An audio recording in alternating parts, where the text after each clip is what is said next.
What up, y'all? It's FYF Sports, man. It's Lamar. We be back cooking, man. Make sure y'all come in. What's the first order of business, man? Everybody that comes in, man, tap the like. Keep tapping that like. Keep cooking, man. We going to bring everybody up to cook on today's topic, made-up hoop terms. These are fake terms. Flipper, make sure you tap that like, man. Let's get these likes up, man. We're trying to get to at least 1,000 likes before we really start cooking on today's topic, man. Tap that like. Shoot them coins up, man. Again, we're doing all types of things today, but we definitely have to cook on this topic. Made up basketball terms, man, are ruining basketball discourse. Tommy TV, man, smash that like when you come in. Keep tapping that like when you come in. We got to get everybody in here to cook on this. The number one thing, what am I doing? I'm sharing the live. Make sure as y'all come in, we're doing everything possible to get as many people in here to cook on this topic. What do y'all see on the screen? Made up hoop terms. These are all fake. Advantage creation is fake. Gravity is fake. Event creators are fake. All these are fake basketball terms that a lot of these Jordan fans use to try to make players that they like seem better than what they are, man. We're going to be talking about it today, man. As y'all come in, we're going to cook up today. We got a lot to talk about, not a lot of time. But again, number one order business, man, before we start cooking, before we start bringing up, or at least before I really dive into the topic, man, we got to get these likes up, man. Salute to Nada. Look, salute to everybody that's pulling up, man. Appreciate everybody pulling up. We got to run these numbers up before we cook, y'all. We got to run the Golden Child salute. I'm going to share the live. Number one thing y'all can do is tap the share button right there on your screen. Tap that share button. Add it to your story is one of the best ways to help push this content out there. And also adding things to your story, what's it also going to do? Right? It's one of the newer features on TikTok. And using the stories is going to help your channel grow. So use the story to help push other people's content out there. So add it to your story. But also because the story feature is something that TikTok is trying to push, make sure that you are just consistently using it, whether you're using it to push content creator, whether you're posting something that you think is informative. If you want your channel to grow, if you're trying to grow up on this platform, make sure you're using that story feature. Also, aside from the story feature, tap that repost button or share it to other people in the TikTok community, man. We're trying to bring everybody to cook. That's what I'm doing right now. I'm sharing the live. I want as many people up here to cook on this topic, man. I think this is something that it's just a necessary conversation that must be had. I know a lot of people are not going to want to have it. I know a lot of people are going to run from this conversation, or they don't want to really admit the truth about this conversation, you guys. But I just got to expose some information to you guys so that we not running around here sounding silly in basketball conversations, man. Salute to New World. I see you in here. Jimmy Dean. Salute to you, man. You be in the comments typing a whole bunch of crazy long stuff that have nothing to do with the video topic. But salute to Jimmy Dean as well, pulling up in here. We got a lot to cook on today, man. Michael Williams, salute, man. Appreciate y'all pulling up. Be tapping that like. We only had 127 likes. We trying to get them likes up to at least 500 or 1,000. But the topic of the day, man, made up hoop terms, right? Made up hoop terms. I'm tired of people running around using these fake made up hoop terms that no one can define, right? When me and Go James Kingdom came over to TikTok, what's the first thing we heard? We heard people saying these weird terms. And everybody that said these weird terms, they all had a different definition for what it was. We had one person, when he talked about advantage creation, he was saying that advantage creation is Michael Jordan's scoring. We have other people that are saying advantage creation is your ability to play make. Nobody can really define these things. Everybody has these silly definitions. They all want to use it. If you cannot define it, you should not be using it. It's fake. That's the number one order. We found that out yesterday when we was talking. Salute to Gunner the Runner, man. Gravity. This is another term that I keep hearing people run around. This player has gravity. That player has gravity. Yeah, when we come up today, we're going to cook on these topics, especially if you disagree. Gravity is fake. No player has gravity. It's fake. I'm going to explain to you why these terms are fake. Oh, man, y'all, we got to cook, y'all. We got to cook. We got New World. He says gravity has been around for too long. Yes. And remember, y'all, a lot of these terms, right, they stem from people. Like I said, basketball is basketball. The basketball has its own terms. Basketball has made the language of basketball is already out there, right? Basketball players communicate amongst one another. When coaches say certain things, that's the only language that we need to use. There is no need to create new language, right, to describe what a player does. If Magic Johnson's a great playmaker, Magic Johnson's just a great playmaker. If Michael Jordan's a great scorer and he can score in a multitude of ways, Michael Jordan is just a great scorer. There is no need to create new terms to try to turn Michael Jordan into something other than what he is. And what I've noticed, y'all, is that people are creating these fake terms to make the player that they like sound or seem better than what they are. That's all they're doing. So when they talk about a Michael Jordan, right, and their back gets pressed up against the wall, right, and let's say they're getting cornered by GOAT James Kingdom, and GOAT James Kingdom is smacking them with all of the stats, accolades, and achievements. Then they bring up advantage creation. They bring up advantage creation. What? What is that? Oh, this is their new way to say that Michael Jordan's scoring makes him just as good of a playmaker as LeBron James. This is fake basketball talk, y'all. It's all fake. Salute to everybody getting them likes up. We had 937 likes. We get to 1,000 likes. We're going to start bringing people up here to cook. Man, we got to talk about it. Advantage creation is fake. When you guys go out here in all these basketball conversations, as soon as you hear anybody say something along the lines of a player creating advantage, of a player having advantage creation, you know that you're dealing with somebody that is a low-level basketball mind. They don't know what the hell they're talking about. This is all fake basketball talk. There is no such thing as advantage creation. It is fake, and it is not necessary. We brought a D1 coach on to FYF Sports when we asked him what advantage creation was. This D1 coach coached at Kansas State. He played at Kansas State. He's coached NBA players like Tony Allen. He don't know what advantage creation is. We've had Gilbert Arenas, 6th pick. We have multitude of NBA players up here. We asked them about these same terms. None of these guys know what any of this stuff is. It's all nonsense. And what it is doing is mucking up these basketball conversations. I told y'all it's very easy to identify the pretenders in the basketball spaces. It's very easy to identify people that are pretending that they know how to talk basketball, because these will be the first people that are going to say that you're a casual. When you're talking the game and you're talking it normal, they're going to be the first ones to say that you're a casual. They're going to try to make you seem crazy for having very logical, common sense basketball takes, right? And then what? And you know, another thing that's fake and is not even on the prompt. What's the next thing that's fake? Eye test. Eye test is fake. Eye test is fake. If you don't have a job getting paid to do anything within the game of basketball, how can I trust your eye test? If you haven't even been paid a dime to coach 5-year-olds, how can I trust your eye test? Everybody says you didn't watch. All your eye test this, eye test that. I don't know what the hell some of y'all are looking at when y'all watch anyway. Some of y'all are drinking Coors. Some of y'all are sipping on Hennessy. Some of y'all are smoking, doing all types of crazy stuff while you watch the game. And we supposed to trust your eye test. Your eye test, throw it in the garbage can.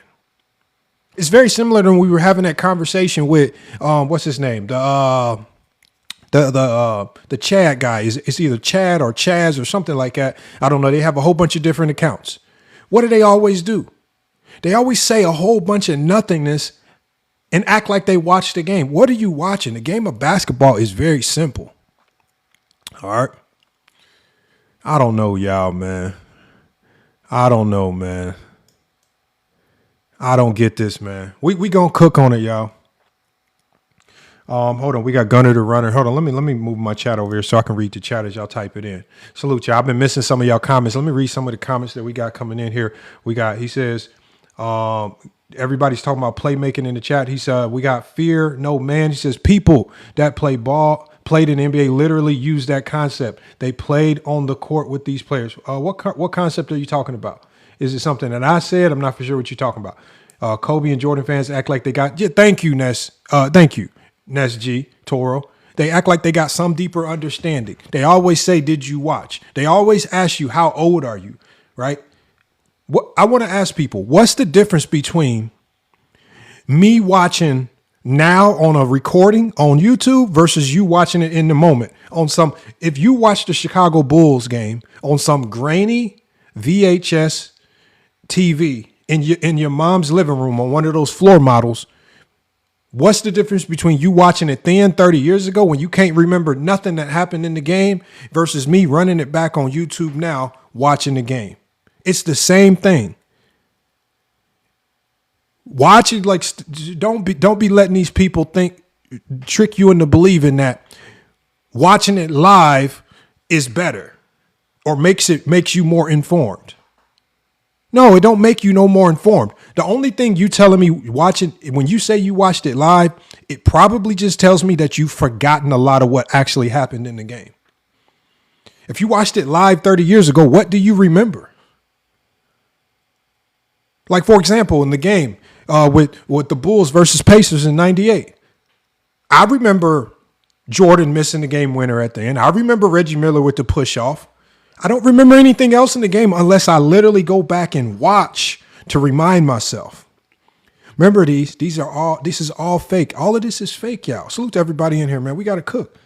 We got to cook today. Appreciate everybody. Make sure we start requesting up, y'all. Request up so we can cook on these topics. I need people to request up, man. We remember the goal today is we're exposing all of the silly basketball talk. Salute the 3P guy. 3P guy, you're one of those people that for whatever reason you believe in all these silly basketball talk, advantage creation, gravity, all these silly terms that mean nothing. Gravity is fake. Gravity is not real. As I was telling people, I was in a live stream yesterday, y'all. Salute to Z Baller. Yeah, event creator, another fake term. As I was telling people in a live stream yesterday, when I coach, sometimes we'll double team when the worst player on the court touches the ball. We'll double team the worst player. Does that mean he has gravity now? Or does that mean me as a coach, I'm just trying to make this fool, I'm trying to make this dude make some type of mistake so we can get a turnover and go the other way? Just because you're a good player don't mean I have to react to it and compromise my entire defense. Different coaches have different strategies. Some coaches want to say, well, we're going to blitz Steph Curry based on the personnel that they have. Other coaches say we're going to switch everything. Some coaches say we're going to zone up. We're going to have zone principles. Some coaches are going to say we're going to double early. Some coaches are going to be no middle. We're going to force you baseline and then we'll baseline trap.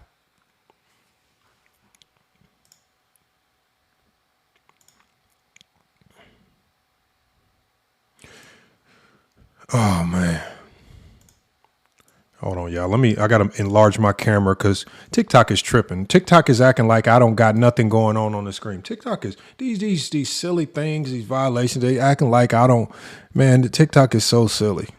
Talking about it's static and it's not moving. All we see on TikTok is a whole bunch of static, low quality lives. And I'm sitting here giving y'all great information. And TikTok's talking about I don't have any activity on my live. Man, TikTok is so weird with this, man.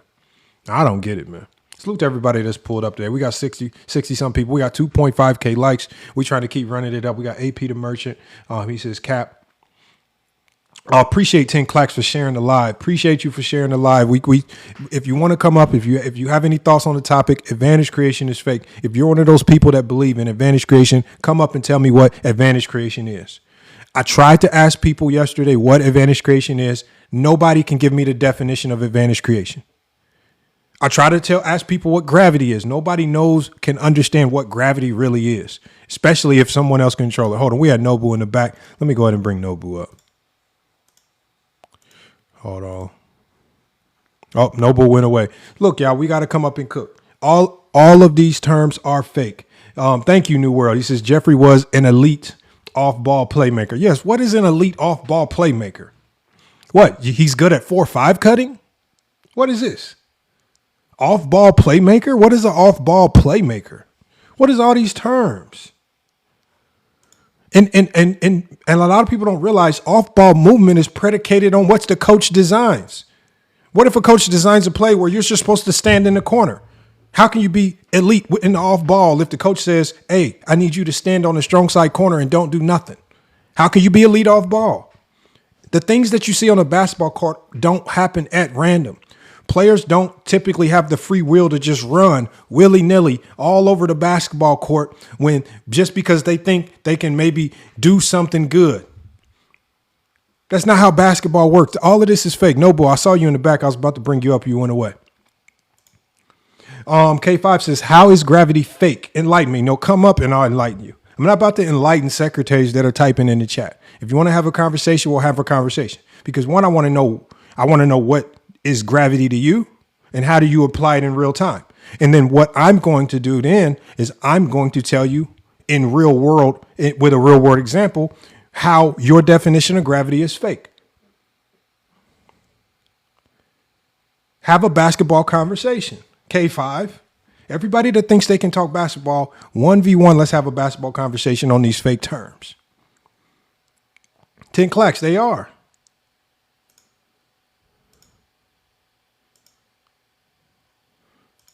And I'm not necessarily calling K5 out. I have no clue who a K5 is, but he asked a question in the chat. He wants me to enlighten him. How can I enlighten you when I don't even know what you think about gravity?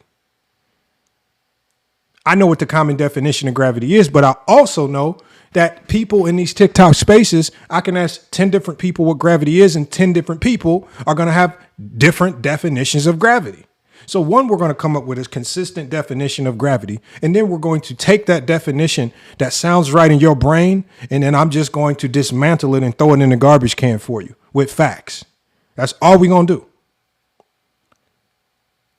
Just like I've done with advantage creation and being an event creator, or like what Mookie said, a defensive ecosystem. All of these are fake terms, man. The basketball has already assigned a lot of this stuff. It has a language already. I'm not trolling K5. I just know that the one thing I do know is K5 hasn't clicked the request to come up. I told you, to have this conversation, you better know what you're talking about.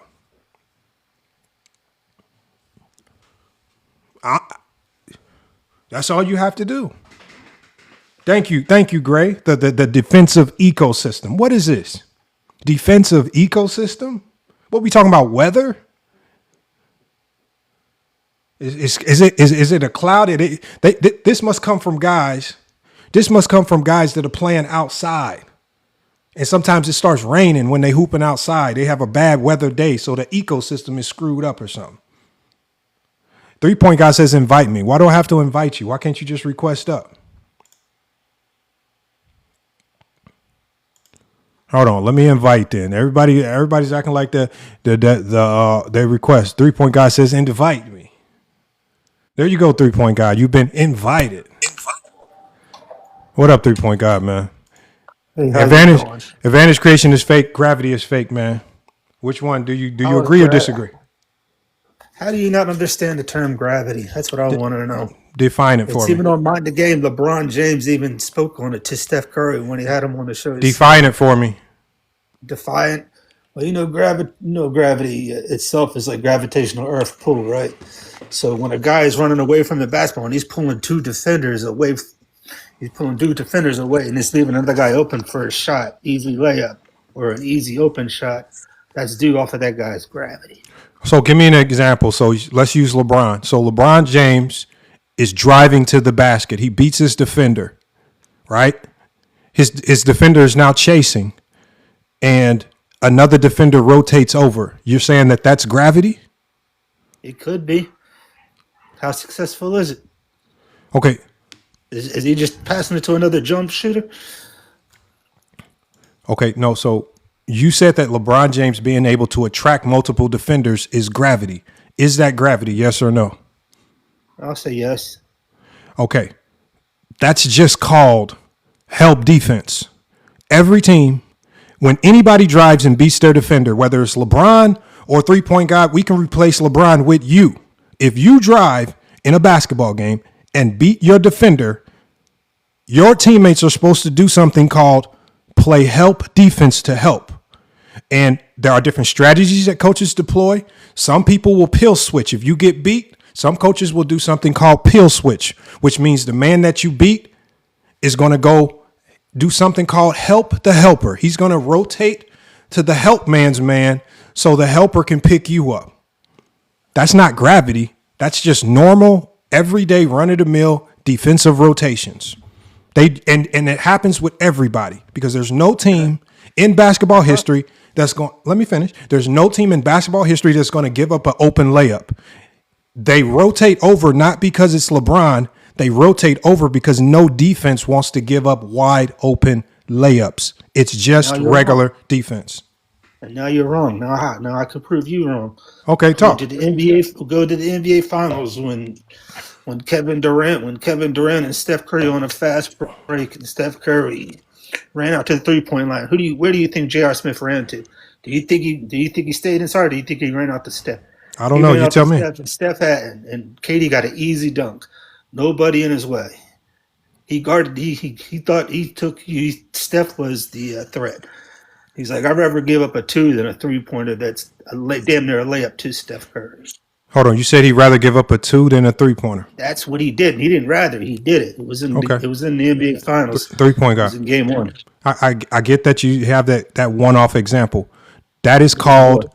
That is defined as a 2-on. So if you're talking about a 2-on-1 in transition,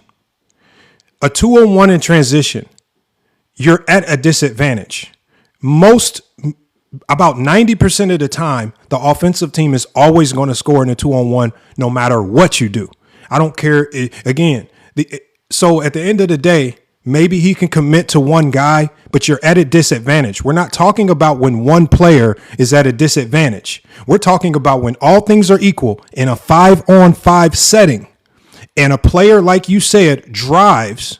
Once a player drives and you have help defenders rotating over, we're not talking about transition where there could be a disadvantage. We're talking about equal basketball, 5-on-5. When a help defender rotates over, that's not because of any individual player's gravity. It's just a regular defensive rotation. Gravity is fake. And also, those rotations are based on what the opposing defensive coach likes to do. Right? So at the end of the day, there are certain coaches, if they're a no middle team, right, they may allow a baseline drive. And when you drive to that baseline, the help defender is now going to trap, right? Or they'll do something called ice. That's a defensive scheme. That's not because of your gravity that you're seeing two people. That's because of the coach's defensive scheme. If you get a hard hedge coming off a pick and roll, that's a defensive scheme that has nothing to do with anybody's particular gravity. You believe that. So if you're a coach and you got a 2-on-1, your main objective is not going to be to stop the ball. It's going to be to stop the shooter instead of the guy driving. Hold on, that's say your that strategy. Again. Say it again. So you're going to guard. So you're going to jump out to the 3-point line and let the guy just go for. You're going to tell your defender, your player, to don't stop the ball. What's the scenario? So are you going back to a 2-on-1 scenario in transition? It could have been a 2-on-2. Both those guys would have ran off to Steph. Okay, so if I have two defenders that run to a 3-point shooter and give up a wide open layup, that's called both of those guys are coming to the bench on the next play because they are boneheads. And if 3-point guy, if you've ever been in a basketball game where you have two people back and two guys are off on a fast break and both those guys run to a 3-point shooter, then you know that you are dealing with some of the worst basketball players in that gym. Hold on. And you need to get those guys off your team ASAP. Again, don't confuse mistakes with gravity.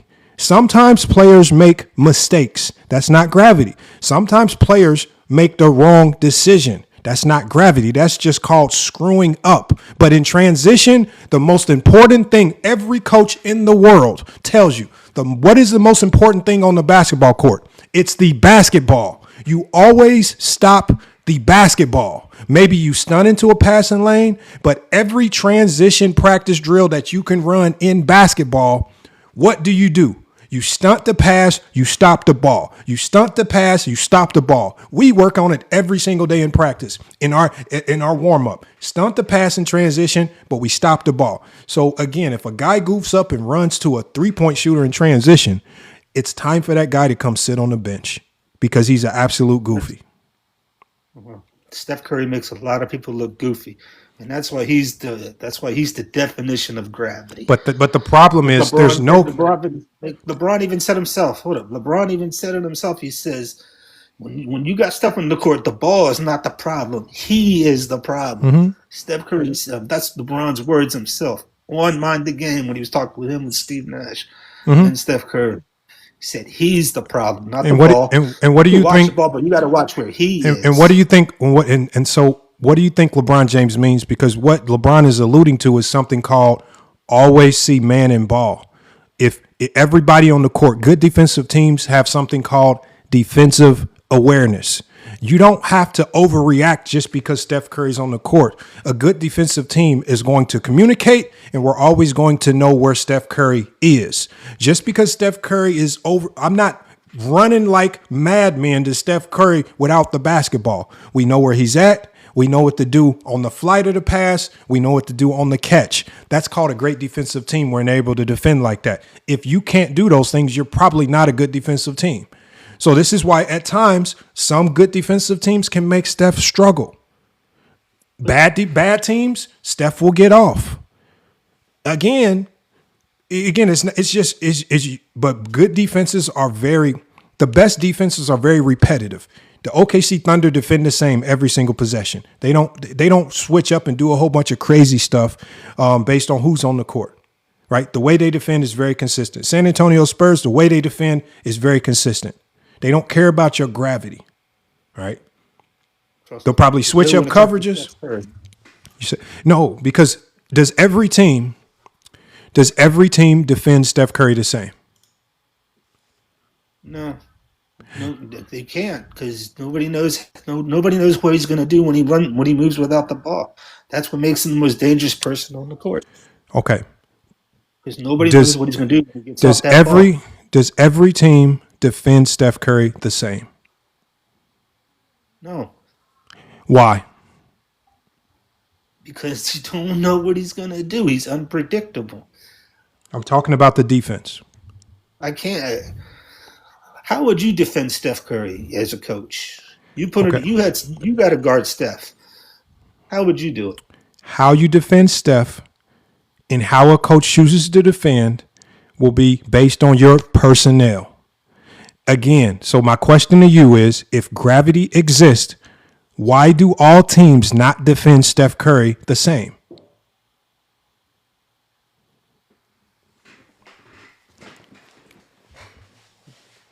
I don't know how to answer that question. You said, why don't, because, well, no one's going to throw the same defense at somebody because then that'll just be repetitive to Steph Curry and he'll be able to break that every time. So you got to try to throw something different at him every time. No, because when Steph Curry he's just so unpredictable. You can't. Well, we'll think about it like this. We'll go with there was a team. If you go back and watch this game, and some people in the chat may remember this game, when Steph Curry was at Davidson, they were playing a team that basically said, "Steph, you have gravity." They put two bodies on Steph before he even crossed half court. You know who won that game? They did. Steph Curry's team blew him out by like 30, 40 points. Yeah. That coach's defensive strategy was, because he's a bad coach and because he doesn't know how to coach defense, I'm going to put all of these players on Steph Curry the entire game so he can't score. But he ultimately ended up still losing by like 30 or 40 points. Because you compromise your defense. Again, most coaches, teams were able to stop Steph Curry, the teams and Steph Curry has been beaten in this league, right? So there is a way to stop him without compromising your defense. All of this stuff, this gravity thing, where y'all say that defenses compromise themselves just because Steph Curry walks onto the court is not true. Defenses do what the coach tells them to do. And they have a plan. And if the coach, for example, if I have a prime Tony Allen on my team, I don't care about Steph Curry. I'm just going to put Tony Allen on Steph Curry 1v1, and I'm not doing anything significantly special. Now I may have strategy, 32 like you did in the playoffs. No, what I'm saying is different coaches based on your personnel do different things. Coaches don't care about what you can do. They care about what their defensive personnel can do. So if I have a Tony Allen, it allows me to defend Steph Curry with one player, right? I don't have to do a whole bunch of this gimmick stuff to stop Steph. I mean, Allen's a great defender. He's not going to stop Steph. it's not Kawhi about. Leonard couldn't stop. Kawhi Leonard couldn't stop Steph. But y'all think basketball is about stopping a player.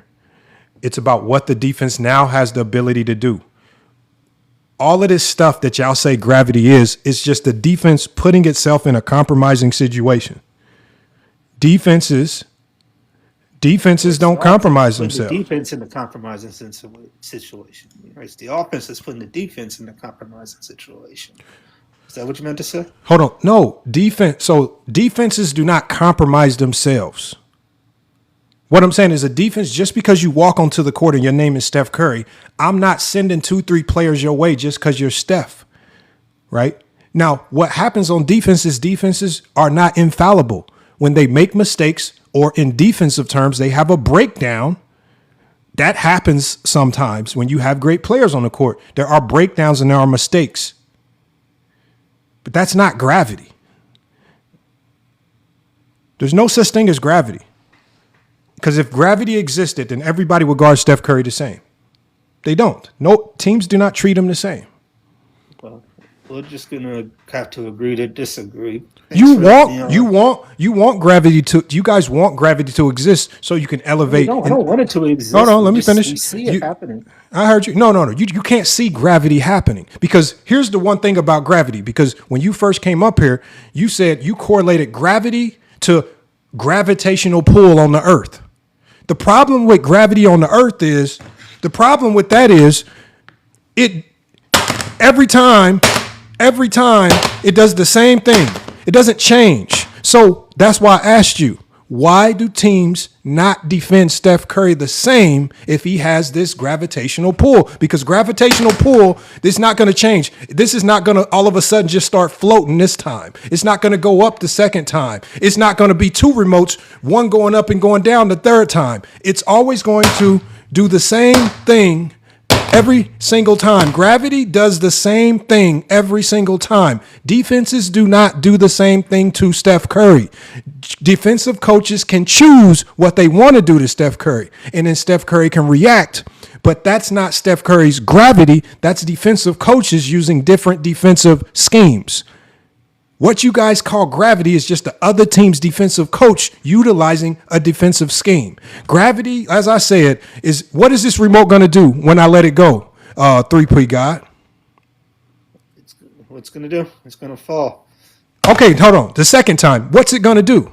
It's going to fall. Third time. So again, if Steph Curry has gravity, how teams defend him would literally be the exact same. It would be the same. We don't see that. We see some teams defend them with one player. We see some teams, they like to hedge and rotate and recover. We see other teams, they like to force some baseline, right, into traps like the Celtics tried to do. We see teams with a plethora. Some teams use traps. Some teams use switching defenses. Some teams try to pick them up early. It's all different, and it's all predicated on what the other team's defensive coach wants to do. It has nothing to do with Steph Curry. Steph Curry doesn't have gravity. Steph Curry has talent, right? Just like every star that we talk about. Kobe has talent. Jordan has talent. LeBron has talent. Gravity is not your talent. Your talent is your talent. You guys keep creating new terms to basically say the same thing. He's a good player. LeBron is a good player, so defenses are going to try a lot of different things to stop him. Same with Steph Curry. That's not gravity. Because if it was gravity, it would be the exact same every single time. But like you said, as soon as Steph jumps off that ball, two people are going to just fall onto him. Not true.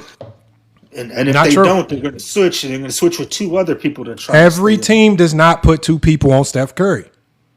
Some teams defend him with one player.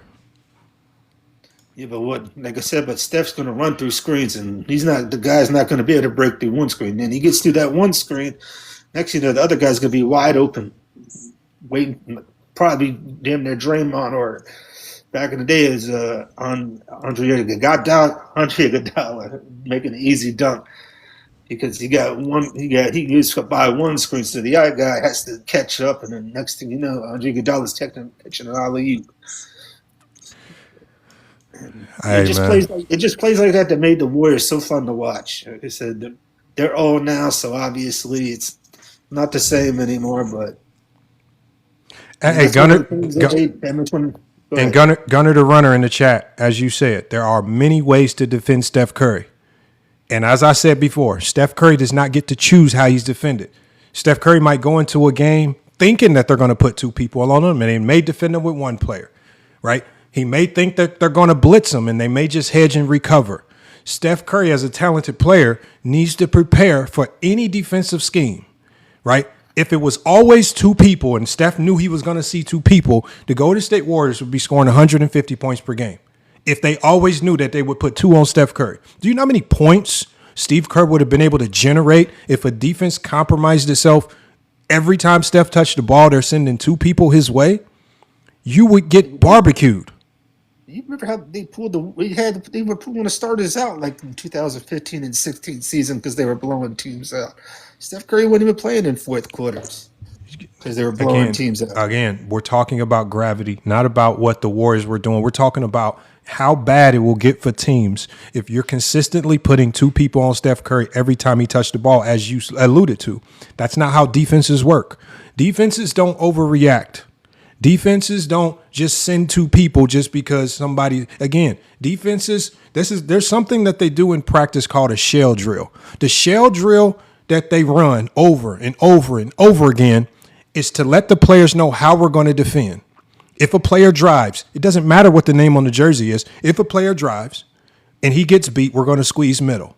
We're going to do that with everybody, not just Steph Curry, right? So I just think that when we take these terms and obviously we want to use it to make Steph Curry sound. Remember, just like advantage creation, gravity is this infinity gauntlet that we want to give to players to make them sound better than what they are. Steph Curry's a great player. He doesn't need gravity. He doesn't need gravity to be better, right? He's a hell of a talent. Gravity is fake. We don't have to give him a fake term to make him better. He's one of the greatest shooters in NBA history, if not the greatest. He don't need gravity to make his shooting sound more important.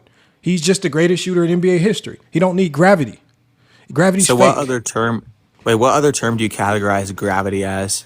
This gravity's fake. So gravity is always something that's already defined. So for example, with Steph Curry, he's a great shooter. That's it. It's not gravity. He's just a great shooter. You're saying a player attracting defenders No, players don't attract defenders. Defensive coaches tell defenses what to do against certain players. So Steph Curry doesn't attract defenders. The defensive players are always going to do what the defensive coach on that team is telling them to do. Steph Curry doesn't get on the court and say, hey, you two guys, come double me because of my gravity. No. They're going to do what the coach tells them to do. Some teams double. Some teams don't. Some teams shade help. Some teams will put bigger players on Steph. Some teams will put smaller guards on him and go into some type of drop coverage. But at the end of the day, you said what the coach says. At the end of the day, Steph Curry has no control over how the opposing team will defend him. No matter how good he is, like, for example, Shaquille O'Neal against the Detroit Pistons in 2004. Well, Larry Brown said, you know what? I'm not going to do like all those other teams in the league and double Shaquille O'Neal. I'm just going to defend him with Ben Wallace. That's it. Right? And you know what? We're going to switch it up. We're going to spend more time doubling Kobe. Does that mean Shaq? So he basically blows up this concept of gravity because he didn't do what everybody else did and they won. That was his scheme. Shaq's talent, he didn't let Shaq's talent make him spread his defense so thin with all of these traps and fouls and double teams because he said, I'm just going to defend him with Ben Wallace. That was his strategy. I mean, like, don't you think a defensive coach's like mindset and scheme to guard a player is based off their gravity? No. A defensive schemes in basketball are very consistent. Defensive schemes in basketball don't care about the name on the jersey. They're going to do what they do no matter who you are. If it's If it's Barbosa driving baseline or if it's Derrick Rose driving baseline, the defensive scheme is going to do the exact same thing. You think it changes if it's Barbosa driving for a wide open layup? No, we're going to go get this stop.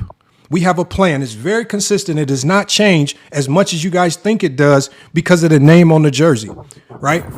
Again, defense is very repetitive. The best defenses are very repetitive. And the teams that y'all see that run around changing stuff on the fly every time, like the Lakers over the last couple of years, they getting trounced. They getting bombarded. Well, let's go zone. They getting trounced. They getting bombarded. Well, let's go to matchup zone. They getting trounced. They getting bombarded. Well, let's start doubling early. They doing all this panic gimmicky stuff because they're not a good defensive team. They cannot do one thing singularly, and they cannot do it very well. They're not a good defensive team. OKC, you don't see OKC changing their defense every quarter because they're getting cooked. It's very consistent what they do. The same with the Spurs. It's very consistent with what they do. Good defensive teams don't run around changing up what they do because of the name on the jersey. That's what sorry teams do. I don't know what you guys be watching, but that's just not how defense works. And if you want me to pull up videos of elite coaches walking you through defensive drills or even shell drills, I will play it for you now.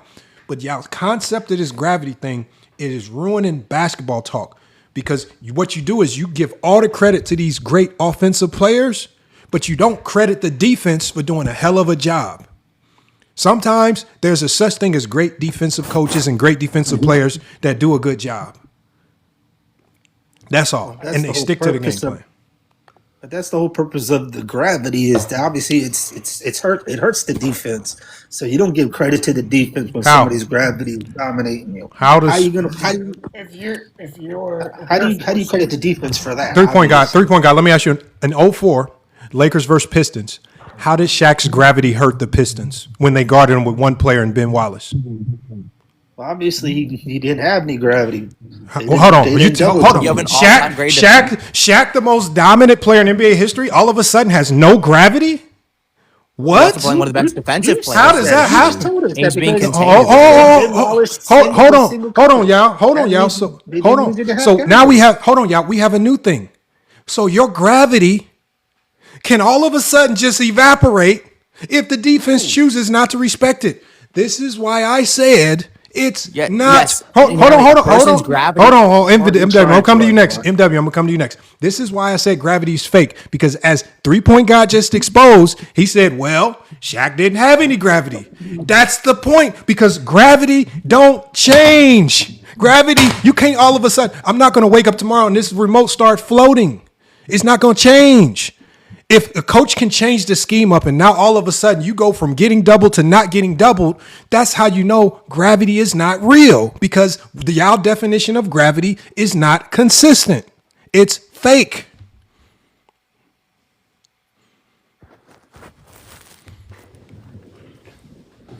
Go ahead. What you just said makes sense. Okay. Let me ask you one more time and I'm coming to you next, MW. 3-point guy.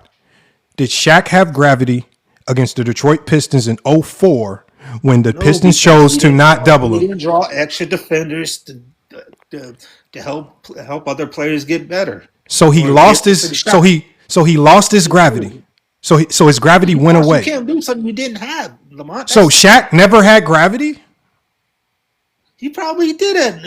Oh yeah, you're crazy. I'm pretty sure you watched some games when he had gravity. But you're talking about he had single coverage, and you're walking up and down like you're confused about something.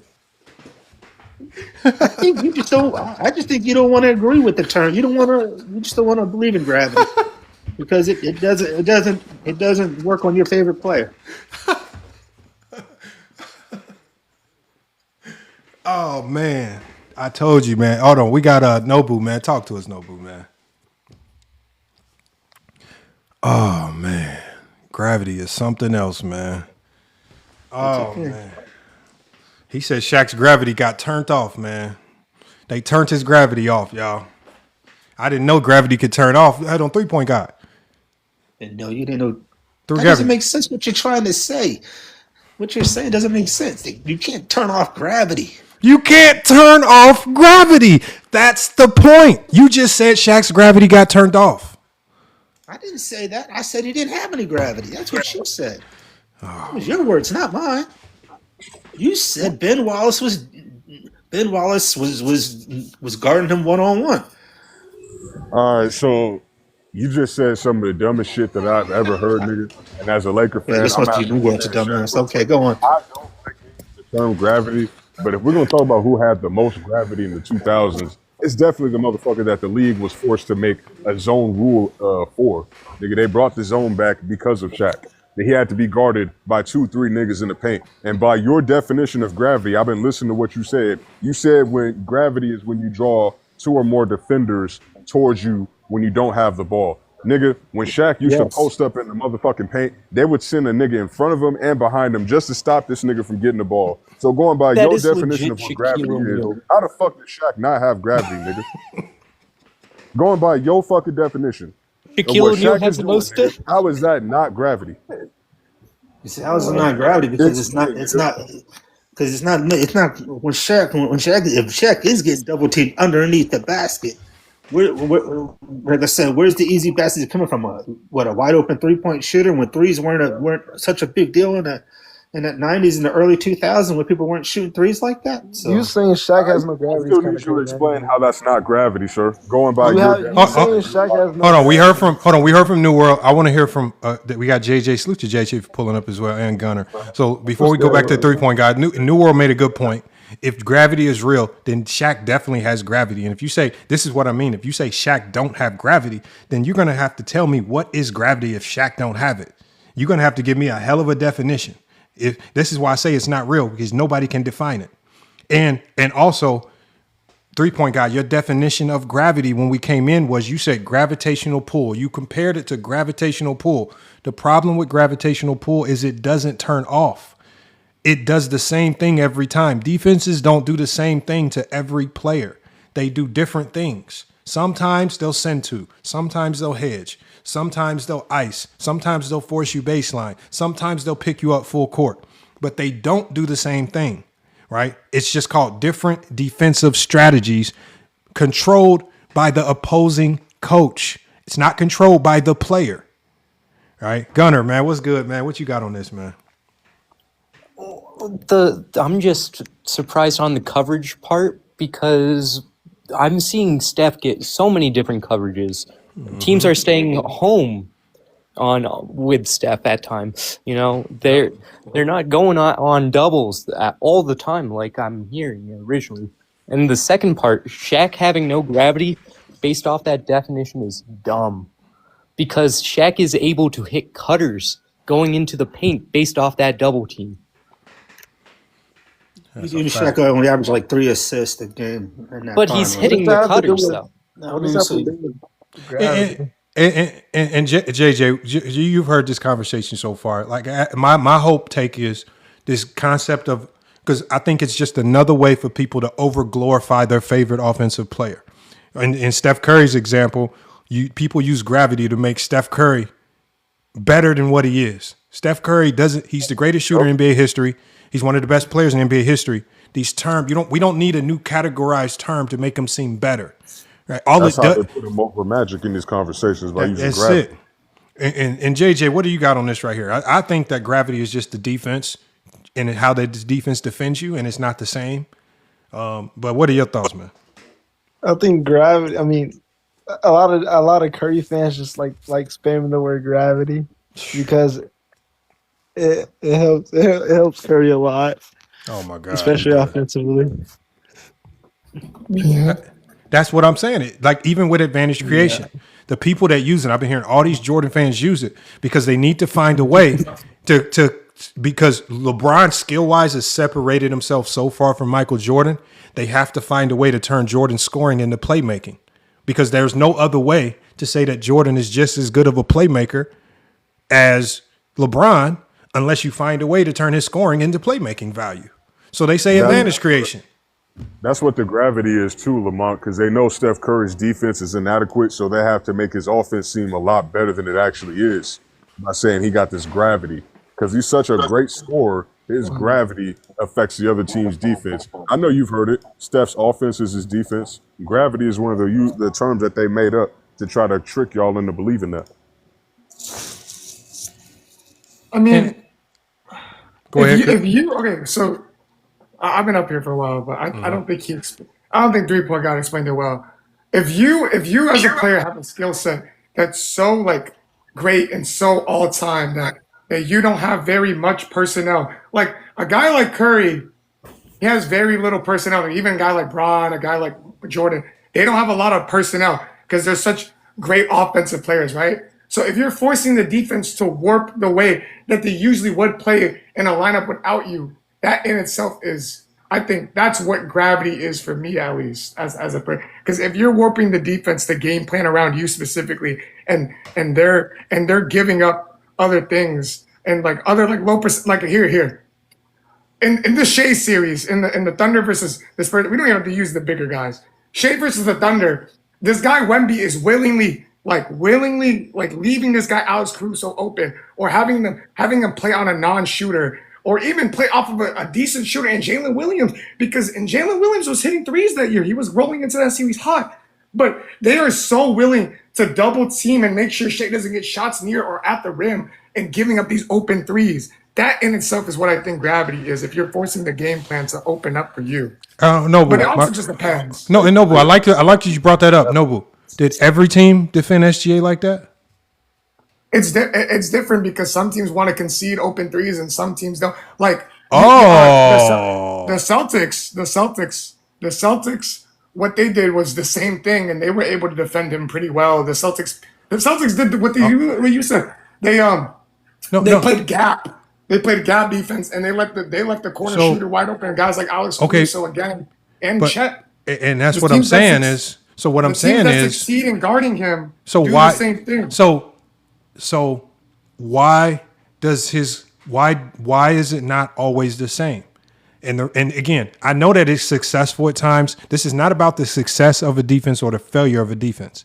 This is about every team has a different defensive strategy to defend a player. Now, some teams will say, oh, we like that strategy. We're going to try what they did. For example, the Spurs. The Spurs basically watched how the Lakers were defending SGA and said, you know what? We're going to mimic that strategy because they had success. So sometimes other teams will mimic a strategy to try to get the same results.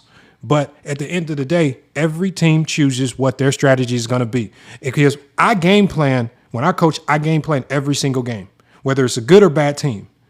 But you can't, just because I have to game plan for you, it doesn't mean you have gravity. Every coach just has to do a game plan before a game so we can have success. Game plans are so that you can stay consistent. That's all a game plan is. But I have a question. Like Trayvon's or like Kawhi Bernard said, hold on. Like they didn't really mimic what they did. What the Spurs did was different than what the Lakers did. Like the Lakers decided to stick on one guy who was really great at what he did in Marcus Smart and just rely on him to pester him off the ball. And since he could get as physical as he wanted and they're not calling it, hugging him off the ball, preventing him, and Shea doesn't have any off ball. Shea doesn't have really any off ball counter moves to get him off. He struggled in the first two games. I think you missed what the Lakers did beautifully. And this is why I say, y'all, everybody's eye test is different. And I'm not taking anything away from Nobu's eye test because what he said about Marcus Smart is right to a certain degree. But when I talk about the formula that they exposed, it had nothing to do with Marcus Smart. And I called this out as the series was playing. New World may remember me saying this. And I called it out on Go James Kingdom Live. And I said, every time they're forcing SGA to switch on to either DeAndre Ayton or Rui Hachimura, big guards. And every time he switched on to a big guard, he got less aggressive and was less prone to shoot. He only wanted to take those same mid-range shots on smaller guards or like a Reeves or the other shooters that they have. And I kept noticing what they keep allowing. Like it started to even make DeAndre Ayton look like he was playing good defense, how passive SGA would get when DeAndre Ayton switched on to him. So I'm saying to myself, and I told everybody, I said, if the Spurs utilize this strategy with defensive players on steroids compared to the Lakers, they're going to have success. And it's the exact same formula. So then they utilized their weapon off the bench. Who's the young guy again? Kobe Bryant on SGA. And they started sending big defenders at him, not centers, but they're going to be fine with one defender on SGA as long as he's bigger than Shea, and it makes Shea passive. Now, there was an adjustment. There was an adjustment by Shea in that series when Shea started to pick up on it. He just said, I'm just going to get aggressive. And so progressively as we pushed through the series, SGA, no matter who was guarding him, got aggressive and started to having success because he, as an offensive player, started to make an adjustment because he realized that they were noticing something called his tendency. And his tendency was to pass when a bigger defender was on him. That is what I noticed that the Lakers were doing. They just didn't have the elite defensive personnel to keep it going consistently, right? It was more than just Marcus Smart. It was a complete strategy that made, because that series, statistically, LeBron James outplayed SGA because of the defense that they were playing on him. Again, you got to give credit to defense because a lot of people would say SGA was choking. No, that was a great defense by the Lakers. They just didn't have a complete defensive roster to do everything else to stop the other guys like Chet, the offensive rebounding. That's what they didn't have. But their game plan on SGA was elite. And it was unique. Don't you think that teams that are willing to concede these other things, that is what gravity is, and that's what advantage creation is? No. You're creating the advantage for your team by teams being willing to. That's every defense, whether you're playing a good team or a bad team. Right? So when we shade guys over and help, right? This is why it's called see man and ball. See your man, see the ball, stay and help. Right? Because even if he's an elite 3-point shooter, I have to react on the fly. If they skip past to him, I'm not going to stay hugged up on him to create this humongous gap in the paint. I'm going to stay and help. I'm going to see man and ball. Now, you know what? Bad defenders won't see man and ball. And they'll like Michael Jordan. They'll just stay staring at the ball, and this shooter over here is going to drift and just knock down open shots because Jordan struggled with closeouts. He struggled with seeing man and ball, and he would always get barbecued. It's a skill. That's what. Okay, hold on. That's not advantage creation. That's good and bad defenders. Creating. I'm not even talking about that specifically, but I'm saying creating like something based off of what you attract, like the player itself, right? That is what the advantage creation. If a player is lazy, or if a player is caught lacking on a play, and you're able to, and your team benefits off of you starting to play off of that's a creation. If a player is caught lacking on a play, that's called a mistake. That's called a breakdown. Yeah, and that's a mistake. You created the mistake by the defense. Now you forced that defense on a mistake. So now it's mistake creation. No, and that's the advantage in itself. That's what I'm saying. Yes. If you, by your presence, are causing someone else to make it a mistake or change in the defense, that's what gravity is. Yes. Hold on. So we have a new definition of gravity. Now it's about creating mistakes. That's a facet of gravity. It's not the entire definition. If you cause the defense to change what they're doing because but MW, what I said before is we already have terms in basketball for this. That's just called a defensive breakdown. That's it. Sorry, my bad. We don't need a new and why term. does defensive meltdown happen? A defensive breakdown can happen if I trip on my own feet. Defensive breakdowns can happen if I have a low IQ player. A defensive breakdown can happen just because you have a physical advantage. Hold on. A defensive breakdown can happen if I turn my head. Great offensive players, right, with their counters can sometimes, and this is just being a great offensive player. It has nothing to do with creating an advantage. These are great offensive players. They specialize. This is called being a non-pattern player. They specialize in breaking down elite defenses. What's the purpose of almost every single offense? To get to the middle of the floor. Most defenses are trying to protect the middle of the floor.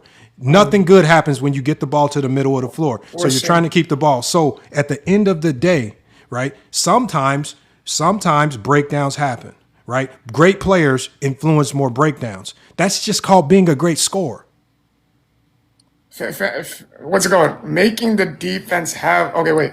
Creating breakdowns in the defense is what offense is about when you're creating shots. Is that not what it is? Okay, so for example, so that means by this definition, Draymond Green is the best advantage creator in the league because of his ability to set screens to put the ball handler in a 2-on-1. He plays a big part in it. No. Is Draymond Green because Draymond Green is one of the best screen setters in the league, And the screens and the pick and roll puts the defense in what we call a 2-on-1 situation because you put them at a disadvantage. Does that mean now that Draymond Green is now one of the greatest advantage creators in NBA history? How is it? How is it a 2-on-1 advantage? A pick and roll. If you get caught in a screen, he's saying A then pick and one roll. person's- The purpose of a pick and roll is to create. Oh, if he gets caught in the screen, okay. No, I'm the saying- purpose of a pick and roll, in its most innate form, is to put the defense in a very quick 2-on-1 situation. But wait. Okay. Right? So I don't mean to cut you off, Lamont. My bad. I respect you a lot when we talk about basketball. But the thing is, right? If usually when you call a pick and roll, there's two defenders there, right? When the man is screening, it's not really a 2-on-1. It's a 2-on-2 because the man screening can either roll. Listen to what I'm saying. Or fade it. Listen to what I'm saying. When you screen in a pick and roll, the goal is for the guard to come off that screen, and you're putting one of those defenders at a disadvantage where now he's behind the offense. And so as that guard goes downhill, the offensive team now has even though it sometimes can be quick, a quick 2-on-1 advantage on that help defender, right?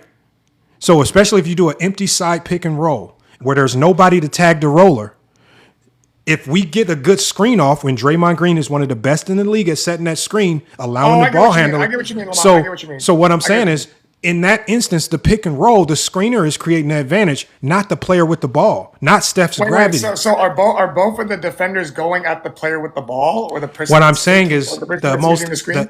Think about the screen. The screen. So there's multitude of ways you can set a screen, and the angles I of your. understand. I get that part. The angles of your screen are based on the player's skill set. It depends on the outcome of the play. No.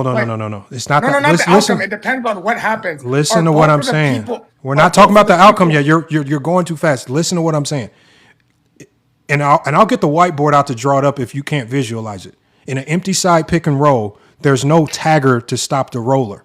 And if you're in an empty side pick and roll, which the Golden State Warriors love to do, right, where they empty out one side and they put the defense in a quick 2-on-2 in like mini game, where now Draymond is screening, he puts the defender at a disadvantage. Now Draymond's rolling, Steph is driving, and now they have an opportunity to play 2-on-1 before the defense recovers.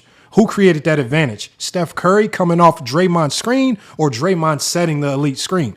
Because by this definition, Draymond is creating an advantage, not Steph Curry's gravity.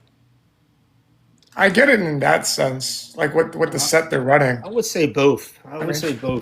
I regard Draymond as one of the better. As one of the. You're talking about in Portland. As one of the better. I don't know what he's talking about. Hey, Lamont, don't groom me. Don't do this to me. Lamont, don't do this to me. Don't groom me. Listen, I already sent him his comments. I don't know what this guy is talking about. Don't groom me. Hold on. Y'all remember. Hold on. I'm going to give you an example. Y'all remember. Hold on. Y'all remember. Hold on. There was remember when the Warriors drafted that guy out of Villanova? 3-point guy. Hold on 1 second. Remember when the Warriors drafted that one guy out of Villanova? I forgot his name. This is the year that Steph Curry Steph Curry played some, but Draymond Green got hurt first. Steph Curry was playing a lot of games by himself without Draymond Green. I forgot his name. But this guy was out there to do Draymond Green's job. And Steph couldn't function. Even if you go to the year that they won the championship, when Draymond Green got hurt, remember the Warriors are like top 3 in the West, but then Draymond Green got hurt. There's no Draymond out there. And the Warriors offense, Eric Pascal. Then the Warriors offense tanked because their offense, but their offense couldn't function because Draymond Green wasn't out there.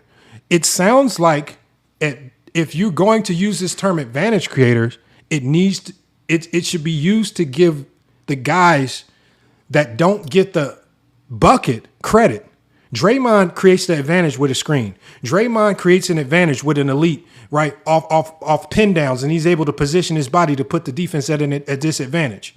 Right? Draymond is the one creating these advantages. It doesn't sound like Steph's gravity is creating these advantages. It sounds like Draymond is creating these advantages because when he's off the court, Steph historically is just not as effective. That is a fact. Wait, there's two different ways Steph provides gravity. And in that sense, you can say, yes, it's a Draymond Green creation. If Steph is coming off a PNR and it's generating a 2-on-1 and Curry gets an open look, that is a Draymond Green creation.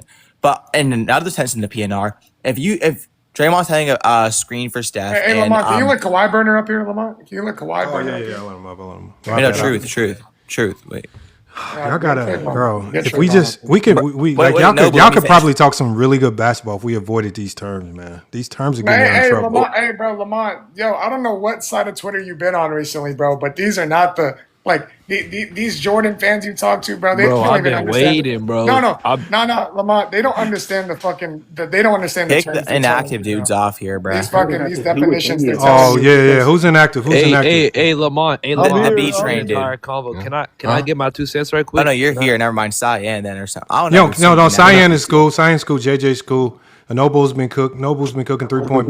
Guys been cooking. New World, he's always cooking. So, but JJ, you do got an echo though. So just unmute when you're ready to chime in. But no. Everybody up here's been cooking it in. I'll try to get people coming in. I'll pay attention to the guest box a little bit better, y'all. So y'all keep requesting up. I'll do a better job of watching people that come up. But I think we're having a good conversation. Wait. That's what I was saying. If you think Draymond setting a screen for Steph Curry, and someone else, the other defender, is closing it on the other side. So there's 2 people boxed around Curry, and he has to make a roll pass because he's getting double teamed.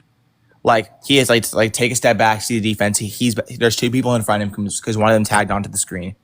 How would you not consider that gravity? A defender going on him and forcing a different passage, which is generating a 4-on-3. The reason why I say it's not gravity because, so for example, if I see a guy who comes off of a screen and he's now driving middle, right? Whether it's Steph Curry or whether it's JJ Barea, my defense is going to react the same because I don't want anybody in the middle of the floor. Like, again, if it's JJ Barea, I'm still going to squeeze middle. I'm not going to let him into the paint. I'm not going to have That's not what he was talking about. Hold on. That's That's what he's talking about. My He's bad, talking my about. You're talking about what the defense does when Steph comes off the screen. What the defense but it's does. 2 different things, though. What the defense does when Steph comes off the screen is the same they do when anybody comes off the screen because defenses not. Defenses are. Hold on one second, quiet. I'm gonna go ahead and cook. And I can show you guys film. The one thing about defenses, and again, I got about 10 different D1 coaches that I can call up right now, put them on the phone, and they'll tell you the same thing. If you want, I'll call Bryce Drew, Casey Shaw. Who do you want me to call? Matt Painter. I call any one of them, and these are all defensive coaches, right? I'm telling you that they will say the same thing, that defense is consistent. Defense doesn't pick and choose. A defense is going to stop you driving middle no matter what the name on the jersey is. Now, the one thing that I give a player like Steph Curry credit for is this is probably one of the greatest talents that he has that nobody gives him credit for is he is one of the greatest tough shot makers or bad shot makers in NBA history. Steph Curry makes so many tough shots when he's defended well.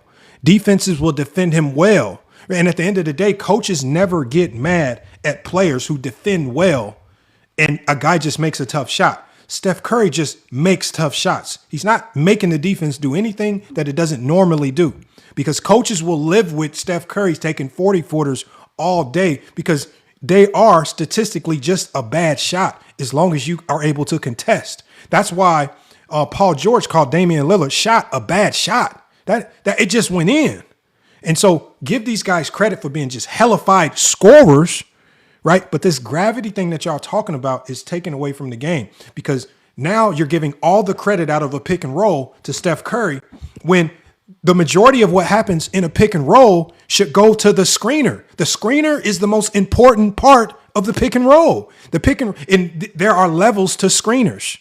Draymond Green is one of the best screeners in the league. Your positioning, right? Getting set, right? The angle of it, the intention of it, rolling. Are you rolling hard? Are you going to flare out? Also, you got to have awareness because what if the defense says, you know what, on the next screen, we're going to blitz. Are you going to hang around and be ready for the short roll? Draymond Green has to have a whole bunch of awareness to help Steph Curry out because the defensive scheme can change on the fly.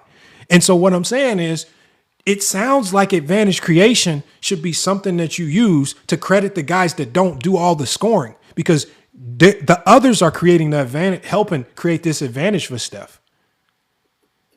Bruh, a lot of what you're talking about is like predicating the ball handler too. So let's go over everything that you just said. Let's go over it one by one. So first of all, you talked about Draymond has to be ready for the short roll. Hold Bro, on, do this first. In any pick and roll. Define advantage creation and gravity. So we know that how No. I want to talk about what you were saying. Hold on, quiet.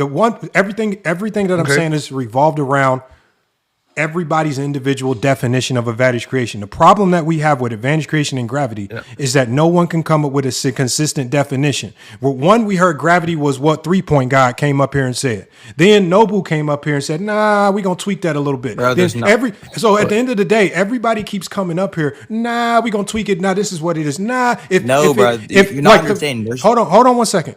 If these terms were real, the definition would be consistent and it wouldn't be fluid and people wouldn't be adding and taking away from it every time you come up here. It should be very consistent. People add and take away from a definition because they Okay, so they gotta add so new shit. it doesn't have to be a specific definition for the main topic to be understood. Quiet. The main point of why we use advantage creation and gravity is because of Then what's define called it. a scoring threat Then and a define it. shooting threat. Then define it. Well, I'm not saying I'm defining. I'm saying the reason why it's changed is because the principle will always be the same, which is your scoring. Can you threat or your define- shooting It's threat. not even that. Yo, Trayvon, the thing is, the definition doesn't change. There's just a bunch of Okay, different so aspects MW, of There- it. there's- MW, there's hold on, different MW, tweaks, but the MW. What prospect is stays the same. advantage creation? Somebody tell me the definition. Advantage creation is creating an advantage for an offense.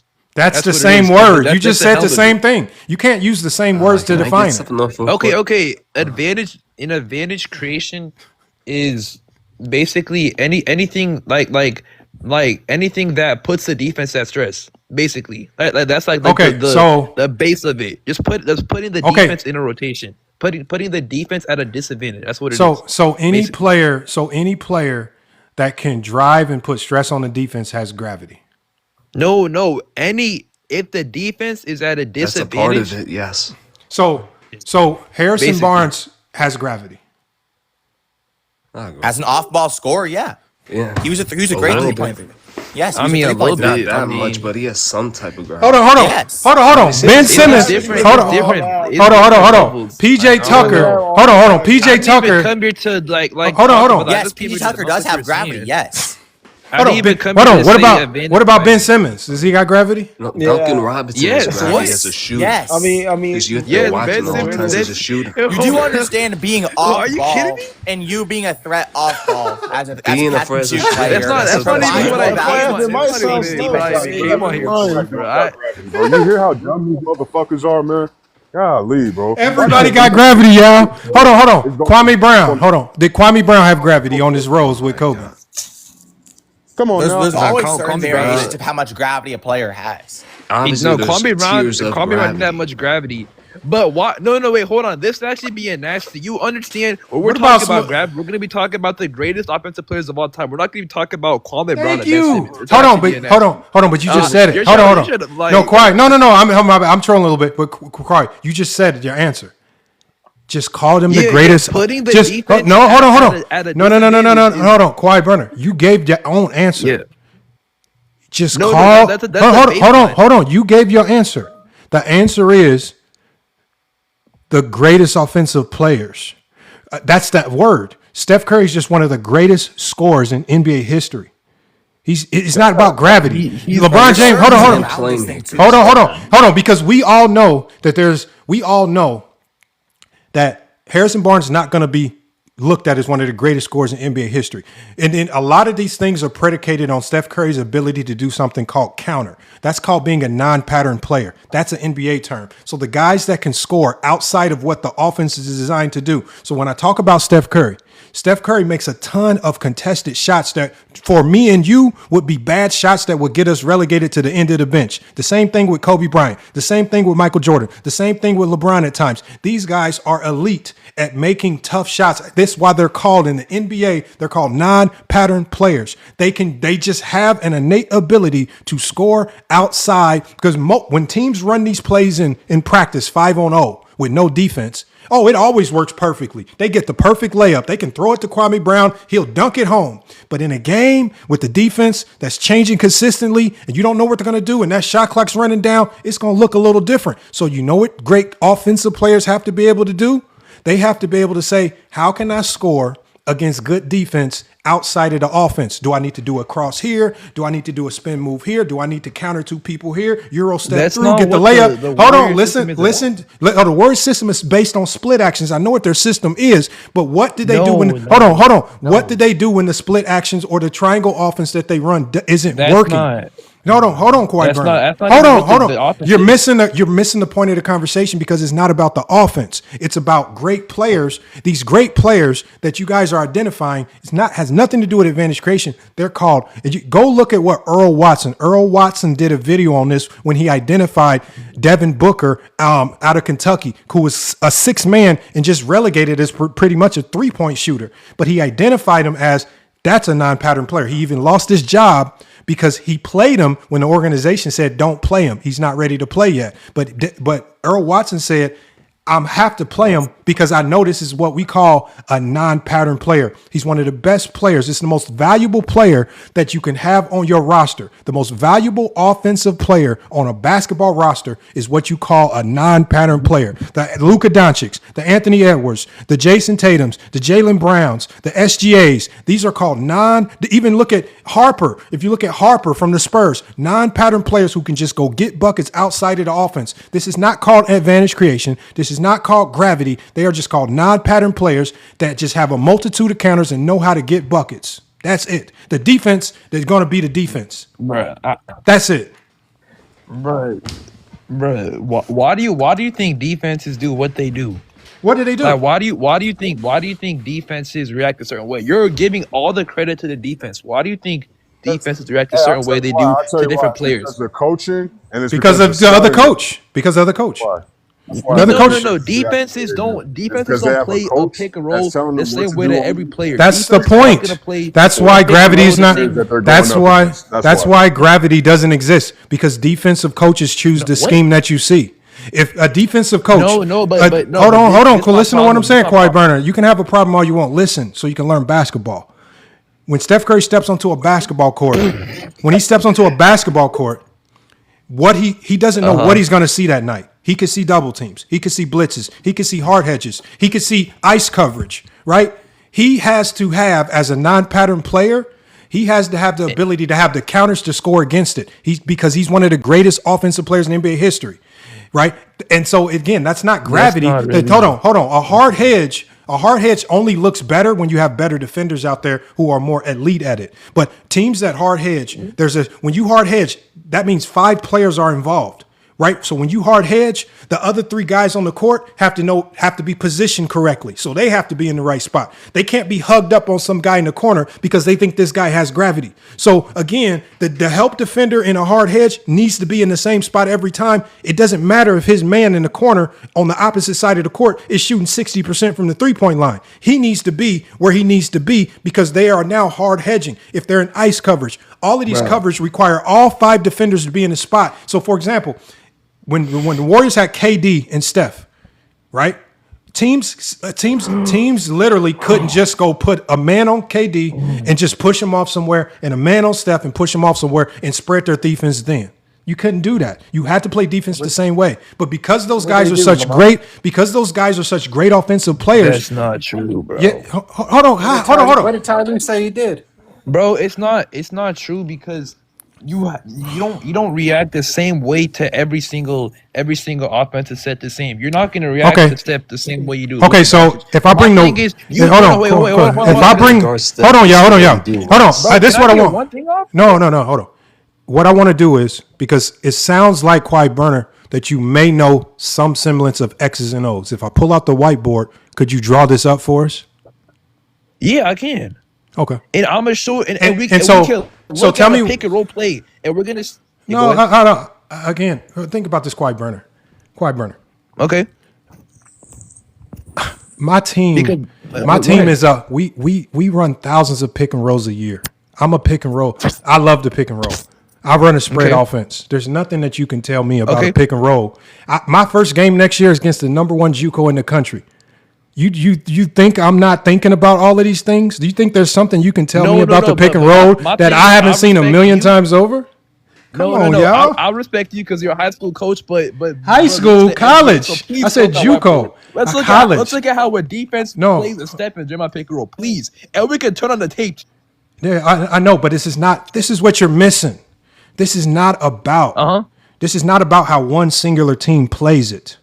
What I'm telling you No, is but that you're saying it's listen to fake. what You're I'm saying- saying. Listen to what I'm saying. What I'm telling you is that every team plays it differently. Like I said, that's why I used the 2004 example with Shaq. Every team in the league But that's for a what we long. said earlier, Please though. That's listen not to what you what said I'm earlier. saying. Every team there were a plethora of teams that said we're going to send 2 and 3 bodies to stop Shaq. Larry Brown said we're only going to defend him with one person. Does that now mean? Hold on. Listen to what I'm saying. Listen to what I'm saying. So what I'm saying is, Okay. if you can go from being defended with one player to being defended with 2 players or being defended with zone schemes, zones don't care about your gravity. Zones care about you playing your zone. So what if a team goes zone versus Steph? What happens to Steph gravity? Hold on. Let's not listen to the question. If I'm a zone team, No, you can't. You cannot. listen to. You can zone up on Steph. We've seen teams match up zone on Listen Steph. to the question, bro. I gotta finish the question. I gotta finish the question so you can hear it. Okay, my bad. If a team zones up versus Steph, then and in a zone, zones don't care about anybody's gravity because the one thing you cannot do in a zone is you cannot extend and stretch make these huge gaps and holes in your zone. Zones are connected. Zones, because you have to defend a zone. So what happens to Steph Curry's gravity if a team says let me finish what I'm saying. If a team goes 1-3-1 matchup zone, my bad. if a team goes 1-3-1 matchup zone, what happens to Steph's gravity? Bro, a zone is a team scheme. It's not an individual scheme. All Gravity defense. is more Hold on. All defense, man, zone, press is all team defense. There's no defense that's not a team defense. No, but listen. No, hold on, please, y'all, because I told y'all 2026. Hold on, bro. No, hold on, because go ahead, bro. Go ahead. I'm just not going to allow this. I told y'all 2026. You cannot use FYF Sports as a microphone for stupidity. People will learn basketball, and I'm cutting stupidity off. Zones are team defense. Man-to-man is a team defense. Press is a team defense. There is no such thing as an individual defense.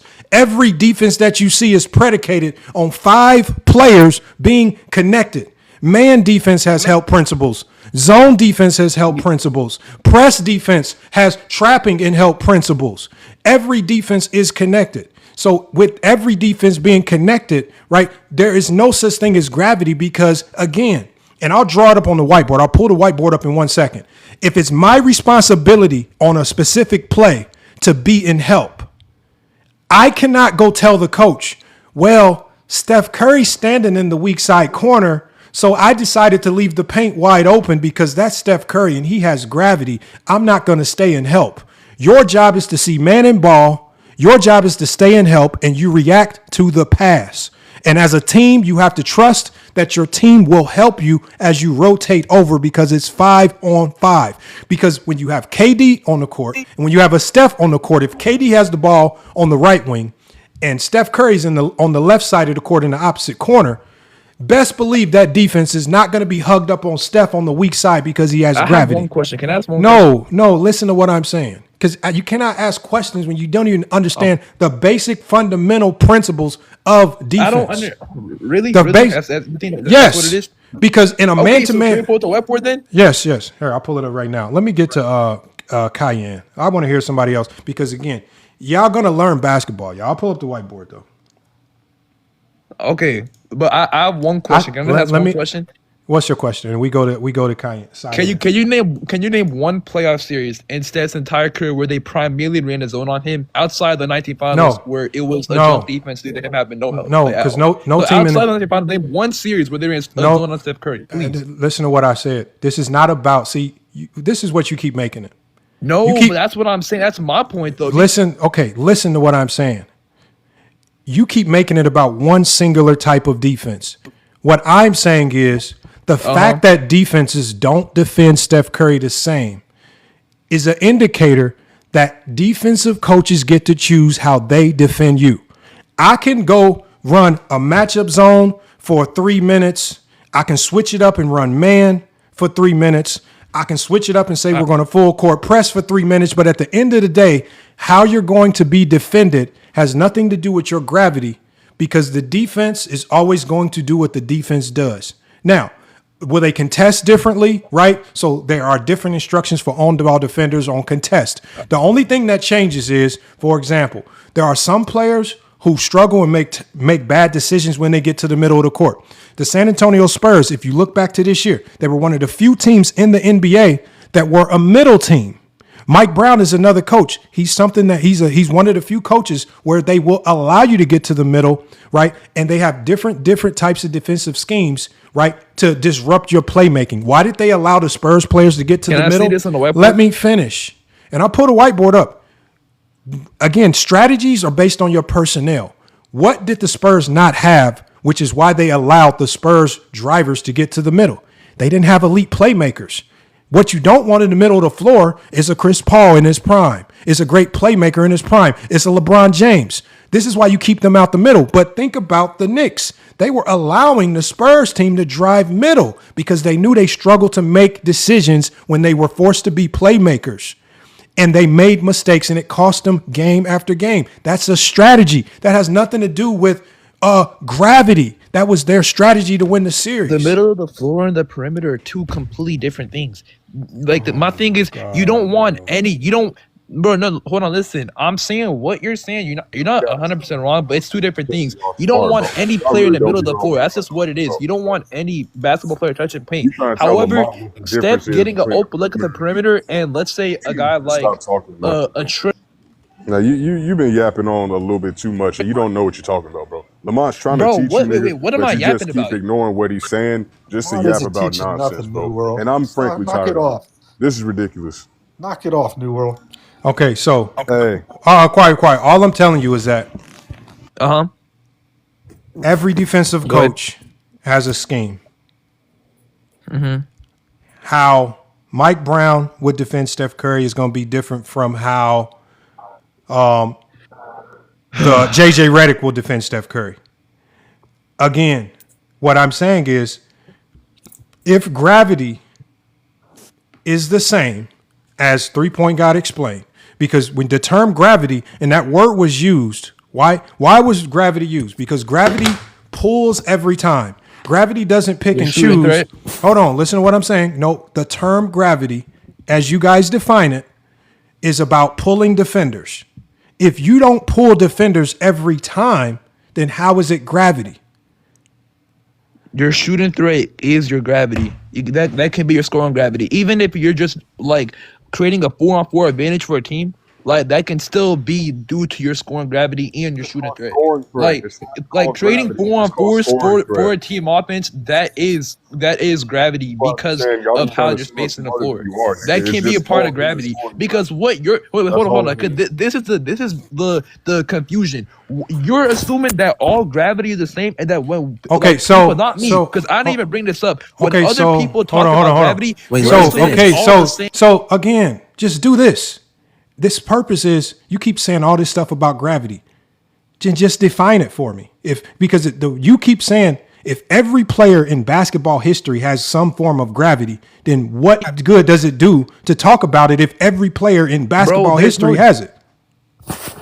Bro, there's no pure definition of gravity. What I'm saying is there's then different it's levels, fake. but there's a baseline.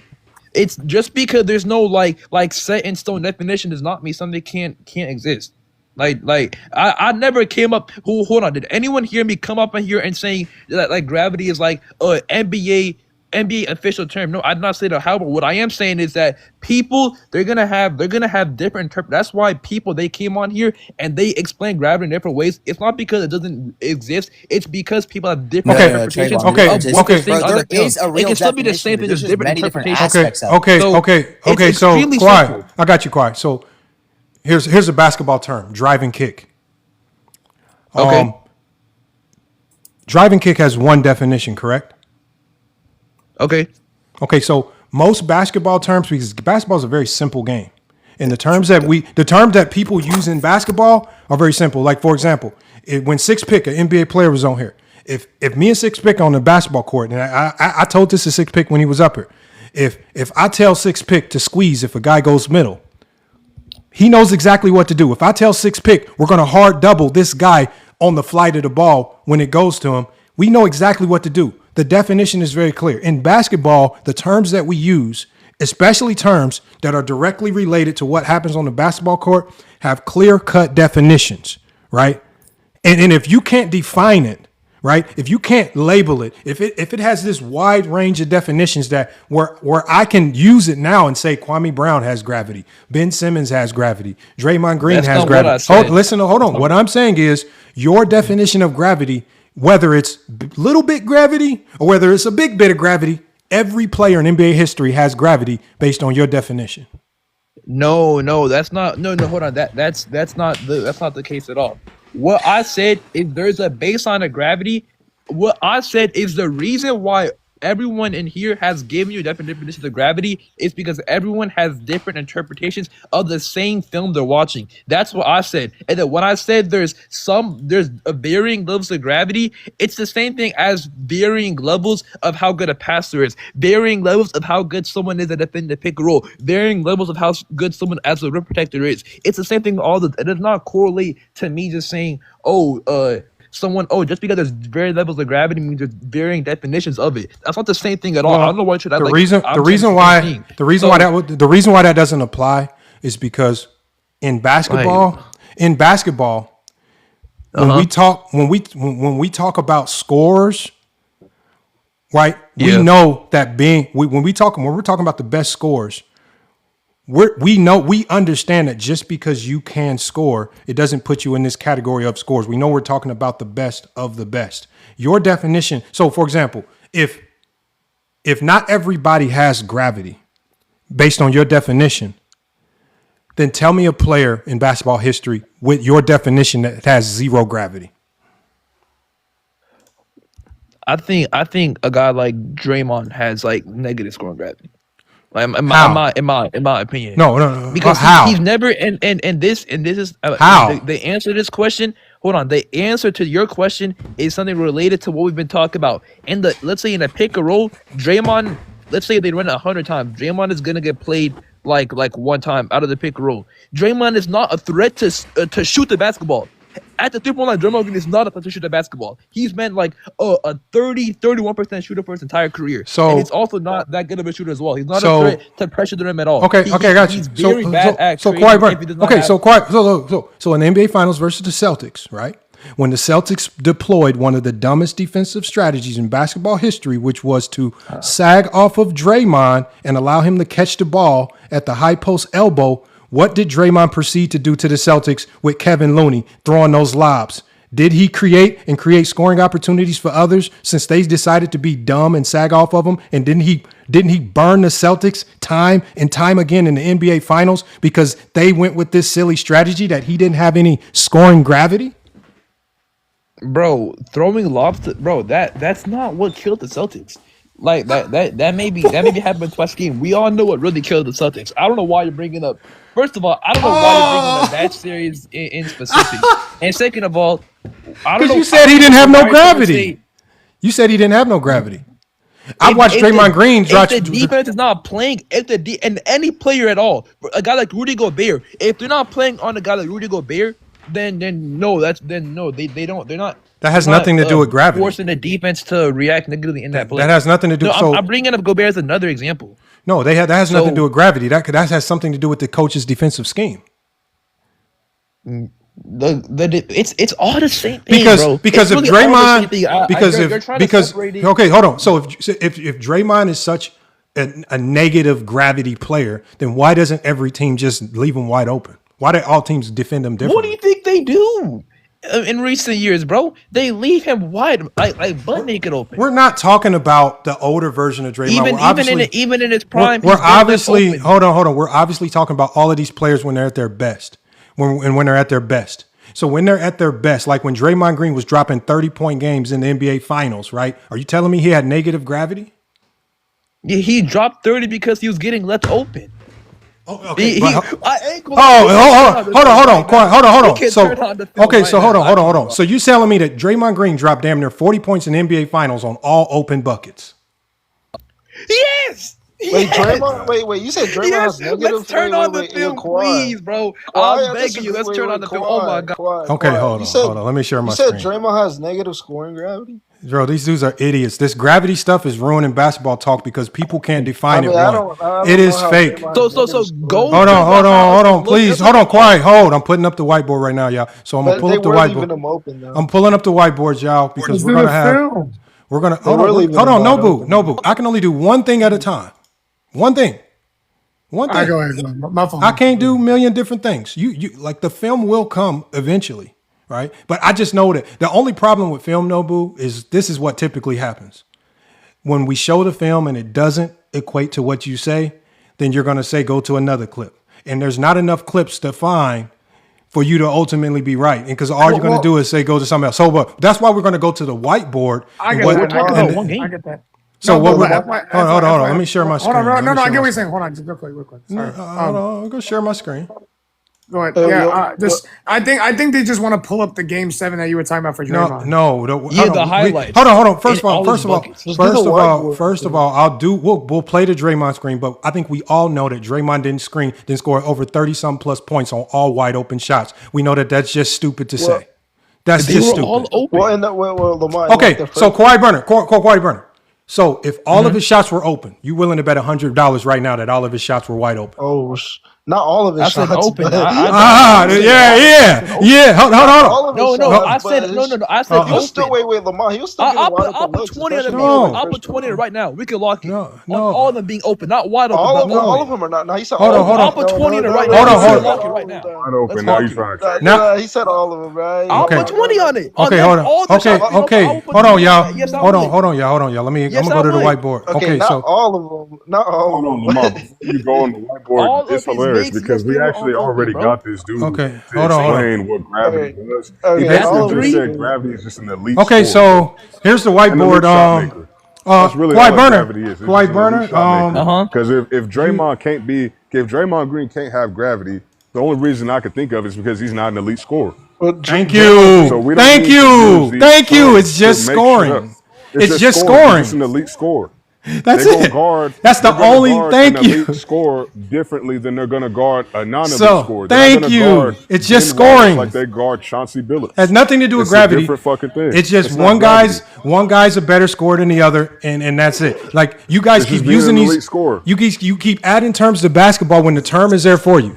One guy's just a better scorer than the other. They're trying to sound smarter than they actually are by making this shit up, bro. Like it's literally just to prop up Curry. Because that's really when I started hearing this shit. Because I ain't hear Ray Allen having no fucking gravity. And Ray Allen was the best three-point shooter ever. Ray only started hearing this shit because Curry. Okay, so Kawhi Burner, what defense are we in? Oh, no. How about this? You tell me the offense. You tell me where all the hold on. This is what we're gonna do. You'll be the offensive coach, Kawhi Burner.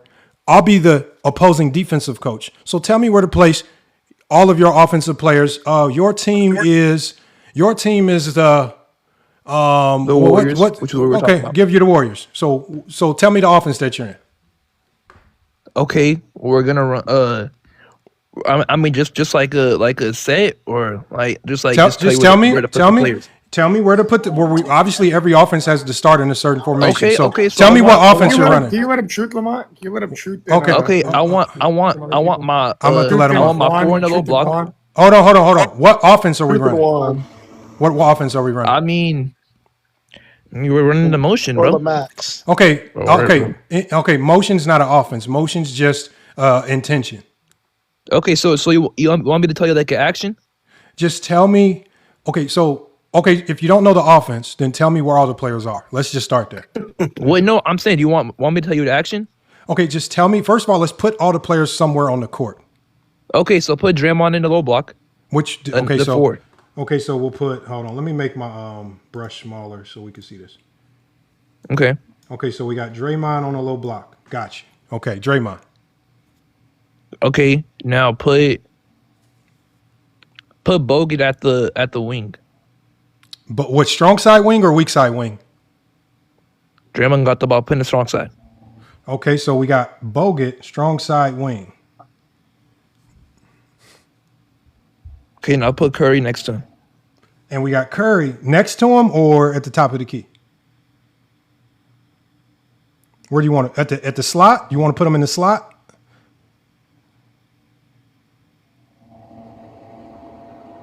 So you want Curry here? He's not in the app. He's not in the app. Oh man, come on. What does he boy. know? No, he don't know. Hey, while he's not here, just let up. Oh, he's back. He's back. Long. Oh, I'll let him. My Yo, bad, I got a- Yo, my bad, I got a FYF, phone let up call. Truther and let Here, up Truther. hold on. Yeah, I'm sorry. I wasn't checking the guest box. Here, I'm letting him up Pick right him up, now. boy. Yeah, let up My Truther. bad, I got a phone Juan, call. My or bad. Tru- All right, so let's continue. So what? Okay, so is that where you want Curry or do you want Curry somewhere else? No, I want Curry there. Yeah. Okay, and then who put, else is on the court? And then put Clay in the corner in the weak side. Weak side corner, so we got Clay. Okay. And then put Barnes on the wing, other wing. Okay. So what are we doing here? So hold on, we got Barnes. Okay, I'm so- gonna put BR. I'm gonna put BR for Barnes. Okay. Okay, what are we doing here? What offense are we running? I mean, just the weak side split. You know, Okay. the classic. Okay, so a weak side split. So who's coming? You're gonna have Bogut coming off a split action with Draymond? This is how it's normally run. Yeah, Bogut's gonna make the entry pass to Draymond. Okay, Then- so Bogut, so the offense starts with, so Bogut brings the ball up. So Bogut has the ball. Curry brings the ball up. He gives the Bogut, and then Bogut makes the entry pass to Draymond, and then Okay, they're okay, gonna so run so he throws the ball to Bogut, right? Then what does Curry do? What does Curry do after he throws the ball to Bogut? he runs behind Bogut to the strong side corner. And so he's going to throw the ball to Bogut, and then he's going to run. He brings, then he's going yeah, to run to he this runs to corner. the strong side. Yeah, Okay, now and then Bogut does what? Bogut does. but no, Bogut's gonna make the entry pass to Draymond and then set the screen, Okay, so Bogut is then going to dump it into Draymond, and then set the screen. Yeah, and then set the screen for Curry. Correct? yeah. And then Curry comes off the screen. What does Bogut do?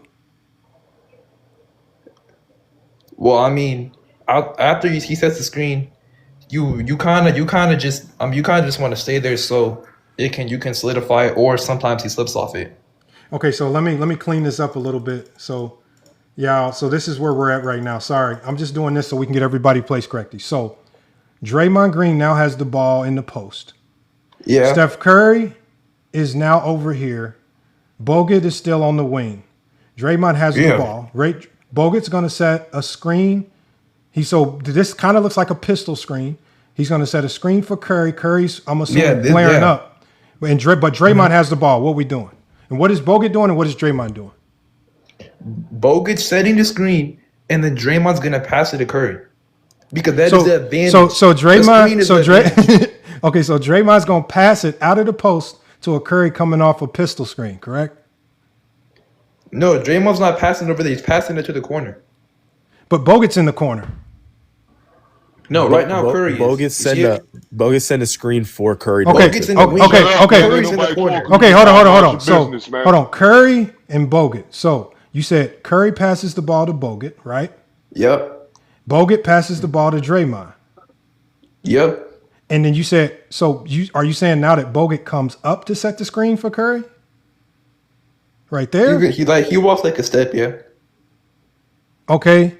And so now Bogut is setting the screen for Curry here, and then Curry gets to the corner, correct? Yeah. Yeah. And then what does Bogut do? Does Bogut stay on the 3-point line? Well, sometimes he slips, but most of the time we just want to hold the screen. So Okay. I like what you're saying here. So Curry's in the corner now. Bogut's right here. So they've kind of done an exchange. Draymond has the ball. Now, Bogut's going to slip. Where does he slip? Does he slip this way? No, he slips to the basket. Okay, so Because okay. I'm just trying to help you. So Draymond has the ball. Okay. So Bogut's going to slip there. No, he's gonna slip like diagonally, like straight to the rim. So he's going to slip here. Yeah. Okay, so he's just going to cut straight towards Draymond. Okay, and then Curry does what after he slips? Well, it depends what the defense does. If they blitz the ball screen, then he makes the pass. If not, then he gets the open look. Okay, but how can they blitz the ball screen when Draymond has the ball? No, because he's gonna pass it to Curry, but Draymond's not the one setting the screen.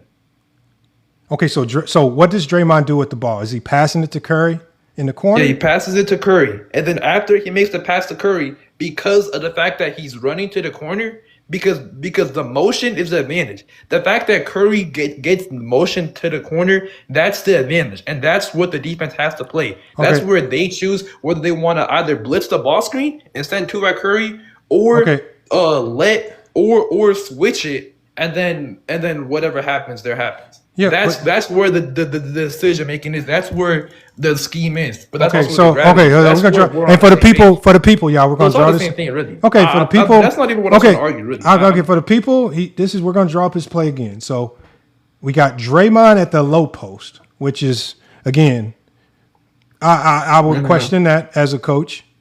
We got what? We got yes, I would. Yes, I would question that. We got Bogut. Oh no, this offense started. My bad, I'm starting it wrong. So we got Draymond at the low block. We got Curry starting the offense in the slot. We got Bogut over here. Curry's gonna pass. Curry's gonna pass the ball to Bogut. Then Bogut is gonna go entry pass to Draymond, and then Bogut's now going to screen for Curry, and Curry's gonna flare to the corner. And Draymond is right here. And then Bogut's going to cut in front of Draymond, hopefully for a layup. No, that's what happens sometimes. That's what happens all the time. Sometimes. Okay, but that's not their split action. It is. What? This literally is a split action. I just need to ask. So there's other ways you can run it. Like, for example, if you. So why are they guarding Curry off of these actions? Why are they trying to split their defense? And why the hell would Draymond be in the post as opposed to Bogut, who's better in the post? Wait, hold on. You guys asked two questions. I couldn't really. Hold on, you have to repeat one question at a time. The shit you saying don't make sense. Why are they compromising their defense to guard Curry? I just want to ask, why are they doing that? Hold on. Yeah, I haven't even told. I haven't even told him I haven't even told him what my defense is going to do. I'm just trying to understand his offense because matter. So you're saying that your offense is Curry passes to Bogut on the wing. Bogut goes post entry to Draymond, right? Bogut is now setting an off ball screen for Curry. Curry gets to the corner. Bogut dives. He dives in front of Draymond. Draymond's still holding the ball, mind you. Draymond now has an option. No, he's not. No. Okay, no, but I'm saying he now has two passing opportunities. He can hit Curry or he can hit Bogut on the dive, correct? I mean, if yes, Curry, right? Look, I'm just showing you Curry, and you can hit Bogut on the dive. He has two passing options, correct? Yeah, okay, that works. That's not what happened. That is an instance that could happen. That does actually happen. That's happened before. So okay, I got you. So, but as a coach, you want the ball to get to Curry, correct? Yeah. Okay, so Draymond. Okay, so again, we're gonna pretend in this scenario that Bogut now does something similar to a 4-5 cut, and Bogut goes through the lane, right? I don't know where do you want Bogut to ultimately land after he cuts through the lane and doesn't get the ball? I mean, if he doesn't get the ball, I mean, most of the time he wouldn't. Most of the time, if he's cutting, he would get the ball because the cut is a reaction to what the defense does to the first action. So what I'm explaining right now is what's called the first action. Okay, we're well past the first action. So Draymond has the ball. Yeah. Curry is now in the corner, right? Draymond still has the ball. So Curry is cut to the corner. Bogut is cut opposite. What I'm saying is if Bogut doesn't get the ball, where do you want Bogut to land to keep your spacing? I mean, he could just stay there, or he cuts. If he where there, the spacing wouldn't go away. Okay, so if Bogut stays, when Bogut cuts, Bogut just stays. Go away. Hold on. Okay, so hold on. You're making this more confused. So when Bogut cuts to the lane, you just want him to stay on the low block, correct? If Bogut, no, I mean sometimes I want him to stay sometimes I'd want Bogut to stay at the 3-point line, setting the screen. Sometimes I want him to do that because most of the time, if let's say Bogut has a really good screen, the chaser, like, sometimes he's just not gonna leave him and he's gonna peel onto Bogut. So in that situation, I would not want Bogut running to the rim because that would just make him more contested rim and bring the defender towards the rim. Hold on, you can't So tell. I would not But want hold on, that. I'm only making Bogut do what you told me to make him do. No, but what I'm saying is sometimes it's because you have not given me your defenses. So I'm telling you the options. So I'm telling you this is the first action to run, and then after that, the way the defense reacts to it is then where you would say, okay, oh, does Draymond pass it? When does he pass it? Does Bo get cut? Does he hold the screen? That is where the defensive reactions actually So matter. hold on. It's all Okay, so the this time. is It's called the a split action would look more like this, you guys. Draymond Green starts. Hold on. It's all based on Hold on. One second, y'all. Let's say Draymond Green starts on the low block, right? Let's say Draymond Green flashes into the high slot, right? So we got Draymond Green. Let's say Curry makes that pass, right? I would never put Bogut in a situation like this. I would probably keep Bogut opposite, so I would probably start Bogut. Right. Why don't we just run the film? Like, hold on, y'all. Like, why do y'all? I just told y'all we're gonna progress to the film. Okay. I want to know what's going through you guys' head when y'all think that the stuff that you say is going to work on a real basketball court. So we're now going to see what your eye test. Remember, you guys say you watched. If you watched, it should translate on the whiteboard. So what I'm just telling you what a split action is and how I would do it, right? Because one, the way he was doing it, it's going to be a clusterfuck, and your offense is going to look like booty juice. Absolutely. Right? So, secondly, I would probably then dive Bogut after Draymond lifts up. Now you have balance, right? After that, if you want to go into some type of split action, the split action is going to be with X and X, right? Where these two are making a decision. That split action happens where these two are literally running at each other and they split off. That's all we're doing. One guy splits off. That allows Draymond playmaking on the cutter, and it allows because what you're doing, you don't really need to know what the defense is going to do. You just need to see Draymond to identify where the mistake happens, and that's Draymond Green's specialty as a playmaker, right? Remember, when I talked to y'all about the Celtics series, he was able to get those lobs off to Looney because he was able to identify where the Celtics were making a mistake. Their mistake, number one, was just leaving them wide open, right, and trying to blitz Steph Curry. And excuse me, Lamont, was Draymond doing any of that passing from the post? But again, Draymond Green loves to operate in this zone right here as a passer. That is his specialty. If you allow Draymond Green to get the ball free in this area, you're going to have a rough night, even if Draymond Green only scores 8 points, because he's going to play make the shit out of you, right? He is great at operating in the middle of the floor. So there's just no team in the league that will consistently, unless you're an idiot, allow him to operate at the middle of the floor without a defender on him. And I don't care what his scoring gravity is. He may not be an elite scorer, but he's always going to be a high IQ player that's going to make the right play a lot of the time. That's why he has 4 championships. He's not the starter on a team that's won 4 championships because he's a bozo.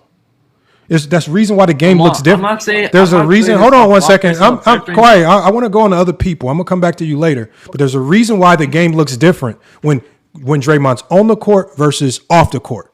When he's on the court versus off the court, it looks different because his IQ is on and off the court. His ability, yes, players have strengths and weaknesses. There's no such thing as gravity because Draymond Green does not let this so-called scoring gravity stop him from being a great player. He uses his skill set so he's not a liability on the offensive end.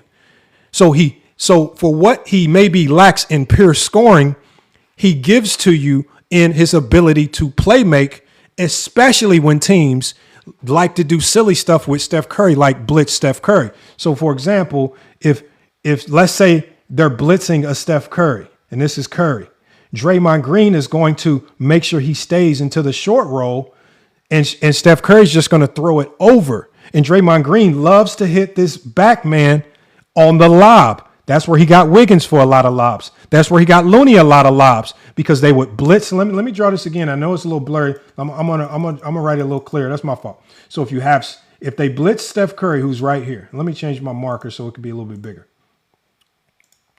And I'm gonna show y'all this. So let's say this is Steph Curry right here, and let's say they blitz Steph Curry off a pick and roll. Let's say they blitz him. Draymond Green is going to potentially stay in the short roll. This is where he's lethal. Steph Curry's really good at throwing it over the blitz, getting it to Draymond. Draymond gets a ton of assists because the Warriors offense tells this weak side to get to the rim on any blitz. Because if Draymond gets the ball, how many times did we see, who's the defender that they have? Peyton. Peyton gets that dunk. Wiggins would get this dunk. Looney would get this dunk because Draymond Green is just throwing this lob because that blitz has now put the defense at a disadvantage, and Draymond Green is able to capitalize off the 2-on-1. You want this man to dive in because it creates a 2-on-1 temporarily, right? These are reads that you make. Draymond Green, whatever you want to say about his gravity. You're literally showing gravity. That's not gravity. Wait, yo, You're literally Lamont, drawing. No, hold on. Lamont, Please what are you hold. drawing, bro? Please hold 1 second. So let's just do this then. So I'm gonna tell you my defense, right? And I want you to tell me how do you capitalize off the gravity. All right. So my defense is Okay, let's go. Hold on. So my defense is 1-3-1 matchup zone. So here, these are my defenders. You have the Warriors. I have the Cavs. How do you capitalize with Steph Curry out of the 1-3-1 matchup zone? How do you make his gravity? How do you use his gravity to beat me? And this top defender is Amon Shumpert. My bottom defender is going to be LeBron James. He's my roamer. Yeah, I'm about to do something. I'll jump at like 15 minutes. Yet. No, I want you to, because tell me how, if Steph Curry has gravity, show me his gravity out of this defense.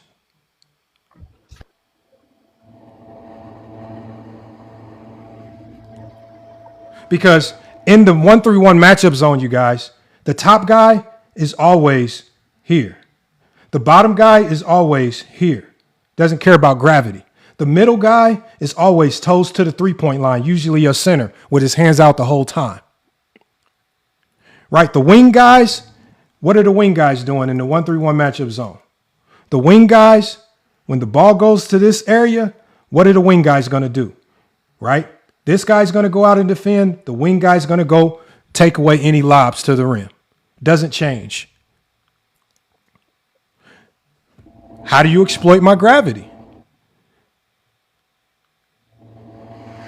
There's no such thing as gravity because a defense is always going to do what a defense does. The rotations are going to be the same. The only thing that changes in defense is their individual ability, their size, their strength, things like that, their awareness, their consistency. Wait, so is the bet still on about this shit? About whatever the fuck we doing in Game 7? There was no bet because he said that Draymond Green scored all 37 some of his points as open shots. Then he conceded that they weren't all open. And if you concede that they weren't all open, then we know, again, Draymond Green that year, that might have been the best version of Draymond Green. If they would have won that finals, Draymond Green probably would have been finals MVP. And he wouldn't have been finals MVP because the Cavs were leaving him open. I mean, they were leaving him open. There's a reason why then why do they blame Draymond getting suspended as the reason why the Warriors lost that series? If he's such a liability, best defender on the floor. And what else on offense? What else is he? He's the best connective passer that the Warriors have. He's their best playmaker. He's their best playmaker. He's their best connective Shut up with that dumb shit, man. He's just the best passer. He's the best playmaker. That's it. Okay, hold on. Truth. What is a connective playmaker? I haven't heard that before. I would say, like when I say let's say there's like a string. They have three components. Like I'm saying, like one throws the ball like you said earlier. When Curry gets blitzed off like a pick and roll, and he throws the ball for a Draymond foot roll, and he connects the ball for like a corner three for Klay Thompson. That's an example of like connective passer. Okay, so hold on. We heard so a connective passer is a guy that makes the right pass. I would say so, something like that. Yeah. So any player that has the ability to make the right pass is a connective passer. Yeah, I think a lot of players can make connective reads. It's a good basketball skill to have. Oh shit, son. What are we talking about, man? This is This only ridiculous. TikTok. This is Hey, only hold TikTok. on. That's why we say y'all can't Truth. fuck with us. Hold on. Truth. Juan, what did I say that didn't make sense? Hold on. Truth. In all honesty, who is the greatest connective passer in NBA history to you? Ooh. I have no idea. FYF. I'm gonna be honest. So why Okay, if it can't okay, apply hold to on. more- Who is I don't okay, I just know who I'm not. I'm not telling. Okay, let's just do this. For the Spurs in the NBA Finals, who was the worst connective passer on the court? Like starting or like bench? I don't care. Just tell me who the worst that you saw. Answer the question. The worst, probably Luke. Luke? Cornette. What made him the worst connective passer? Because he's making incorrect reads most of the time. So you're basically saying he was the worst playmaker on the court. He was the worst passer. Sure. Okay, so he's just the worst passer. Sure. Okay, so who is the best connective passer for the Spurs?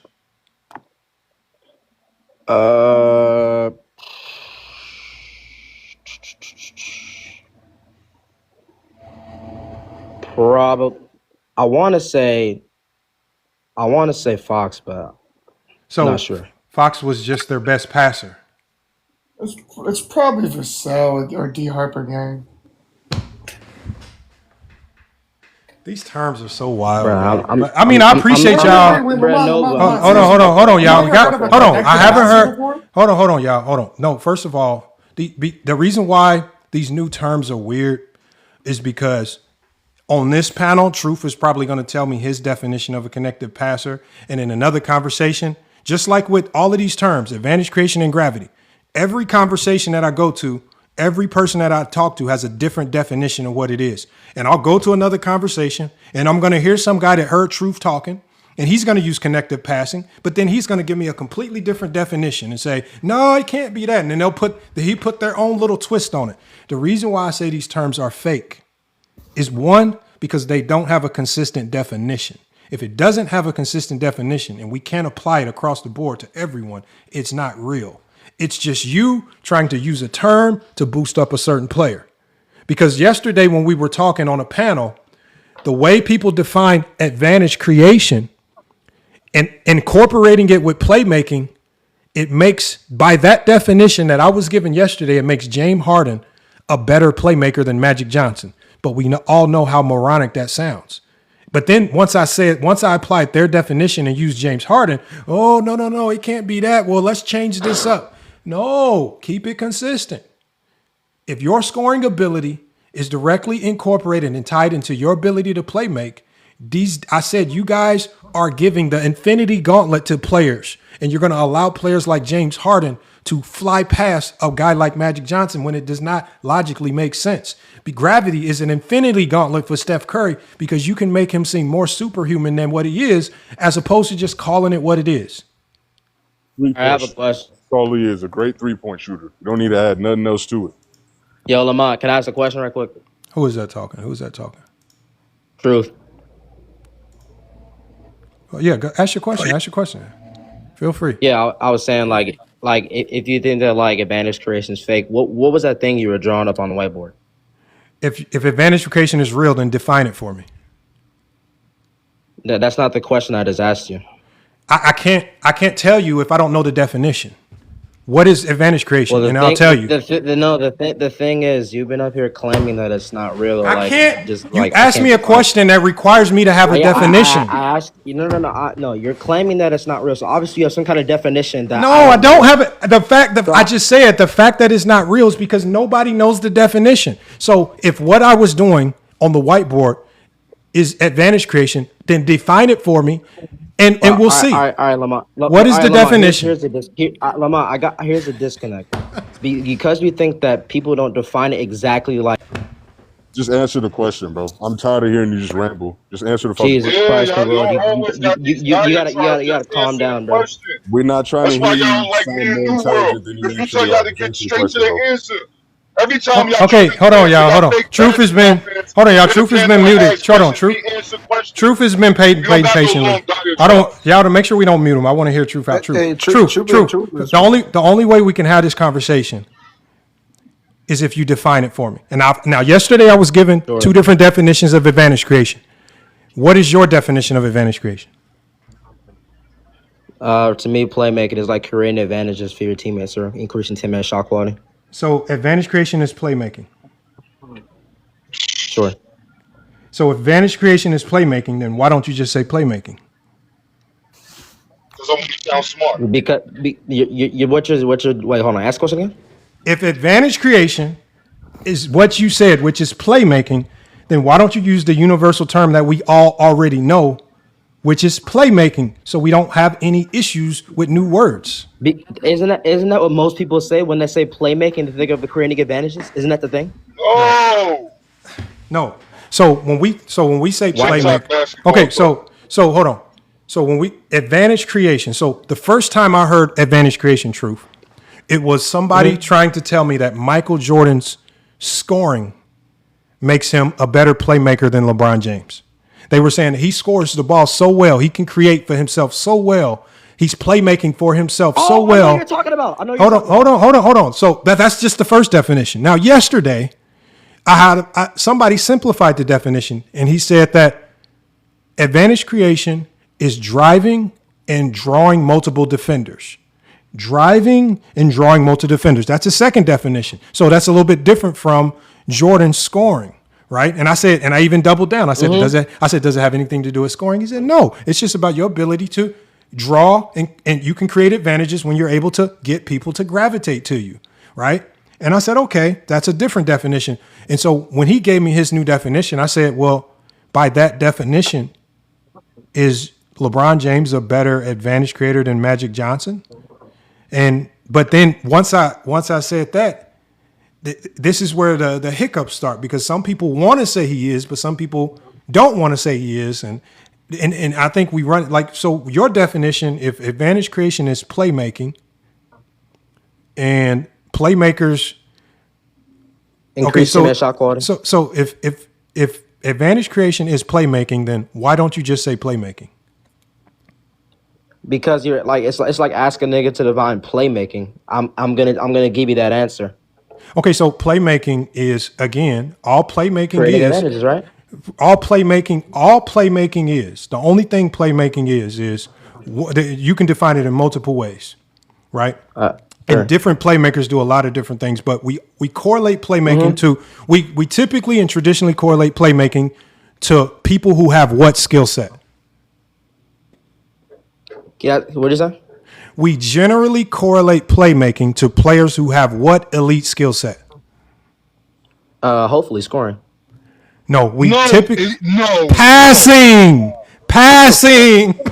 Yeah, bro, get him out of here. Get him out of here, man. Most of the best playmakers ever have the ability to like score. What are we doing?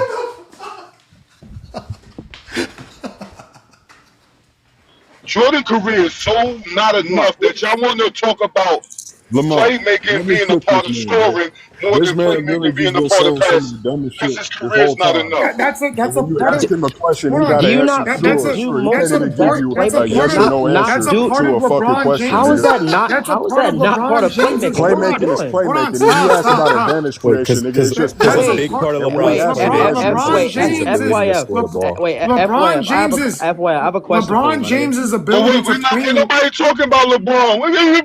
No, I'm telling you. This is not the I don't think LeBron anybody James was Let me talking about talk, Jordan please. Can you either. let me talk, bro? Like, hold For on. what? For what? Because I'm gonna tell you why that scoring skill set matters for playmaking, So especially at the hold high on, Noble. I'm going to accept that your scoring can be your playmaking. So if your scoring can be your playmaking, right? And it all can be encompassed. And then also we have your passing as playmaking plus your scoring is playmaking. Then who is the greatest playmaker in NBA history? Wait, Nobu, you want to answer? Wait, is it Nobu's No, question? it's Nobu's question. No. So again, just like I said yesterday, because if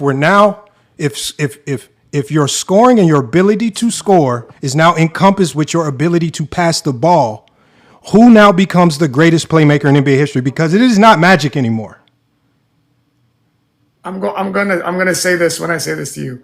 Yeah, like I'm gonna add this because you didn't let me talk. No, because Juan didn't let me talk. You guys cut me off and then ask me a question and then ask me another one. You're talking, Noble. You're talking. I'm not cutting you off. Nobody's cutting you off. Talk. Nobody's cutting you off. Nobody's cutting you off. Just talk.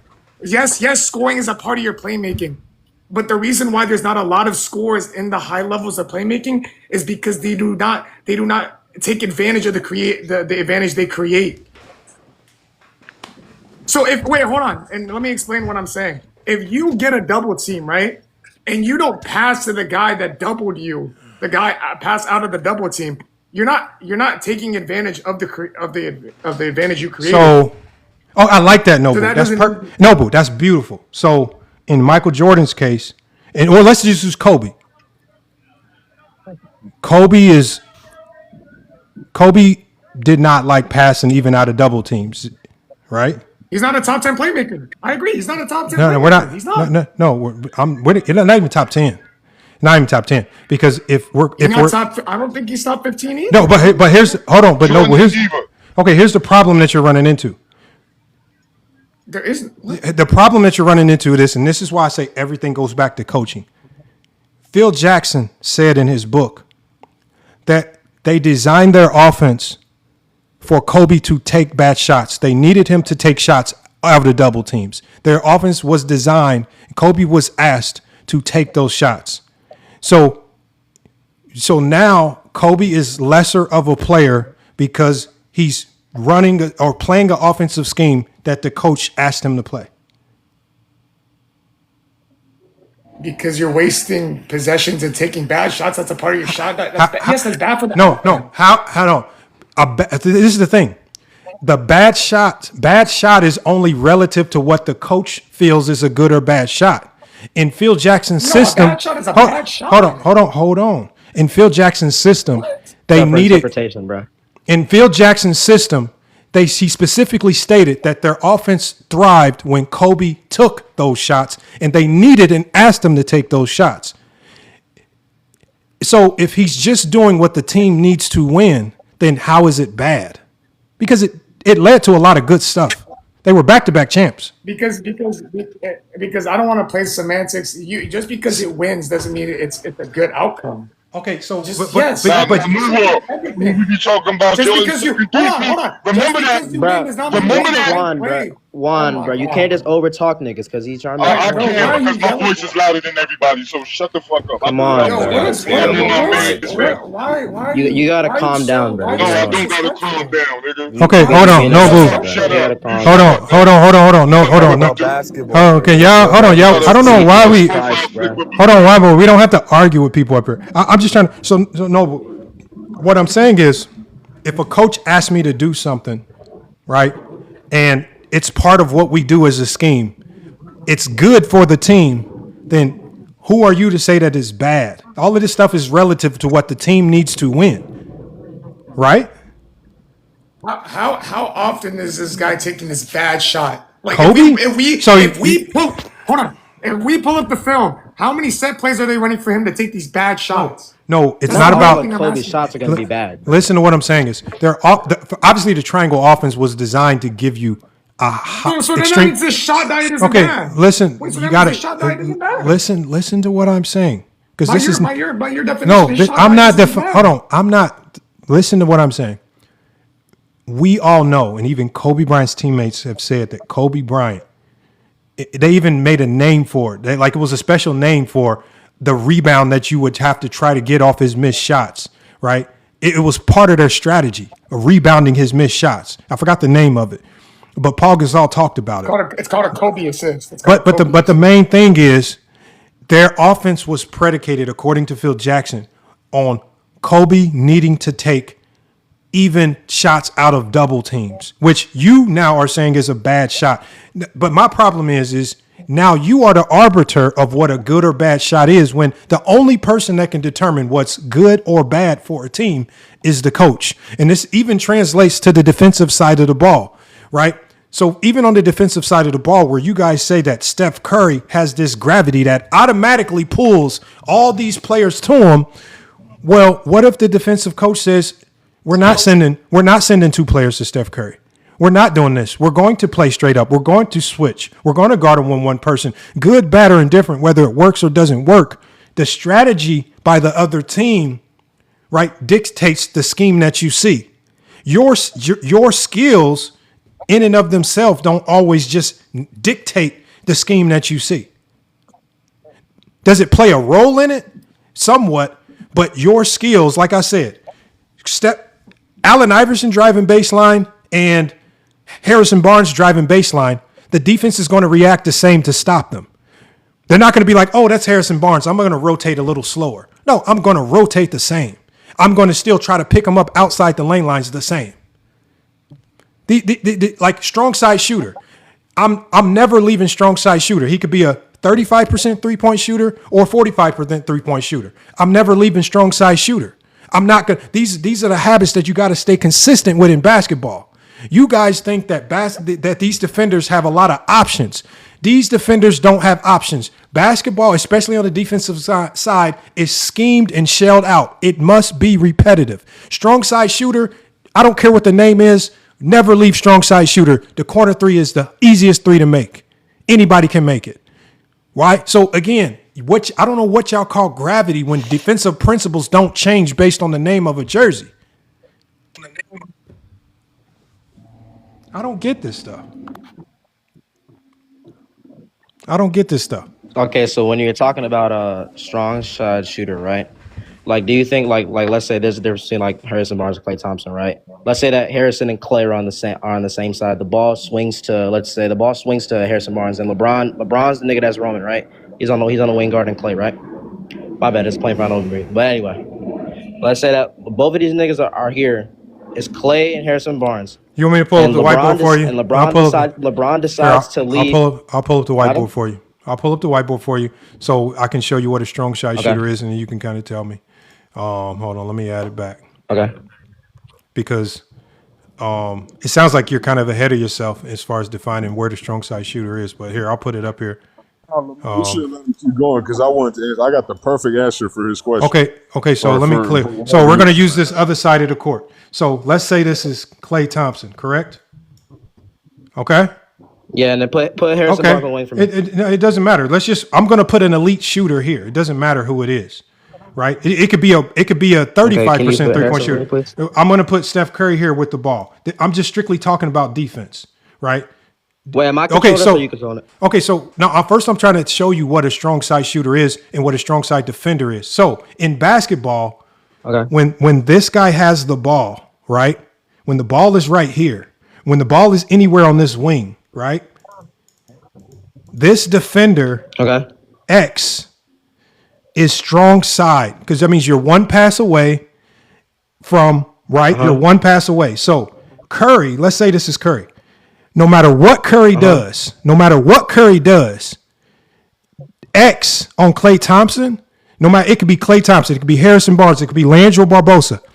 X always stays attached to strong side shooter. In basketball, you never leave strong side shooter. Doesn't matter what the name is. That's just a strategy. It could be Klay, it could be Barbosa, it could be Harrison Barnes. Because the corner 3 is the easiest. Listen, it could be Draymond. You never leave strong side shooter. Listen to what I'm saying. Listen to what I'm saying. And listen to what I'm saying. I'm saying is most defenses, right? And if a coach chooses to scheme to not guard this guy, okay, good luck. But strong side shooter traditionally in basketball, you never leave strong side shooter. Coaches when they're in practice, they're never using names. They always say strong side shooter because the corner 3 is where you see the most luckiest threes drop. If you look at the Lakers when they were playing OKC, Jalen Williams had a field day because the Lakers are so undisciplined in the strong side corner that this dude started to look like one of the best snipers in the league knocking down these corner 3s. It is the easiest 3 to make. So, again, if Steph Curry has the ball, no matter what Steph does, the responsibility to stop Steph is on the on-ball defender and the help defenders, right? Whether you squeeze, but this strong side shooter will never get blamed Because if he tries to peel, if Steph drives and this defender peels off Steph and Steph kicks it to an open three, right? Who are they going to blame? They're going to blame X1 for leaving Clay, or X2 in this case for leaving Clay. Strong side shooter, it's not his help responsibility to stop Curry on this drive. The help defense is going to be sitting in these gaps. It's their responsibility. If Curry decides to drive, it's the help defender's responsibility to work in unison to stop him. Strong side always stays attached to corner shooter. That's what I mean by strong side shooter. You guys are putting names. You're using names because you see these guys on the court the most. But the principles do not change. No matter if it's Clay, no matter if it's Barbosa, no matter if it's Draymond, but defenses are very consistent in what they do.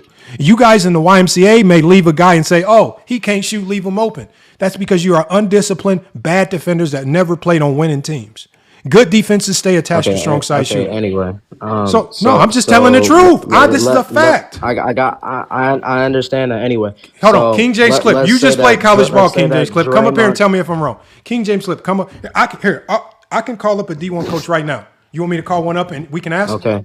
Do you want me to call one Christ, up? Man. I'm just trying to engage with the conversation, dude. No, engage with the whiteboard. That is literally what we're doing. But okay, so where do I place players? I was gonna ask you. Like, I don't know why you're so like adamant on saying. Let's just draw it up. Like, okay, you're up now. You're up now. Okay, you can draw Curry the same spot you had him. Okay, so we have Curry in the slot. And then put Draymond strong side, please. Strong side corner. So let's say that Curry drives here. Okay, so left. give me the placement of all the other players. Because this is a 5-on-5 game. No. This is just specifically about like strong side here. So we have. Hold on.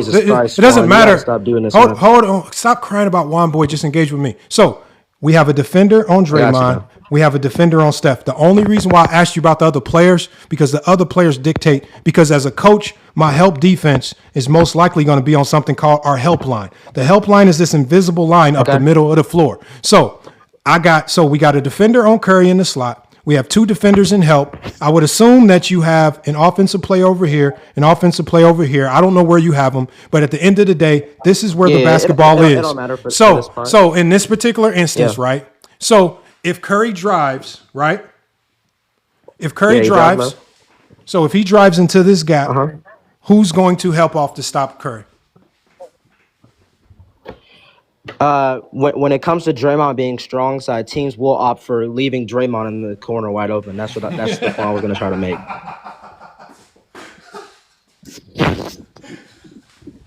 So wait, are you unaware? Are you unaware of where majority of Draymond's points came from in that game 7? So hold on. So again, in basketball, and again, please, any college basketball players in the chat, if anybody that's ever played elite basketball, please come up here and tell me if your coach hasn't chewed you out for leaving strong side shooter. It's just I call it a criminal sin in basketball. It's the easiest way to go straight to the bench.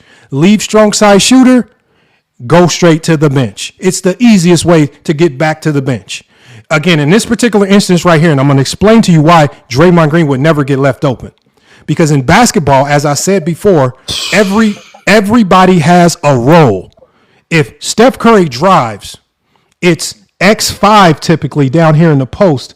It's his job to step up and stop the ball outside of the lane lines, right? So we'll draw this up because they shell this out. All right. No. All right, so look. So if you're saying this isn't true, can you please just pull up a game? Okay, I hate it when people try to cut me off when you know that you are saying something absolutely idiotic. Exactly, but he's talking about me cutting him off. Hold on. We got Draymond in the corner, right? We got a man on Draymond. We got a man on Steph. We're probably going to have two people loaded up and help defense. Now, obviously, to avoid the 3 seconds, he's going to do something called 2-9. He's going to 2-9. In for 2.9, get out. In for 2.9, get out. If Steph Curry drives, this guy is stepping up to stop the ball outside of the lane lines. That's his responsibility. It is not Draymond Green's responsibility to put two to the ball. Why? Because Steph Curry's not like one of these guys that's going to take a silly shot, right? Steph Curry will playmake to Draymond, and playmaking to Draymond has cost teams games. Teams have lost entire series because Steph Curry will pass the ball to Draymond. You guys act like passing the ball to Draymond is a liability when we've seen that passing the ball to Draymond, allowing him to operate, has killed teams. Draymond Green might not, because this is how, in Wamboy, this is how low-level basketball minds think. They think that when Draymond catches the ball, Draymond is just going to chuck it up like some idiot at the YMCA. Draymond Green now, if you leave Draymond, he can now drive. Draymond Green drives, nobody's going to give him an open layup. Now you've put your defense in some silly scramble because strong side defender left strong side. None of this makes sense. But also it don't make sense because he's talking about Draymond ends up in the corner. How? He's usually at the top. Hold on. Initiating no offense. I'm trying to figure out what offensive set Hold on, watch this. run ends up with him taking the corner three. Hold on, let me. That's what I'm trying to figure out. Hey, Kawhi Bernard's back though, Lamont. Hold on, I'll put him up. Hold on, let me call a coach, y'all. Let me call somebody with some. I'm gonna call a coach, y'all. Hold on, I'm gonna call a coach. Hold on. I'm gonna call a coach. This what happened every time y'all come Now, up here. this man. coach. Not a coach, man. Hold on. No. Nobody. Man. Hold on, y'all. Hold on. Mute up, y'all. I'm about to call a coach. We're gonna call. He just coached at Nelson University. We're gonna call a coach. We're gonna call a friend, man. We're gonna find out. Stanson, what's good, man? Hey, what's up, Coach? How you doing, buddy? I'm good. Hey, so I'm on my live stream, right? I got a basketball question for you, all right? Okay. Basketball, everybody in the chat. So I'm live right now on TikTok. So I'm talking to all my people. Hold on one second. So I'm talking to all my people. Okay. Now, you're a defensive coach like me, right? We both consider ourselves defensive coaches, correct? Defensive minded, yep. Defensive minded. Okay. Now, you understand what a strong side shooter is, correct? Yes, sir. Is there ever any realistic scenario where you have your defender, guard, and strong side shooter randomly go off on some mission to stop the driver, or the strong side defender always stay on the strong side defender? Like, what do you typically do? Do you send that strong side defender on dummy missions? I don't actually. If I want to protect, it's a gamble, right? So if you have strong side on one side and then the ball's getting driven on that side, on that lane, Mm-hmm. I typically have my defender on the strong side shooter.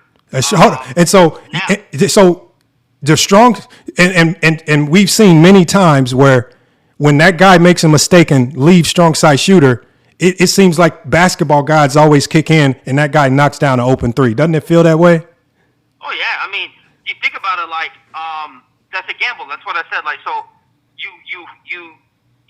you hope for 50%, right? Because if it's any other shooter, but if that's that shooter, like 90% of the time, that guy's knocking it down. So you always got to have a defender on that strong side all the time.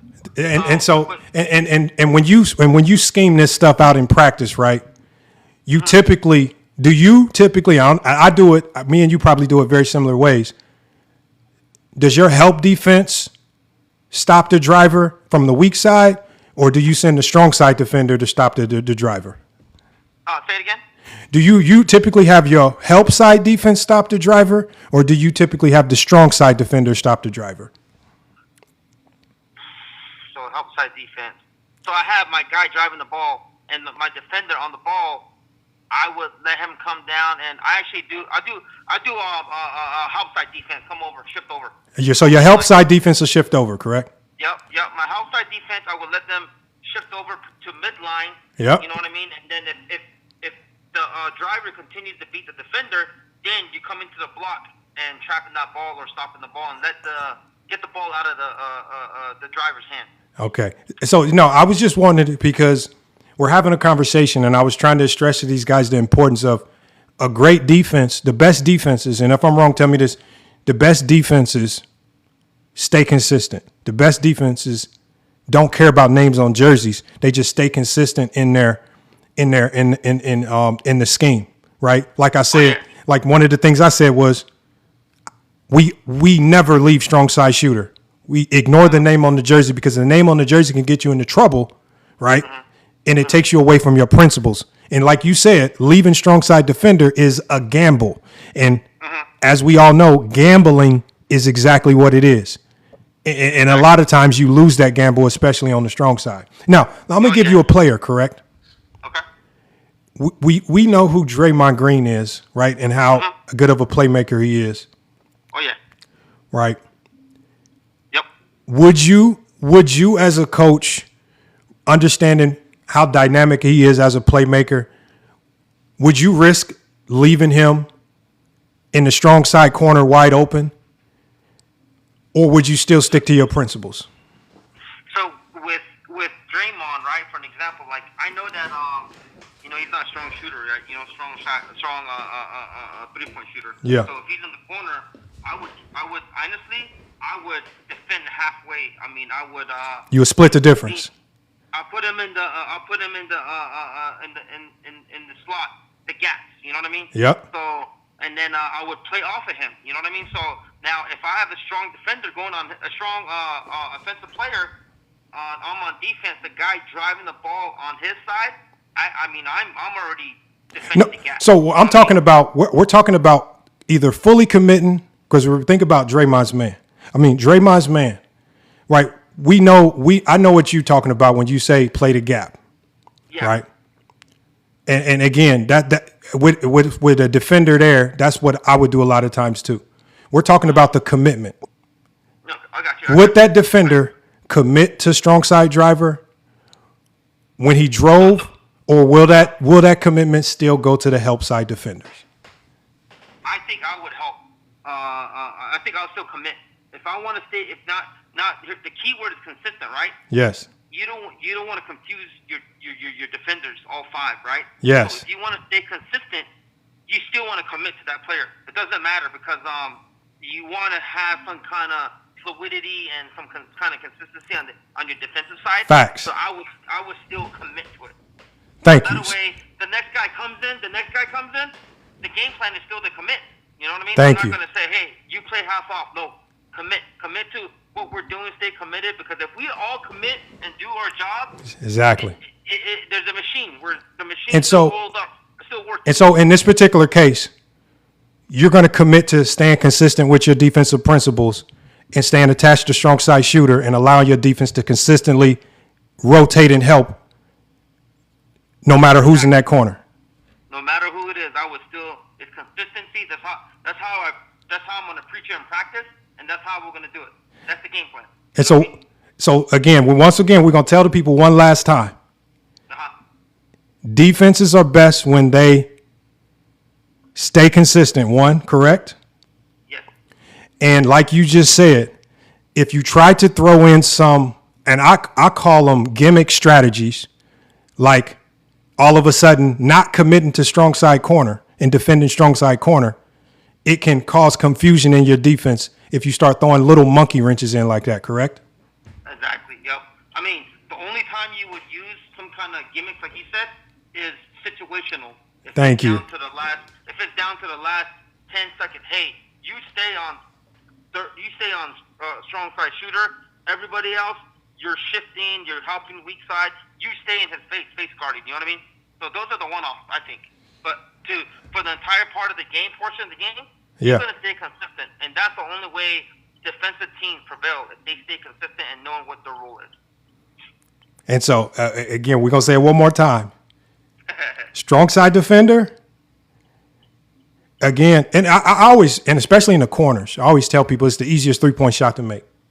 It is. It's the easiest three-point shot to make. You always get burned there.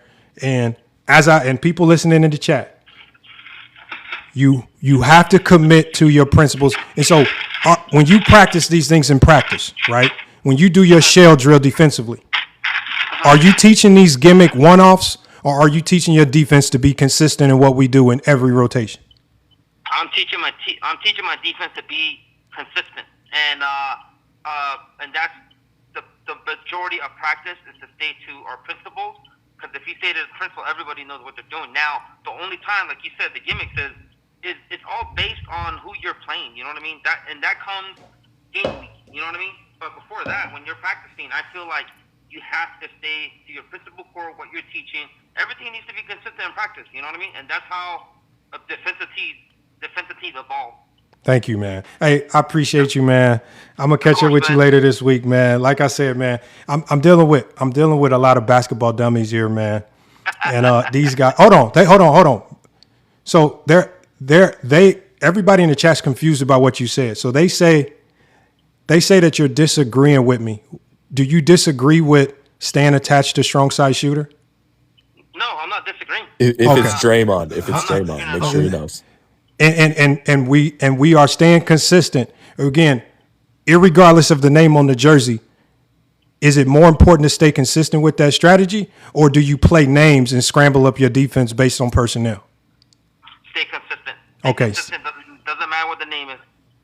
Okay, everybody in the chat's telling me we're going to mention Draymond. Do you stay consistent even if it's Draymond? Because I would. I mean, the majority of the game. Now, here's the thing. So if it's Draymond, I know he's not a good shooter, right? I'm still going to play to the principle. But when you're in that situation now, everybody needs to do their job. You know what I mean? Thank you. You're like everybody needs to do their job. That's the best thing about being consistent is you don't have a gimmick you throw in or any one-off, but everybody needs to do their job, shift, move, force baseline, sideline, and that's the majority of the game. You know what I mean? I had a player last year, right? He was so good defensively, but he would scramble all over the place, and I would tell him all the time, you don't do two people's job. Just do yours. If this guy's not rotating, let me see him not rotating, and I'm going to get on him for not rotating.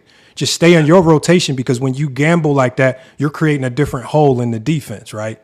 And so I actually had a player like that I would say to him all the time. But yeah, they wanted me to ask you about Draymond because they think that as an elite coach, your strategy is going to change and you're going to compromise your defense, right? And again, I told them great defenses stay consistent. They don't do gimmicks. They don't do this silly stuff. And I think these guys have been playing YMCA basketball so long, and when they see a old man in the corner, they can't shoot, and they'll just leave them open because they're tired. And I was like, well, there's no penalty in the YMCA. In the game, if you leave strong side shooter, you coming straight to the bench with me. That's just an absolute no. Well, here's the thing, though. Like, you got to understand, like, if you leave a guy in the corner all the time, I mean, and the other smart coach will pick off on that, you know what I mean? And they'll switch personalities around. So if you stay consistent, the beauty of consistent is, like, the guys in the corner, it doesn't matter who it is. Your player, if you taught them right in practice, they're going to close out, force baseline, and get in their face, hands up. And that's what we want. Everybody wants to shift together. And then when one side shifted, all the defense is on a string. It moves to the midline. Defense is on a string. Hold on, one more question. I have a comment for you. They said I'm manipulating you. Is anything that I said manipulating basketball? Oh, no, Coach. You know that. You know, when I first came to you and talked to you, I always told you that I'm a defensive-minded coach. And this is me being defensive-minded, and my mind's working right now. You've given me scenario player A, B, and I'm saying, hey, this is what I'm going to do, and I'm just spitting it to you. You know what I mean? Hey, so look, hey, basketball knowledge. Hey, look, I'm not going to take you too long. I'm gonna get up. I'm gonna get off here, but I just wanted to touch base because again, for whatever reason, they don't. They need to hear it from somebody else other than me. And plus, sometimes I want to make sure that I'm still okay. Sometimes I feel like I'm losing my mind when I hear people talking about leaving strong side shooter, and I'm like, I don't know what level of basketball you play where leaving strong side shooter was some type of was an option for players. Like I've never seen a coach say, "Oh, it's optional to attach yourself to strong side shooter." I have never seen that in basketball history, man. No, I never. I've seen somebody do it before. But I switched it right away. Like, this is they get cooked. Exactly. Yeah, you get cooked. You stay cooked. All right, man. I appreciate you. I'm going to be in touch with you later this week, man, but I appreciate you taking the call. Thanks a lot, Coach. Yes, sir. All right, bye. Oh, man. Look, man. Y'all gotta stop messing with me, man. I told y'all. They can't get it from you. They're not gonna care, bro. Do you see how they all just fucking disappeared while you was having this conversation? They're not trying to hear all that shit. They're not trying to hear. Oh, hold on. Hoops said the film now. Hold on. We can bring up the film now. Hold on. How about this, Hoops? Let's do Hoops around the globe. Let's do this. Hold on. Let's do this. Hold on. How about this? Y'all tell me the game to pull up. And then. We're talking about Game 7. Hold on. Y'all tell me the game to pull up. and that way you don't say I'm selecting the game. Not FYF, they're talking about game 7. Because I can literally, I think the best thing that we could do is select a random game throughout NBA history. Not FYF. They won game 7 of 2015. All right, I'll pull it up. Yeah, that's what they were referring to. I don't know why everybody dropped. Anniversary anyway. Can I say one thing right quick? Who's that talking? My bad, y'all. Nah, you just came back up. No, you just came back It's up. Kawhi Burner. This is what I wanted to say. The new world. Remember how I was cooking Rui all last year because he always left the strong side shooter open in the corner, and he was always late on his rotation. Every time Julius Randle drove, Rui's late on the rotation because he. Hey, I have one question. Can I ask one question? Okay, I mean you can just say a statement. Can I ask one question right quick? Just tell us what you want to tell us. Okay, I think only reason why I say that is because when we ask questions, I don't know if they're hypothetical or not. Okay. And sometimes people try to answer and then it gets mucked up. Okay, no. Okay. That's valid. All right, so look. Game 7, 2016, right, y'all? Stat I have, right? The NBA website. The NBA website. So this is legit. 32% of Draymond's in the 20 season, which is Draymond's best shooting year. 32% of his shot attempts were at the 3. So 32%. So he took 30% of the shots 3-pointers. Out of those 32% of shots, 1% of those was the defender contested it from 0 to 4 feet, and then 31% of those were from 4 feet and above, which is considered open. What series is this? What series is this? Like 98% of his threes were considered open. She in said the 2016 season. Okay, according to NBA.com. Okay, so we can go year by year. Hold on, quiet, bro. Hold on one second. It's a lie. 2016. Now you want to bring up year by year? Hold on one second. Hold on one second, y'all. Hold on, quiet, Burner. Okay, so okay, hold on one second, New World. Hold on. What is the point that you're trying to prove with that? No, because you were on the call with the D1 coach, and you were saying that no. But what is the point that you're trying to prove? Saying that you don't leave Draymond. You don't. No. The point that I'm trying to prove is that teams will drastically, a lot of times they're gonna leave Draymond open, and we see it in the data as well, not just the film. Well, this is okay. Hold, please, hold on, please. Let me quiet. This is what you're not incorporating. Okay, so especially when we go to those 2015, 2016 years, the one thing that you're not incorporating is it wasn't just Draymond getting a shit ton of wide open shots. It was everybody, especially the guys off the bench. It was a ton of guys getting open shots because you have, right, especially when they got Kevin Durant, it got multiplicative. But when you have Steph Curry and Klay Thompson on the court, Steph Curry is one of the best scorers in NBA history, right? And so when I say, when I define Steph Curry and the NBA defines Steph Curry as a non-pattern player, he is elite at doing what? He's elite at going away from the offense and breaking down the defense. Once he breaks down the defense, well, now he's put you in a 24-second shot clock game, right? The defense has to make decisions. If this man gets beat, somebody else has. He's creating on the fly. He's getting into the paint, right? His ability to shot make is making guys press up, right? Because he's an elite scorer, right? And so because of his ability to score, right, it's allowing him to create better scoring opportunities for other teammates. That's just because Steph Curry is one of the best scorers. Let me finish. You make this about Draymond, but a lot of the guys on that team, that offense was one of the best offenses in the league because they were able to generate open shots for a lot of guys, even other guys. You making it seem like it's just a Draymond thing, but a lot of those guys were getting good shots because of Steph Curry. Is that true? No, but Draymond got the most wide open shots. Iggy did not get as nearly as much open shots. Iggy, hold on 1 second. No, that's a perfect. Hold on, because that first of all, that advantage, right? Think about this one. Let's say you were coaching and it wasn't Steve Kerr, and they were running your offense with Steph Curry still be able to so-called generate the same advantage with your offense versus Steve Kerr's offense?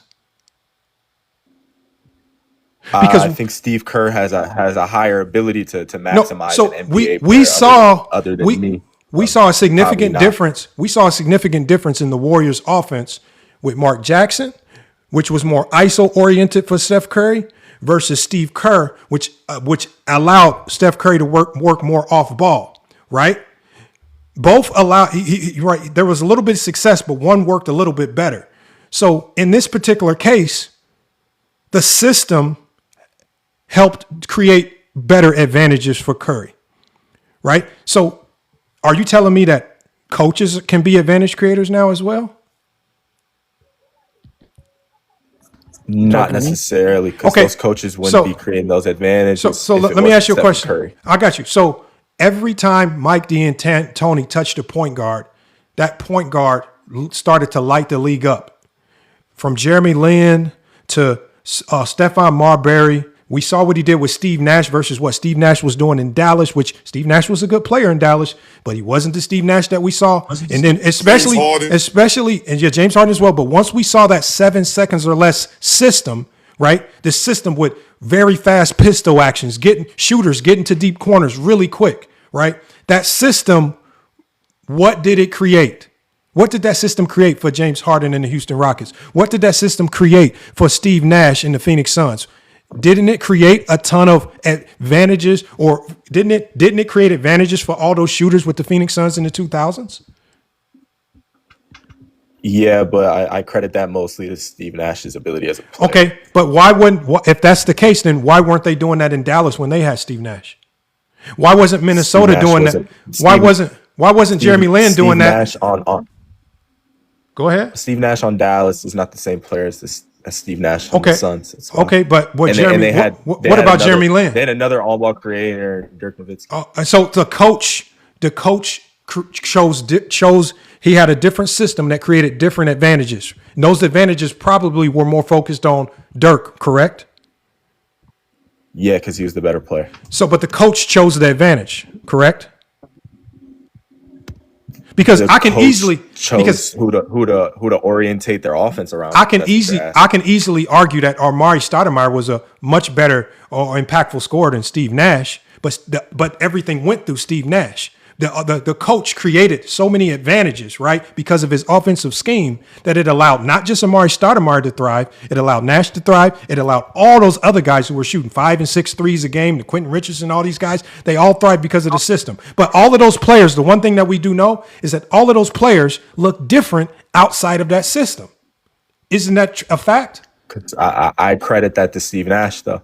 Steve Nash is like one of the most skilled point guards Nash ever. is the one making decisions. He's the one pushing pace. If it wasn't Nash, if it was a worse ball handler, if it was a player who had a worse IQ, if it was a player who had a worse scoring process, that offense would not look as good. Let me ask you a question. No. Why was D'Antoni looked at as the offensive genius who would immediately fix your offense if he was the coach of your team? When he got with Houston, why did that offense look completely different and turn into a juggernaut? And the same thing with the Suns. What was he doing? What system was he bringing that created all these advantages where not just James Harden could thrive, but Steve Nash can thrive, Marbury could thrive, Jeremy Lin even thrived in New York? How are all these guards? He was called a point guard gold coach. What is he doing to create all these advantages for these guards where these guards really didn't look like this type of player without him? First, I wouldn't say Jeremy Lin thrived. That was like a 2-week thing. But he did thrive when he was able to start. He did thrive. Yeah, for like a 2-week span. Yeah. But we're talking Stephon Marbury thrived. You're talking about Stephon Marbury, Steve Nash, and James Harden, some of the most skilled basketball players ever. So that's listen to what I'm saying. Like you're giving Mike D'Antoni those level of basketball. Listen to what I'm saying. And he's able to because offenses, a bad offense can cripple a team. Do you agree? Yeah. And why can a bad offense from a bad offensive coach cripple a team? Because I guess they won't get any efficient shots up. But And so, like even a good offensive system needs personnel. No. I know. It's not just an offensive system. I'm not saying it doesn't need personnel. They still need personnel. I understand that but again, it doesn't matter. Mike D'Antoni, with all different types of personnel, was still able to thrive offensively. It still shined. Maybe he was never the best defensively. Not necessarily. Hold on, listen to what I'm saying. Mike D'Antoni is known for being an offensive genius. That's a fact. Regardless of what your personnel is, he can maximize that personnel with his system. Isn't that true? Yeah, but that system is also maximized by the personnel as well. No. It goes both ways. Okay, so again, what I'm saying is he can take a good player in Steve Nash and take him to the top of the league with his system. He can take a good player in James Harden and take him to the top of the league with his system, correct? Yes, but those players also will take that system Now, to be one of the let me greatest. ask you this question. Yeah, it goes Is both Steve ways. Nash a back-to-back league MVP without Mike D'Antoni? I don't know. That's hypothetical.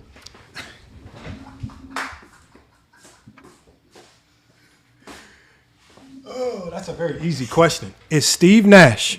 I mean, he's right. He's a hypothetical. I don't know. We've never. That is Answer- hypothetical, though. Hold on. All basketball. If he was in his peak without another coach, I don't know. All basketball talk is hypothetical. Okay, let me ask you this. Not What? really. Oh, okay, so That's hold on. not true. Okay, so is Nowhere Steph near true. is Steph Curry a 4-time champ without the changes that Steve Kerr brought to that offense? I don't know. That's a hypothetical. No one knows. I just want you to. You just asked, is Steph Okay, Curry so something? again, hey y'all, I just want y'all to engage in the conversation, because when you engage in the conversation, if you say yes or no, you then have to tell me the why to your answer. There is no right or. I want you the hypothetical. say that. He Hold said on. he didn't Okay, say so hold on, y'all. Anybody I don't know. Okay, so I don't hold know. on, hold on, y'all. This is called basketball talk. The basketball talk is not to. I don't know what panels y'all been on where y'all feel like if y'all say anything, you're wrong, and we're going to chastise you and we're going to talk about your mama. Basketball talk, there are no right or wrong answers. I'm asking you because the only way as a coach, right? The only way as a coach I can be a good coach is if I watch film and then I have to ask myself a whole bunch of hypothetical questions. Will my point guard look good in this system? Will this action work? Will this defensive scheme work against this player? And I have to ask myself hypothetical questions, and then I have to explain it to my team why I think it will work, and then teach it to my team. So in this particular sense, if you say yes or no, the following question is just why, and you would just have to explain it the best way you can based on how you understand the game.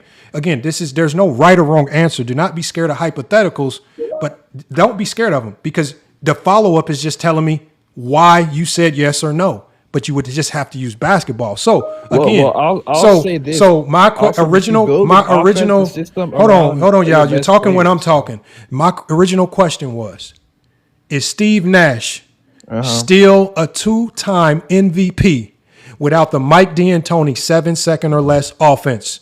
Yes or no, and why?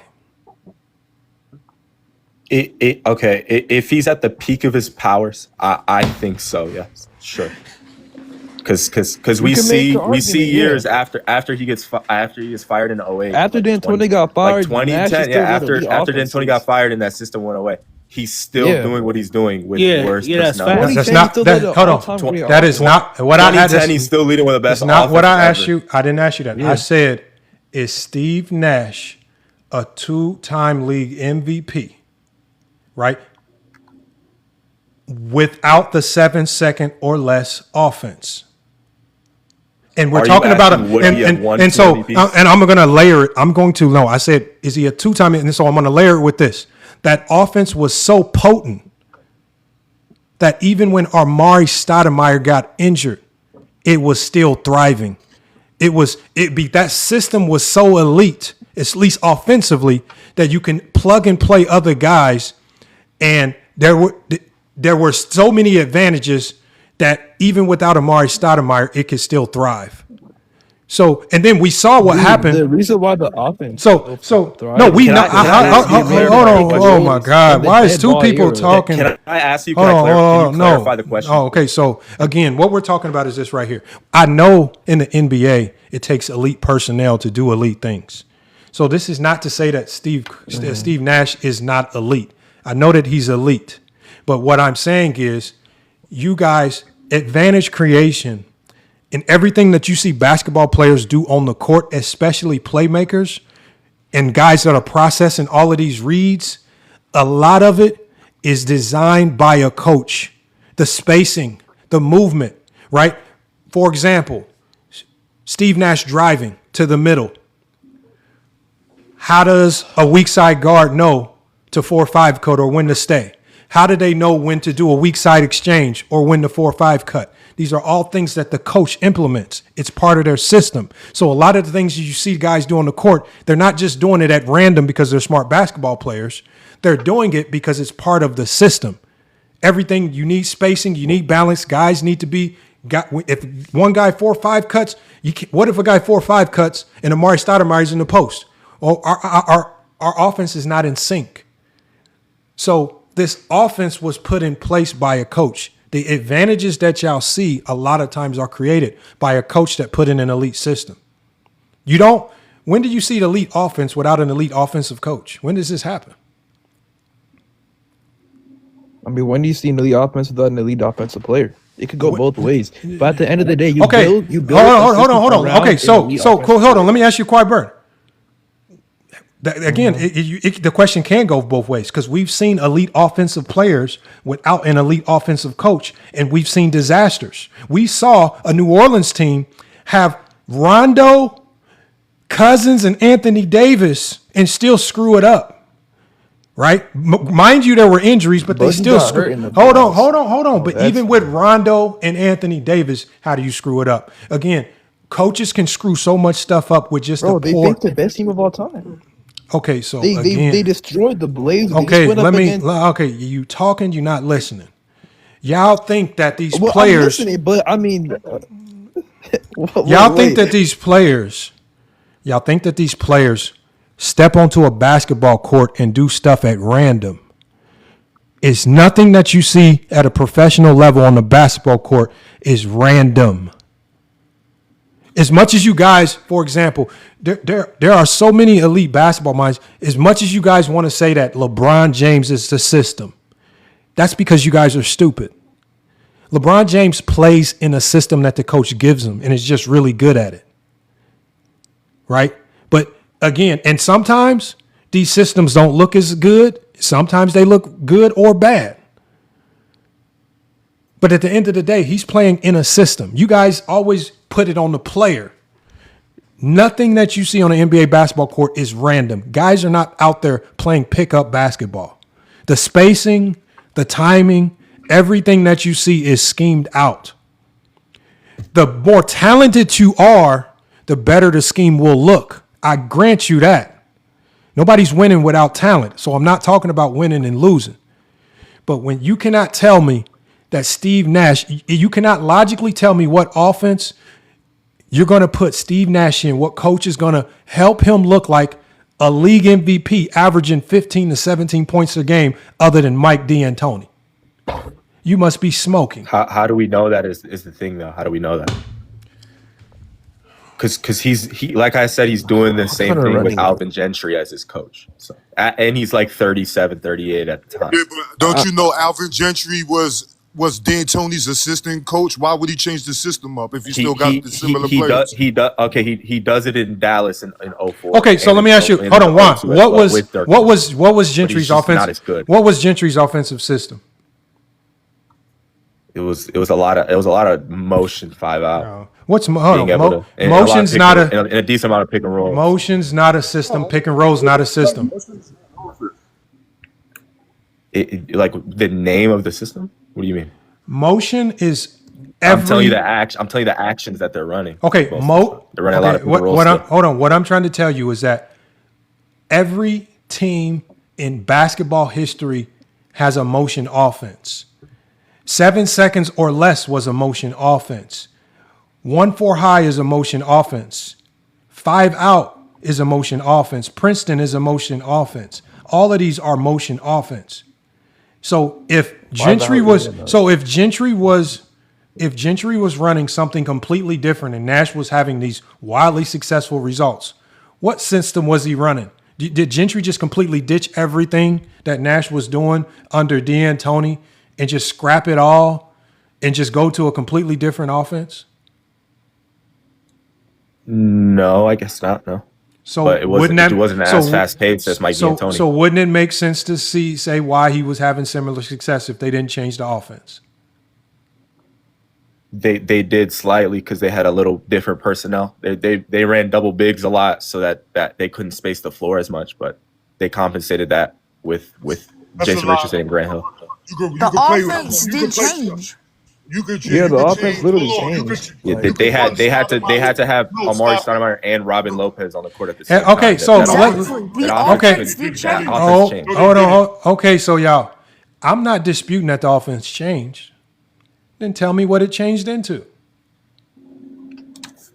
They're running more like. I mean, they're running more staggers. That's staggers. Hold on. Okay, so they're running more double staggers. Okay, so let me hold on. Kawhi Burner. Okay, so just to help you guys out, you can run a double stagger in the 7 seconds or less offense. You can run a double stagger in 5 out. You can run a stagger is what you call an action, and you can implement an action into any motion offense. No matter what your scheme is, you can run a pick and roll in any offense, right? You can run a pin down in any offense. These are just actions within a system. There's no such thing. There's no coach that's just going to say, go out there and run double stagger. Okay. The players are going to look at you like you're an idiot. Again, okay. So I get that you guys understand actions, but actions and systems are two different things. So. Lamar, Alvin Gentry ran the section 7 seconds or less with the Suns, bro, because he had the same personnel. They talking about this double big. You could do that because you're not going, because Amari Stoudemire can shoot. He's not going to clog up the paint. You're not going to do that with Robert. They couldn't space the floor. That's a lie because Shannon Fry was on the team too. He stretches the defense. What are you talking about? He wasn't the starting big. He's coming off the bench. I'm talking about in their starting lineup. That's why I said. But all right, but you're not gonna. But Robert Lowe. How much was Robert Lowe part of the offense more than we're getting away from Shannon Fry knew? Getting away from the topic. Nah, probably not. But he is starting, and so is like Jaron Collins. So telling me but Juwan, what I'm saying is Grant Hill's hold on, Kawhi Burner. What I'm telling you guys is you guys naming the personnel is not an indication that you know the system. Just because personnel, like for example, when I make substitutions and the personnel on the court is different, the system don't change. So I don't know what you guys are talking about. Just because you see different, just because you see different players on the court, it don't mean they're running different, a completely different system. That's just not how teams operate. That's not how teams operate. It's the same system. So that's why I was asking you guys, if it's a new system and he ditched the 7 seconds or less philosophies, then what was he doing?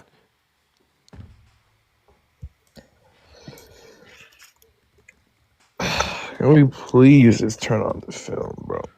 What game? My bad. Can you repeat your question? My bad. Can you repeat your question? Cause I'm just cause my thing is we've been going around in circles for like 2 hours. We're not going around in circles. I just think this all ties back into what I said. I believe that it's pointless. You just go somewhere else. I believe that I've heard enough definitions of advantage creation to know that it's just playmaking.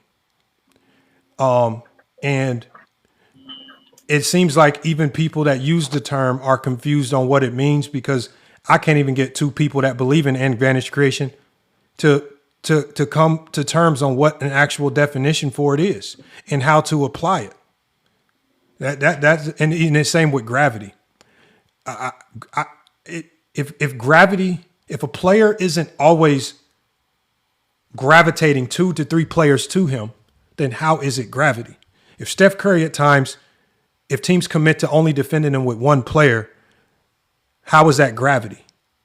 How can your gravity come and go? If gravity doesn't come and go, gravity is always gravity. Gravity, when you use the word gravity, the way people define it, the way people define gravity is that a player is so great that you must always put two people on this guy to absolutely stop him.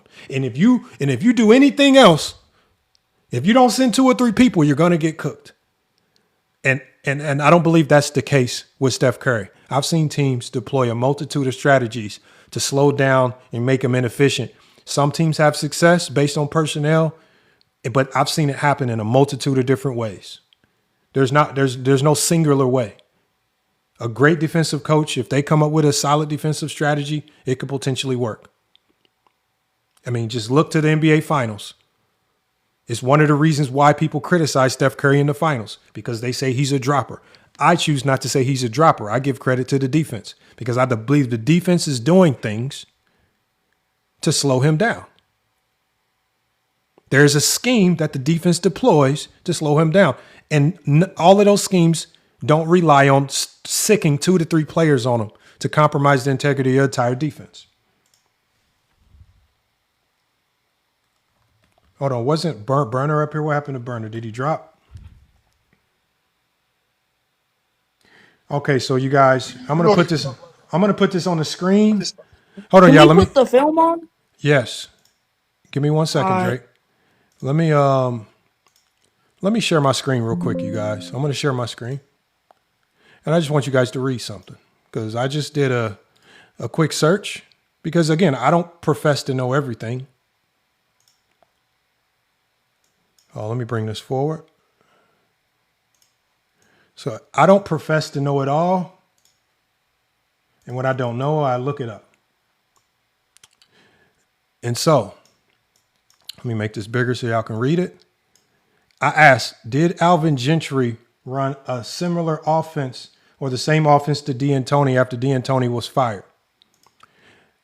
It says, yes, Alvin Gentry ran a very similar offensive system to Mike D'Antoni, as Gentry was D'Antoni's top assistant and lead offensive tactician during the peak of the 7 seconds or less era in Phoenix. Up-tempo pace.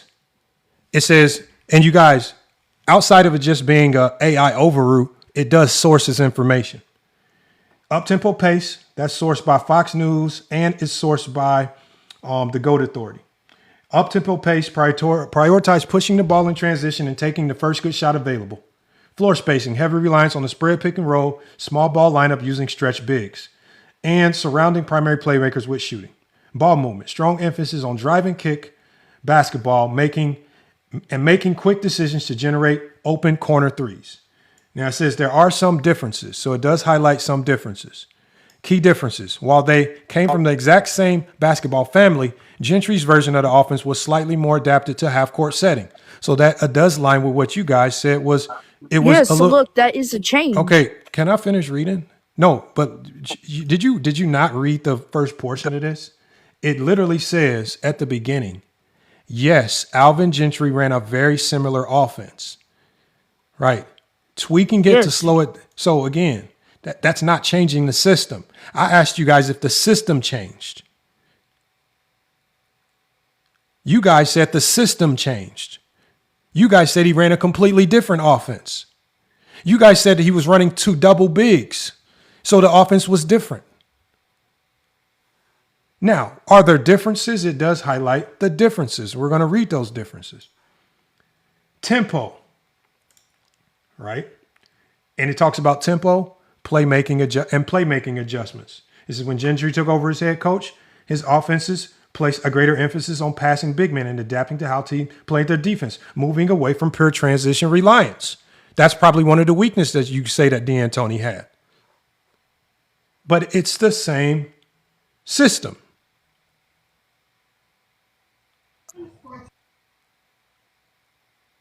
That's all I'm saying.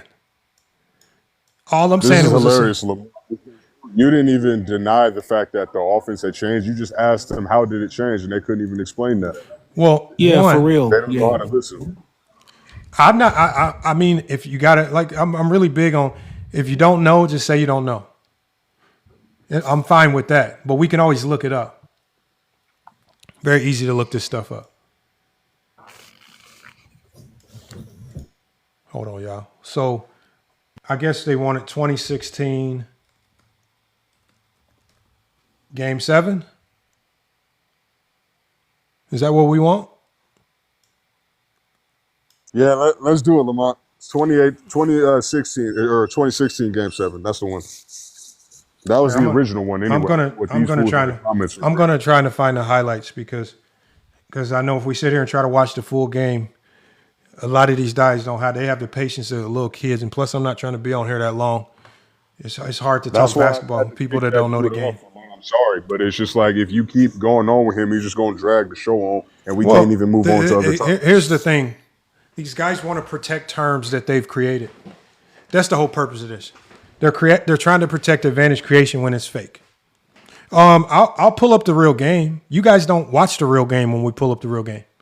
You guys don't really care. Every time I watch the real game, everybody leaves. I'll pull it up. We'll see how long you guys stick around. But the reality of it is you guys really don't care to watch the full game.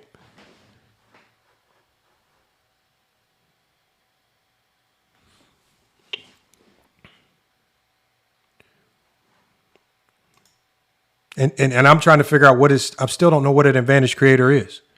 Is an advantage creator the screen setter? Is that what is the guy who's creating the screen? He helps you create the advantage? Hey, Lamont, I got you. An advantage creator is a floor spacer. So if as long as you're a good 3-point shooter, you can space the floor. You're creating an advantage for your team. So Kyle Korver, exactly. Is Kyle Korver an elite advantage creator? Yeah, Kyle Korver's an elite advantage creator. J.R. Smith's an elite advantage creator. Let's see, definitely Luke Kennard and Marcus Smart's an okay advantage creator. He's an okay advantage creator. So guys who can stand in the corner and make corner threes, they're elite advantage creators?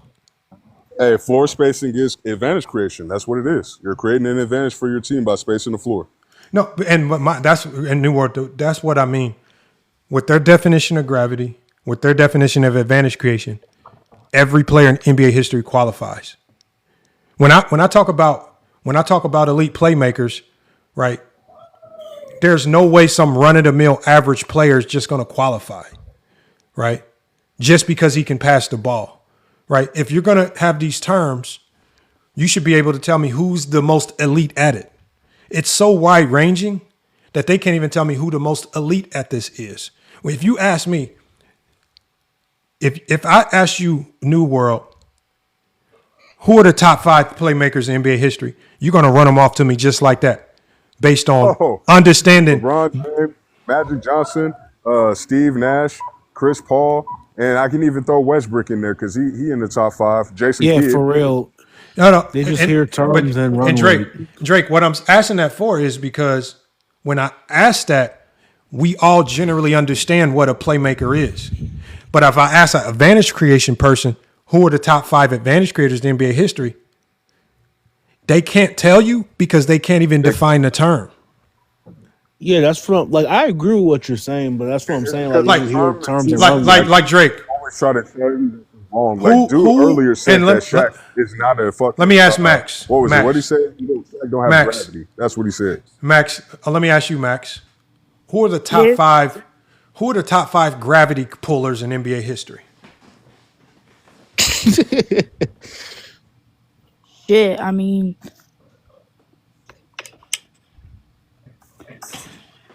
because it's like this, Max. If I ask you who are the top 5 shooters in NBA history, is it going to take you long? probably not. If I ask you who the top 5 3-point shooters are in NBA history, is it going to take you long? Nope. Why are you struggling when it comes to the top 5 in gravity? Because that really can just be anything. I feel like when we're talking shot, we can base them better. But when we're talking gravity, it is more opinion based. No, even if I ask you the top 5 shooters in NBA history, that's still opinion based. I get that. Exactly. So just because it's opinion based, it's like I might not agree with New World's order or top 5, but I can agree that all the names that he named are elite playmakers. If you, Max, if I ask you who the top 5 shooters in NBA history, I'm probably not going to argue with too many of the names because a lot of these guys are probably going to fall or be categorized as the greatest shooters in NBA history. If I ask you who the top 5 advantage creators are in NBA history, if it's a real category, how can you not tell me? If I ask you the top 5 defenders, we can run them off. I can go to any other category, any other basketball term, we can run these things off. But when it comes to advantage creation and gravity, nobody can give me a top 5 in this or a consistent definition. Maybe Sports Hive can. So I would kind of agree, but I would say, like, you're right, there's no consistent top 5, but I do think there's consistent top 1, which is Steph Curry. I think when people think of advantage creation, gravity, I think Steph is clearly number 1. How is it not Shaq? Like when I hear gravity, I agree with that. You're right. And Shaq, probably Shaq, yeah. I would say Kobe. So who are the top 5 in NBA history? Advantage creation, I would say Steph. Before you continue, Sports Hive, because I don't know if you was up here, there was just a dude up here saying that Shaq does not have gravity. So I don't want to hear Shaq is brought up commonly in these conversations. He's actually not. I think. Go ahead, Sports Hive. Go ahead, Sports Hive.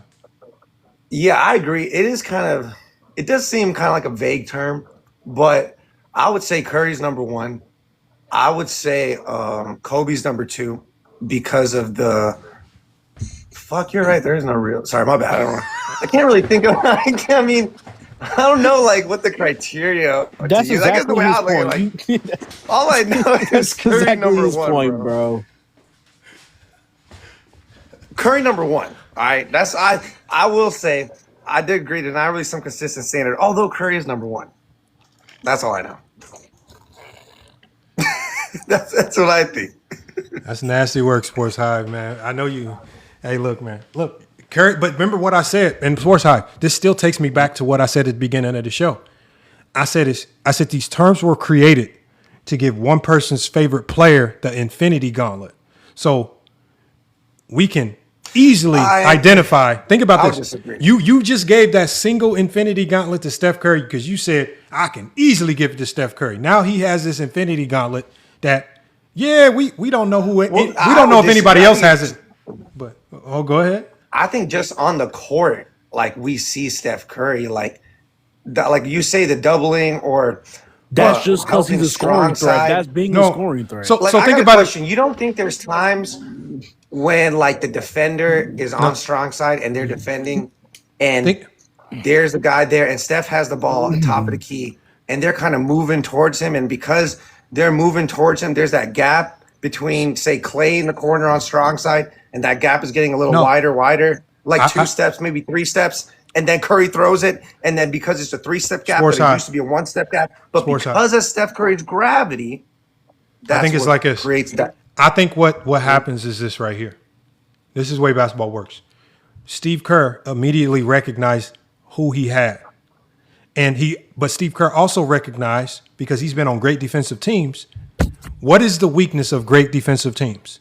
The weakness of great defenses is it's innate thing. Remember when the coach was talking, we were talking about defense is consistent, right? Gilbert Arenas had a great stream where he talked about the reason why defenses don't look as good today is because there's really no way to improve defense. There's literally like a cap on it. A great defense is just a great defense. But he says great offensive players spend all summer figuring out new ways to destroy great defense.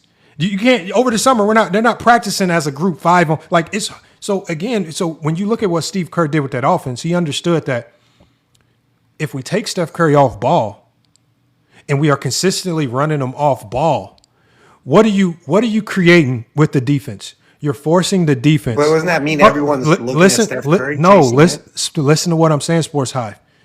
The more off-ball movement you have for any team, which is why the triangle was so lethal in the 90s, the harder it is to defend, right? Because now you have so many moving pieces to try to pick up and account for. So what happens when people start to move on offense off ball, the defense has to pass guys off, right? Remember, if guys have to stay in help and they know you're a team that stays in help, well, you can't run around chasing Steph Curry. You kind of have to stay in your help spot, right? Right. So you have to talk it out. You do run or you do start chasing. Listen to what I'm saying, Sports High. You do chase. Oh, no, you do not chase players around the court if the player doesn't have the ball. What? I don't know where y'all play. This is hold on. We're talking. Thinking about it, y'all. We're talking about if the ball's on the right wing, and let's say Steph Curry does something called an exit. Let's say Kevin Durant sets an exit screen for Steph Curry. Takes Steph Curry out of the strong side corner, and now Steph Curry is running baseline to the opposite wing. That's called an exit. Now KD's replacing, right? Steph Curry's running to the opposite side. Now that's an exit. But the defenses have to do what? That help defense that's on that help line, he can't leave his help line running a scramble just because Steph is taking an exit screen, right? Just because it's Steph. He has to talk it out, right? I got Cutter. So you're going to hear very similar terminology. Hey, Cutter coming through the lane. Exit screen. You're going to be yelling it out because they need all 5 guys on the court to know exactly what Steph is doing. And they need to know what KD's doing because he's setting the exit screen. And they need to know what the ball handler is doing. So the ball handler, So the ball handler is yelling. What is the ball handler always yelling? Sports Hype. I got ball. It sounds silly sometimes because they're repeating it so much. I got nail help. Mm-hmm. They're telling everybody because you need to know where the guys are. Plus, it also gives you an assignment in case a player comes into your area, right? This is what man-to-man defense has turned into today because offenses have become more intricate. And so if you run around chasing Steph Curry with one player, that defender, you know what he can no longer do, Sports Hive? He can no longer be a help defender. And in today's game, with the way people can drive the basketball, if you don't have that help defender there, you're going to get barbecued. Kyrie Irving's driving, no help defender because you're running around chasing Kyle Korver. They don't talk like this on Twitter. I still think about this, Sports. Like Steph Curry, that's a very real thing. So think about this. I think the film would show that. So think about this. Kyle Korver, great shooter. He runs through similar to Steph Curry.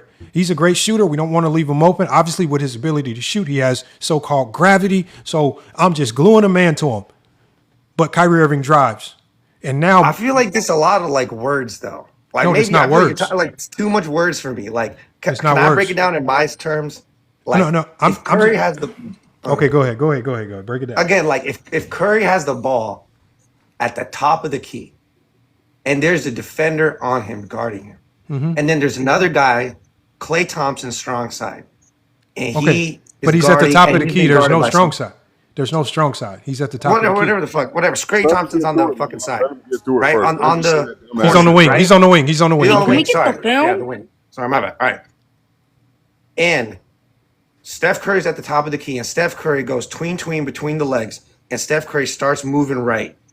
And the defender's on him, and then that defender sees that Steph Curry's moving to the wing, trying to sauce up, and that defender starts moving off of Klay to get to Steph Curry to try to, because he starts moving off because of Steph's gravity, boom, in the corner.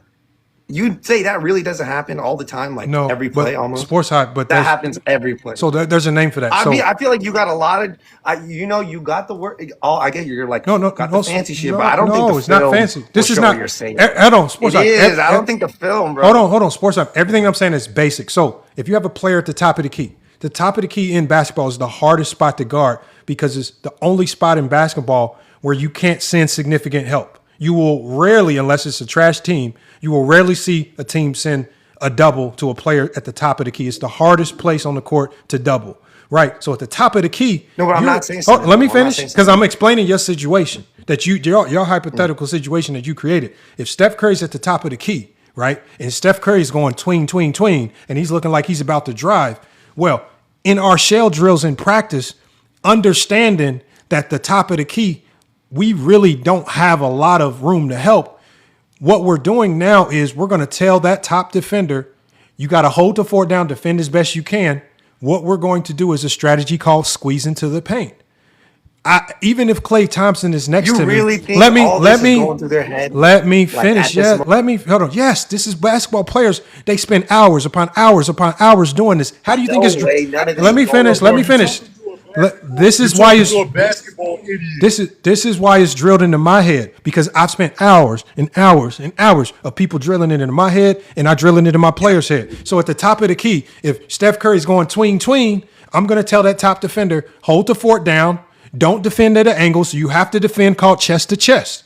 If Steph Curry beats you, my wing defenders or whatever wing defender, if he drives into that gap, no matter if I'm guarding Klay Thompson, I have to do something called squeeze, because we cannot allow Steph Curry into the middle. Now, what I'm going to do is I might do something called squeeze, stunt, and recover, right? Because I know if I stunt, maybe we can get Steph Curry to pick up the dribble, kick it to Klay, and the recover, maybe I can close out without fouling, right? But it's not easy to do these things. That's why. Yeah, I'm sure that's what's going through J.R. Smith's head, right? Yes. Play, right? Yes, it is. Yeah, all right, buddy. Yeah, okay. All right. So, what do you think? I'm sure that's how it works. So, Sports Hype, you think these guys? It's not just Sports Hype, on the move and Sports sporadic. Hype. You think these guys make the NBA because they can't think on the basketball court? That's the only reason why these guys make it that far, is because their processor is better than your processor. The only thing that changes in basketball as you go up in levels is the speed and your ability to process the game faster. It's the same game. It's just faster. And the players that are most elite are the players that can process it faster than you.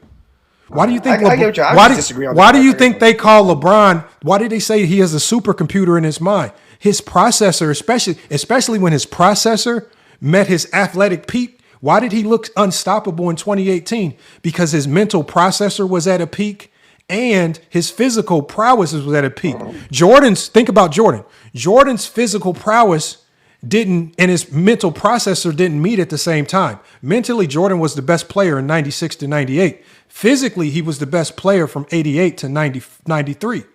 But he was the smartest player from 96 to 98. He was physically the best player in other years.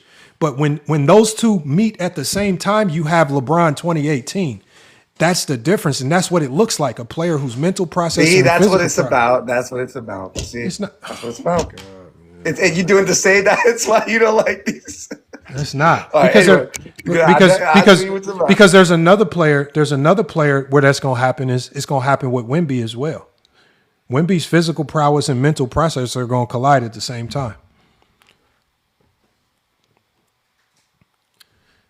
Hold on, did y'all kick him? What happened to Sports Hype? You know they bow out. He ain't got. First of all, Jake ain't up here to help him, so you know he ain't gonna last no more than like 20 minutes.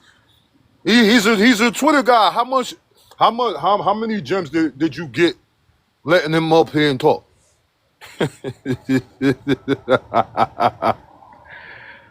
Oh shit. Yeah. Yeah, all of this for advantage creations, huh? What did we get out of this, man? We still back at square one with this advantage creation thing, because they can't. Hold on. They can't just say it's just playmaking and just leave it at that. They got to sound smart. I just don't know what it is. Smart. Hold on. What happened to Sports Hype, y'all? I didn't kick you, Sports Hype. I don't know what happened. I think we overcomplicate. I'm trying. I didn't kick him. I don't know what happened to him. I didn't kick him. My bad if y'all got kicked, but I didn't. Hey, I'm not gonna lie. I'm here by myself. I'm just wondering, can we just turn on the film, please? There's no teams, Quiet Burner. There's no teams. Well, why not? Quiet Burner, the way I play the film is I download it first. I don't play it off YouTube because it buffers too much. So, No. I can stream it easily. No worries. No, we're gonna do it from my screen. No, we're gonna do it from my screen because it's gonna be in 4K, and I can stop and pause it, and I can break down the game. So give me a second. Be patient. We're not. Hold on. Why? We not going nowhere. That's fine. The film will play. That's fine. Until the film. Why you don't do this in your spaces? Hold on. Why you hold on. Until the film plays, talk basketball. We can hop on my live. That's cool. I'm not mad. Y'all come here with all these kind of special requests, but y'all don't need the stuff that y'all be requesting for the film. Y'all don't do this outside of when y'all see FYF Go James Kingdom. So you want to join my Discord? You want to Oh join my my God! Discord? Absolutely not. No, because I Hold on, y'all. Come on. you're a poor basketball No, because he actually about to Come get me on, mad. He come talking on. about I don't watch no film outside Okay, of this live. Kawhi, we I get want that to you join watch my film. Discord. For a second, I don't know what y'all Oh my talking God! about. Why do we? Hey, yo, could you invite me back up? You can just request up, Mac. You know I got you. I'm about to. The film is downloaded now. Bro, my bad, okay, my bad. It's just he's actually trying to get me mad. He talked about I don't watch no film outside this live. I've been watching them all the time. We can go hold to on, the Discord quiet. right My now. question. Hold on. Here's my question. So as we watch the film, just so you can kind of preface what you're going to be showing us. Obviously, there are going to be things that I show you, but as we play the film, and if you need me to stop and pause it and break things down, what are you going to, for the people that are watching, what are you going to be showcasing to us that is valuable in regards to basketball? Okay, we're gonna be looking at every time they run a pick and roll, who the POA is playing, and then who the first action offender is playing. So the big man, who they're playing, what they're reacting to. That's what we're gonna look at. So why does that matter? So hold on. Because in the pick and roll, and I'll explain what that matters. When we had this conversation earlier, he said that Draymond is one of the best advantage creators of all time because he's the one setting the screen, and the advantage comes off of him setting the screen. So we're gonna see that in the pick and roll, when the screen is set, the advantage comes off of who the two defenders play. No, what I asked you was this. I said this. I said if Draymond, who is one of the best, remember, this is all based on the definition of advantage creation that you guys gave me. So I said in a pick and roll. I never give you any definition. Listen to the question. The only reason why this is what I said. Okay. But you know that people gave me a definition, which is why I mentioned this. I said in a pick and roll, the most important person in the pick and roll is the screener. If the screener doesn't know, especially at the NBA level, if the screener, they practice pick and rolls down to a science, the angle, the positioning, the timing. Screening is hard. That's why not everybody can do it. That's why DeAndre Ayton is not elite at it, but other guys are, right? Screening is an art. You just don't get a lot of credit for it. Fans won't glaze you, but screening is an important part of the game. And rolling is the second most important part of the game because there are so many times, there are so many guys, if a guy doesn't know how to roll after the pick and roll, that means there are times where you need to get to the block quick. There are times when, for example, certain teams will yell things like a fire, which means blitz. If they deploy something like a blitz, right, on a quick call, right, you have to understand what to do because if you roll all the way to the block and they blitz your guard, well, now your guard is probably going to turn the ball over. And so the screen, that's why they call it screen and roll, because the screener has the screen and roll. The screener has to do two things at an elite level: screen and then know how to roll, right? It's when they say screen and roll, it's not ball handler, drive, score, and go advantage create. It's called screen and roll because the screen is the most important thing first and the roll is the second most important thing. It's literally in the name of the action, right? And so, and it's similar with dribble handoff. The action tells you who the most important thing of. In a dribble handoff, who's the most important thing of? The guy getting the DHO. He's the most important person because what you do off that DHO, for example, a DHO is not valuable if the guy is not willing to get downhill. If he gets a DHO and goes tween, step back three, well, you've literally wasted our DHO because that can be defended well. So when on DHO, you need a guy that's willing to get into the paint, and go create. Why do you think Chris Paul was so elite at it? Because he could probe at that elbow and be elite, get into the middle of the floor. So there are certain actions where it's in the name of what we're trying to create. But here, I got the game queued up. I'm about to put it on the screen. I'm going to go to tip-off. What game you about to play? You guys said 2016 Game 7. No, that was because we were trying to show how much open shots Draymond gets. If you want to see, because I remember this combo very well. If you want to see where, in terms of the pick and roll, then Game 3 of the 18 finals is better. Wait, hold on. Do you not remember this combo? We literally said we want to show Game 7 of the 16 finals. Hold on. 16 finals. Hold on. Will we see pick and rolls in 2018? Yeah. So we can play this game. Will we see pick and rolls in 2016? Yeah. So we can play this game. It's not going to change. We're still going to see pick and rolls. I mean, it'll So be we'll be better. We can just watch the highlights. We can watch the highlights of Game 7 to prove that point, and then watch the full game of Game 3 and Okay, to prove that so point too. what are we trying only need to? the highlights So of Game 7. in regards to advantage creation and gravity, what are you going to be trying to showcase to the people as I put the film up? We're going to see who the two defenders are playing after the screen is set. That's what we're going to see. Okay, but And is then that, we're also going to see how so the quiet? defense has to scramble. So quiet. Mm-hmm. How a team defends the pick and roll, is that up to the offensive player or the defensive team? The defensive team.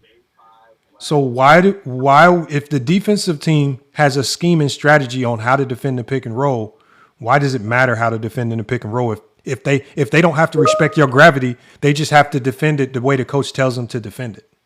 Because they're not going to defend against every team the same. You're not going to defend a pick and roll versus James Harden That's the same way you defend. the whole point of why I said gravity is fake. Because if a defense can change it and your gravity isn't the same every game, then what's the value of saying a player has Steph gravity? will always be guarded the same way. He'll always be guarded the same So way. they Type of defense. no, He's always going to get. But this and we're watching one game versus how one team. I'm not saying that a team changes up how they guard the pick and roll every possession. I'm saying that teams defend the pick and roll a certain way. If we go to the Warriors versus the Houston Rockets, they're probably defending the pick and roll a different way. If we go to the Warriors versus the Clippers, they're probably defending the pick and roll a different way. They probably feel differently about his gravity, and they defend it. What I'm saying is, if Steph Curry has this gravity where he's always pulling 2 to 3 players, no matter what team we play, no matter what team that we see, he should always be pulling 2 to 3 players if he has the greatest gravity in NBA history, as Sports Hive said. Correct?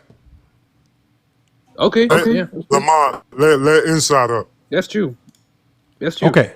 So Okay, we're gonna you could have Game 7 what we're gonna be doing, y'all, is we're gonna be looking at how the Cavs defend the pick and roll, and then we're going to go to a random game. It could be the Warriors versus the Bucks to see if the Bucks have to defend Steph Curry the same way everybody else does by hawking 2 to 3 players on him no matter where he's at, because he has all of this gravity. Come on, y'all. We're gonna see. Hold on, let me get y'all up before I play this.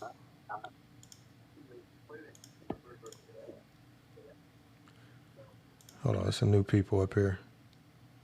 Oh, inside. I'm here to see the lies get exposed by people who don't know what they're talking. How y'all doing today?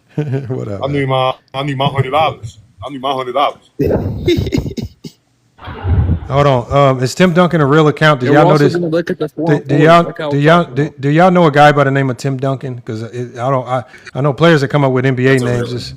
It's real. That's Oakland. He's good. Okay. I'm just making sure. Hold on. We got Cody up here. Cody, man, you hooped, man, didn't you? I know you played, Cody. I didn't play in high school. Okay. I just played casually, but I played football in high school. All right. We're going to play the film. So what we're going to be doing, Cody, is we're going to watch how the Cavs defend Steph Curry versus how other teams defend Steph Curry. So we want to see if, because of Steph Curry's gravity, does every team that he play hawk him down with 2 to 3 defenders? Did they just hawk him down and just, that's Steph Curry. We gotta gravitate to him because that's Steph Curry. We can't I can tell you right now, this game is going to prove that wrong in this game. Hold on, Lamont. Do people not understand? Like, I think people are getting gravity mixed up with what defenses are supposed to do and help defense. Exactly, Cody. Exactly. Hey, hold on, Max. I'm gonna let you up, Max. All the spots are full. Yeah, this game's going to prove all of that wrong because in this game specifically, they do a lot of different stuff than just putting 2 on the ball. So I know. We love to see it. I know that. We're gonna see it. Okay, good. It's not buffering. Please don't start buffering, man. Come on. Are we skipping offense or no? We watching defense. Oh, we're watching it. Because you have opportunity now to watch how they defend LeBron. Because doesn't LeBron have a lot of gravity? Hold on. I just watched J.R. Smith. Okay. Did they gravitate to J.R. Smith? Yeah, run that back. Hold on. Oh, look at this. Oh, now, gravity. No. This is a perfect example of what we were talking about before. Strong side defender didn't think about budging. The beauty of this play is you see Draymond right there on that helpline, right? So Draymond's ready to help. Steph Curry picks up a little bit tougher. But I want y'all, I'm gonna run this back because again, this is the beauty of. Remember, I told y'all when you're strong side defender. Who's in the corner? So when you're strong side defender, it doesn't matter. Strong side defender principles are very similar. You do not risk leaving strong side shooter. So I'm gonna run it back. But we're gonna play this. Wait, who's the Doesn't shooter? matter who. Just watch. It looks like Kyrie over there. Damn. That nigga Kyrie. No, hold on. No, it's Love. It's Love. Strong side shooter. He doesn't Kevin budge. Love, one of the best shooters in the league. Are you kidding me? Am I getting trolled right now? What does that Am I mean? getting trolled right now, bro? Okay, Nigga, we're gonna keep of course playing. they're not gonna leave Kevin Love in the corner. Okay. That's Kevin Love. Okay, we'll just keep Come watching. on. Okay, My bad. hold on. We got Steph Curry My with the bad. ball. I'm over exaggerating. My bad. Hold on. So they're guarding him with one player. Remember at the top of the Okay. key. You don't have much help. So they're going into their they're trying to get into their split action. Okay. Draymond on the block. Good defense. No, was that Draymond? I can't even. No, tell. That was Okay, yeah, Festus is Azili. That's Azili. Okay, hold on. Kyrie has gravity.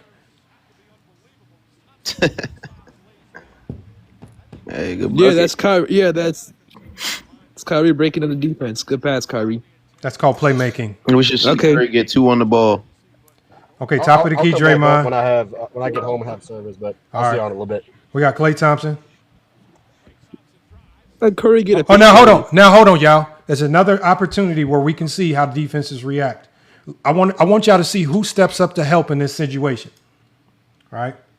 Because everybody has a help responsibility, and it's not just random people scrambling. So we got Draymond Green with the ball. He's gonna hit Klay Thompson. Switch out. Klay Thompson's not even an elite driver, right? Kevin Love steps up to the help. Everybody rotates. Good defense right there. Defense. Damn, wasn't that backcourt? Nah, he was up. He was up. Yeah, this is a really bad game. No, it's not. It's basketball. Hey, I do not know why they play this game. Okay.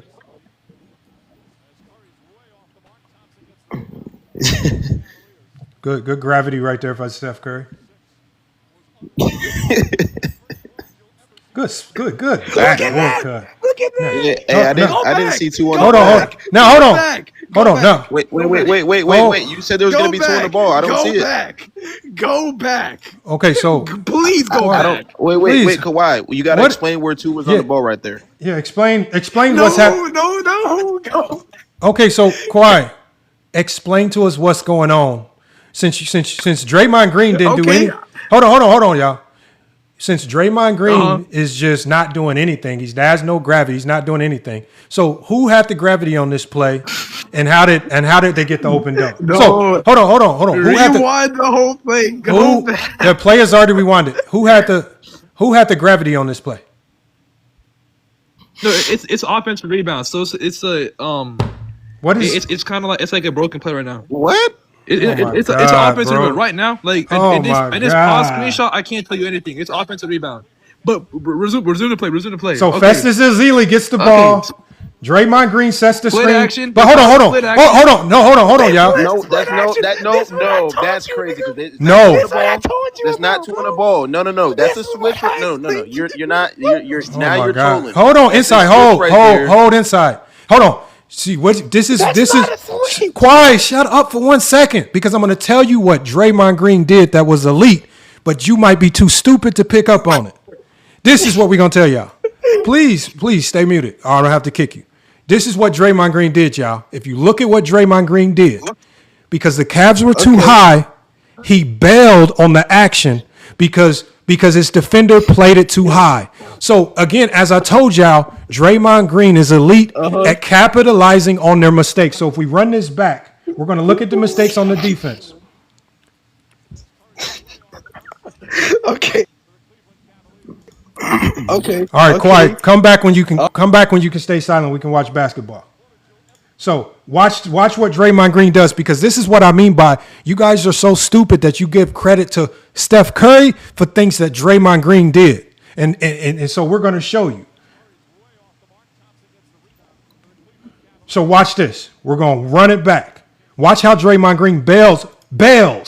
What did the defender do? What did the defender do? Right? He went over the top. He went over the top. He bailed. Secondly, if you look at the help defender in the paint, what is the help defender doing? He has his back to the action.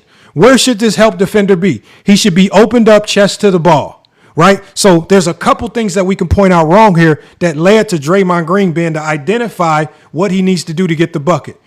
There was a confusion here on the switch. There's confusion here on the switch. But people who don't understand basketball, y'all just give all the credit to Steph Curry when it was just a mistake. It's called a defensive breakdown. And Draymond Green could have just stood there and done nothing. He capitalized on it. Yeah, great screen, making the defender go over the top. They switched over the top, which allowed the roll to be wide open. It's very obvious. Film shows it. No, I had to, because people don't know how to shut up and we go through film. And they don't know how to talk basketball. I'm going to bring them back up. They think everything is Steph Curry gravity. That was called a defensive breakdown. Because you can literally watch. Look, we can go to that play. You can literally watch LeBron James pointing.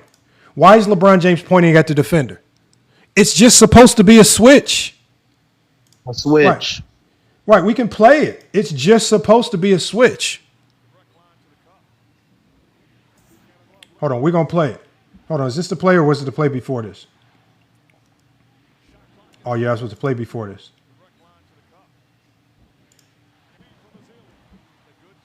Yep, here it is right here. Now watch, y'all. Watch LeBron on this play. He called a switch. He just switched over the top. Watch this. Off the split action. He bails on it. He's playing Steph coming off the screen. There's no need to double Steph there. Steph's not the threat. The ball is the threat. And they left the paint wide open. No, it wasn't a double team. It was a switch, but he switched over the top, which is why Draymond said it's a good screen and rolled. So he switched over the top. It was a switch. But inside, inside, they don't know how to delineate between defensive breakdowns and mistakes. They think that every mistake is made because Steph Curry is attracting three players. That was a mistake. Right? Hold on. Let me how many spots do we have up? They said bring up somebody, but nobody's telling me who to bring up. I don't know half these names in the back. Oh, I'll bring Kawhi. Shout out to them for pulling up when the film's on. Shit. I don't know these names, y'all. I'm gonna bring up Tim Duncan. Okay. Hold on, Listen to what I want y'all to listen to what the announcer says on this play. Because I want y'all to listen to what I'm going to turn the volume up so you can hear what the announcer says. Because again, these announcers are also NBA players. Hold on. I'm gonna run it back so y'all can hear what the announcer says. I'm gonna turn the volume up so I can hear this. We'll pick up his first. Tristan Thompson says he didn't call a switch. This is a big pick as far as Thompson. What did it say? What did it say, y'all? Pick. Hold on. It said Tristan Thompson. It said Tristan Thompson says he didn't call switch. So when Tristan Thompson doesn't call switch and you don't communicate on defense, you have a defensive breakdown because of the communication's not there. Listen to what the announcer said. Hold on. The announcers are literally former NBA players. Listen to it. Well, hold on. Watch this. We're going to run it back one time. We're going to turn it up so y'all can hear it. Because play it. Bro, what happened there was a clear. Okay. Was a clear defensive breakdown? Facts. This is a big pick as far as. That's Mark Jackson talking. That's not some random. Hold on. I can't hear it. Hey, you guys, quiet burner. You got background noise. Please mute your mic. It's the only reason why I keep muting you. Wrong. Anybody, one boy, you got background noise. I got to mute you. All right, hold on, y'all. We're going to play. We'll pick up his first. Listen. Tristan Thompson says he didn't call switch. This is a big pick as far as Thompson and James. Good job by the Warriors creating that confusion and a great pass from Ezeli. creating that confusion. Big to big pick. They didn't call switch. Chaz says, Chaz, just come up and talk basketball with us. We playing film. You don't always have to run or pretend. You can learn something. You don't have to use a whole bunch of jumbled up words that you learned in Scrabble. You can actually talk basketball. Basketball's not that complicated. You shouldn't have to say the filler. You shouldn't have to say the science of the dribble between the leg and the ankle of the chest pass led to a good 65 degree. Basketball's not that complicated, my guy. Get on the court, get outside and play sometime, man. You might learn something. Hold on, we're gonna keep playing this. Barnes knocks down the three, and boy, must that feel good. Thompson and James, good job by the Warriors creating that confusion and a great pass from Ezeli. Barnes knocks down the three, and boy, must that Another mistake. Barnes in the last 2 games, 2 for 22, and he had missed his last 14 shots That from the Draymond field. dunk is all Curry, Inexcusably man. and inexplicably, they were not matched up on the side out of bounds. James on the pull-up. What did Jeff Van Gundy say? Curry the rebound. This place is deafening already. Bro, I'm giving y'all that because Green up top again, Barnes. Green for 3. Hold on, is that open? Is that open? Go back. Please go go back. back. Oh Go my back. God. Go Oh. back. Go back. Oh my Go- God! Can you shut up? That wasn't even an open shot. Hold on, Juan says that was literally open. You guys gotta be. I mean, how is it not? Okay, when somebody jumps to contest your shot, how is it open? Can you go back to Mark, let me answer this question, Mark. When somebody jumps to contest your shot, how is it open? I mean, Luke Cornett does it all the time. He just stands there. When somebody jumps to contest your shot, how is it open? He challenged the shot. Okay, you can challenge the shot, but that's space. That's really relied on space though. So Okay, so can we go back and play the film? did somebody challenge his shot? Yes or no? Yeah, but he had enough space. Okay, but yeah, it's hard to block a jump shot. It's rare that you see jump shots get blocked. It doesn't mean they aren't Yeah, challenged. but that's more so a closeout though. That's how you challenge a shot. You close out. How else can you challenge a shot? You going up. What is closing out? Is how just closing out is just you going. How else can you contest the shot without closing out to the shooter? You don't need to jump or put a hand up to close out. Oh man, close Jesus out, just Christ, man, close y'all out. gotta beat it, man. Come on, man. Oh my God. You don't need to. Hey, yo, chat. This is who y'all said let up. Where do you play basketball? Oh, that's a thing. That makes no sense. And you just what's so hard about going back 10 seconds and playing it? Wait, it's already. Hold on, Mark. It's already rewinded back. I'm just asking you a question. Oh. If somebody contests your shot, I answered. If somebody contests your shot, how is it open? If somebody contests your shot, how is it open? Yes. It's not, but he's not contesting the shot though. It's literally just closing. Yeah.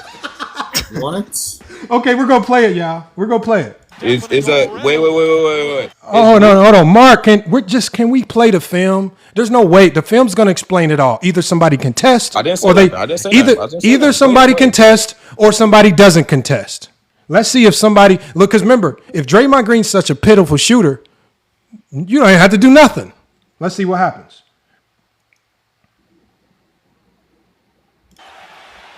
Green up top again, Barnes.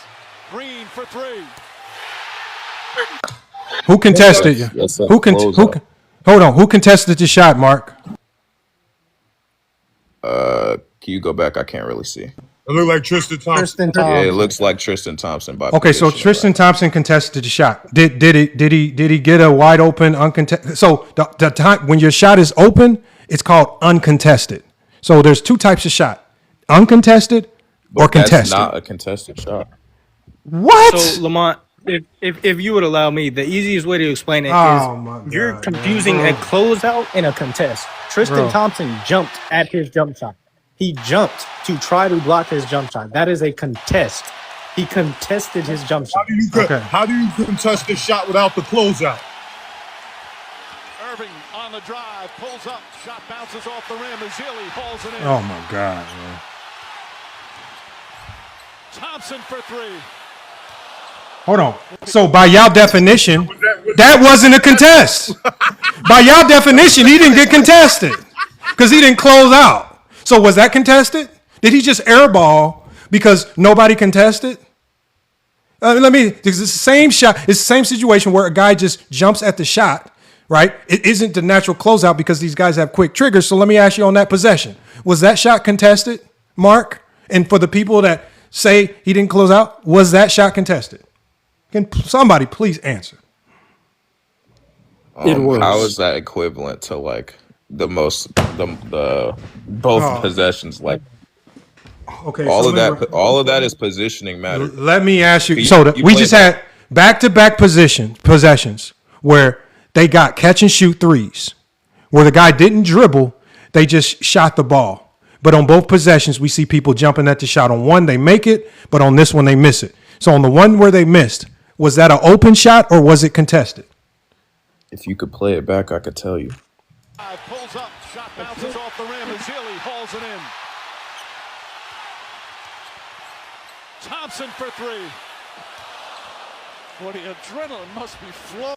Was that an open? Clearly a contested shot. That is clearly a contested shot. I mean, but why I thought we were here to talk about. Hold on, Mark. Hold on. We're going to keep playing it. Well, I just want to know, but if we can't delineate between a contested and uncontested shot, what the hell are we even doing? All right, but I'll keep playing it. That's a straw man. I'll keep playing it. That's not a straw man. It's just, you guys just Jesus Christ. Good swinging of the ball. Love can't hit. That wasn't contested either because it wasn't a true closeout, y'all. Warriors ball. We love the energy in this building. This crowd is as good as it gets. Hey, you guys. So, Mr. Printman, it's very hard to close out on catch and shoot shooters, especially if they don't. Okay, hold on. I'm just talking to the guy in the chat. Obviously, the goal on the closeout is you want to stop the guy from driving or shooting, right? But when you're dealing with elite shooters, sometimes you just have to go contest the shot. We just saw them 3 possessions in a row, 1 for the Cavs, 2 for the Warriors, where guys, because Klay Thompson's not going to put it on the ground much. So the way you close out on Klay Thompson is going to be different from how you close out on a Kyrie Irving. Kyrie Irving's tendency is not to shoot the catch and shoot 3. LeBron James is more of a catch and shoot player, right? So again, it's strategy in these things. It does not change if the shot was contested or not. Right? Tristan Thompson on Draymond Green, what did he do? Well, he knows that Draymond Green has a tendency to get into the paint to play make. So he stopped short and contested high. That's what you work on. You guys think that these guys do this stuff on accident. It's not happening on accident. You guys keep telling me to let people up. I can only let them up if they request up. If I see them, I'll let them up. We're going to keep watching this, y'all. But again, this is not very hard. Closing out versus Kyrie versus closing out on Klay, it's 2 different things. And they scheme this stuff out. They don't just do it at random. We said the other night, may have been the loudest we heard Quicken Loans Arena. This might be the loudest we've heard this building. But on that drive, James versus Curry, don't drive to pass, drive to score. Zealy blocked by Thompson. Terrific defensive play from Tristan. So we can go back to that play. Can y'all talk about the gravity here? Because he practically had an open shot. He just missed it. Vasily missed the layup. Y'all could talk me through it. Drive, James versus Curry, don't drive to pass, drive to score. So this is the same play that they got burned on earlier, right? This is the same play where you guys said that they were sending 2 to Steph Curry, but they just got burned again because they're struggling with the switch. So did they put 2? Was it 2 on Klay Thompson that created this, or did they just make a mistake? You guys talk to me. It's the same mistake. Again. All right. Hold on. Let me turn the volume down so y'all can hear. Remember, this is the play earlier where y'all said that Steph Curry's gravity allowed Draymond to get the dunk.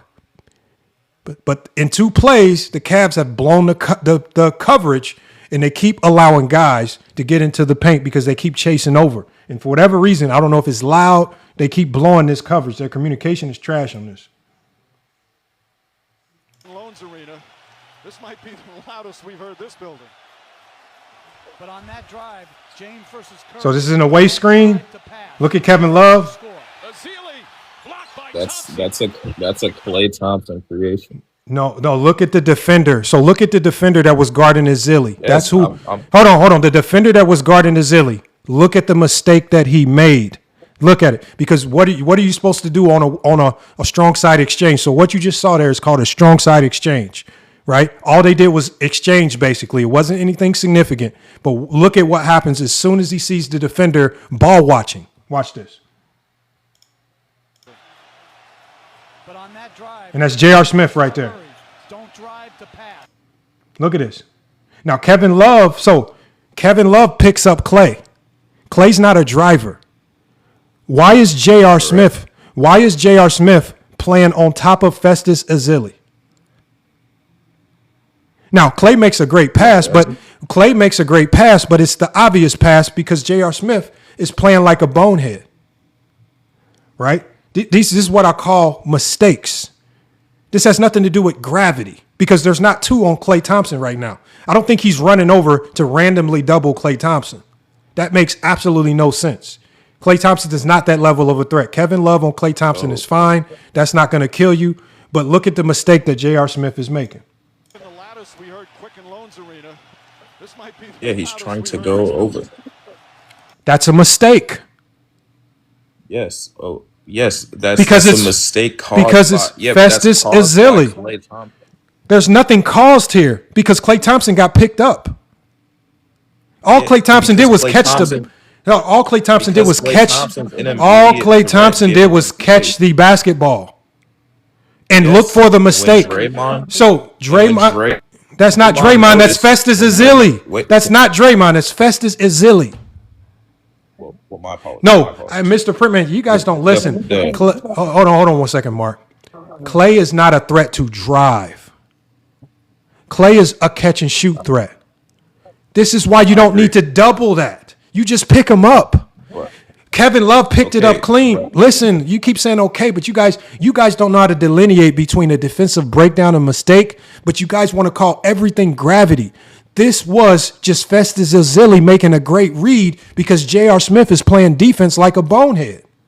That's what he's doing.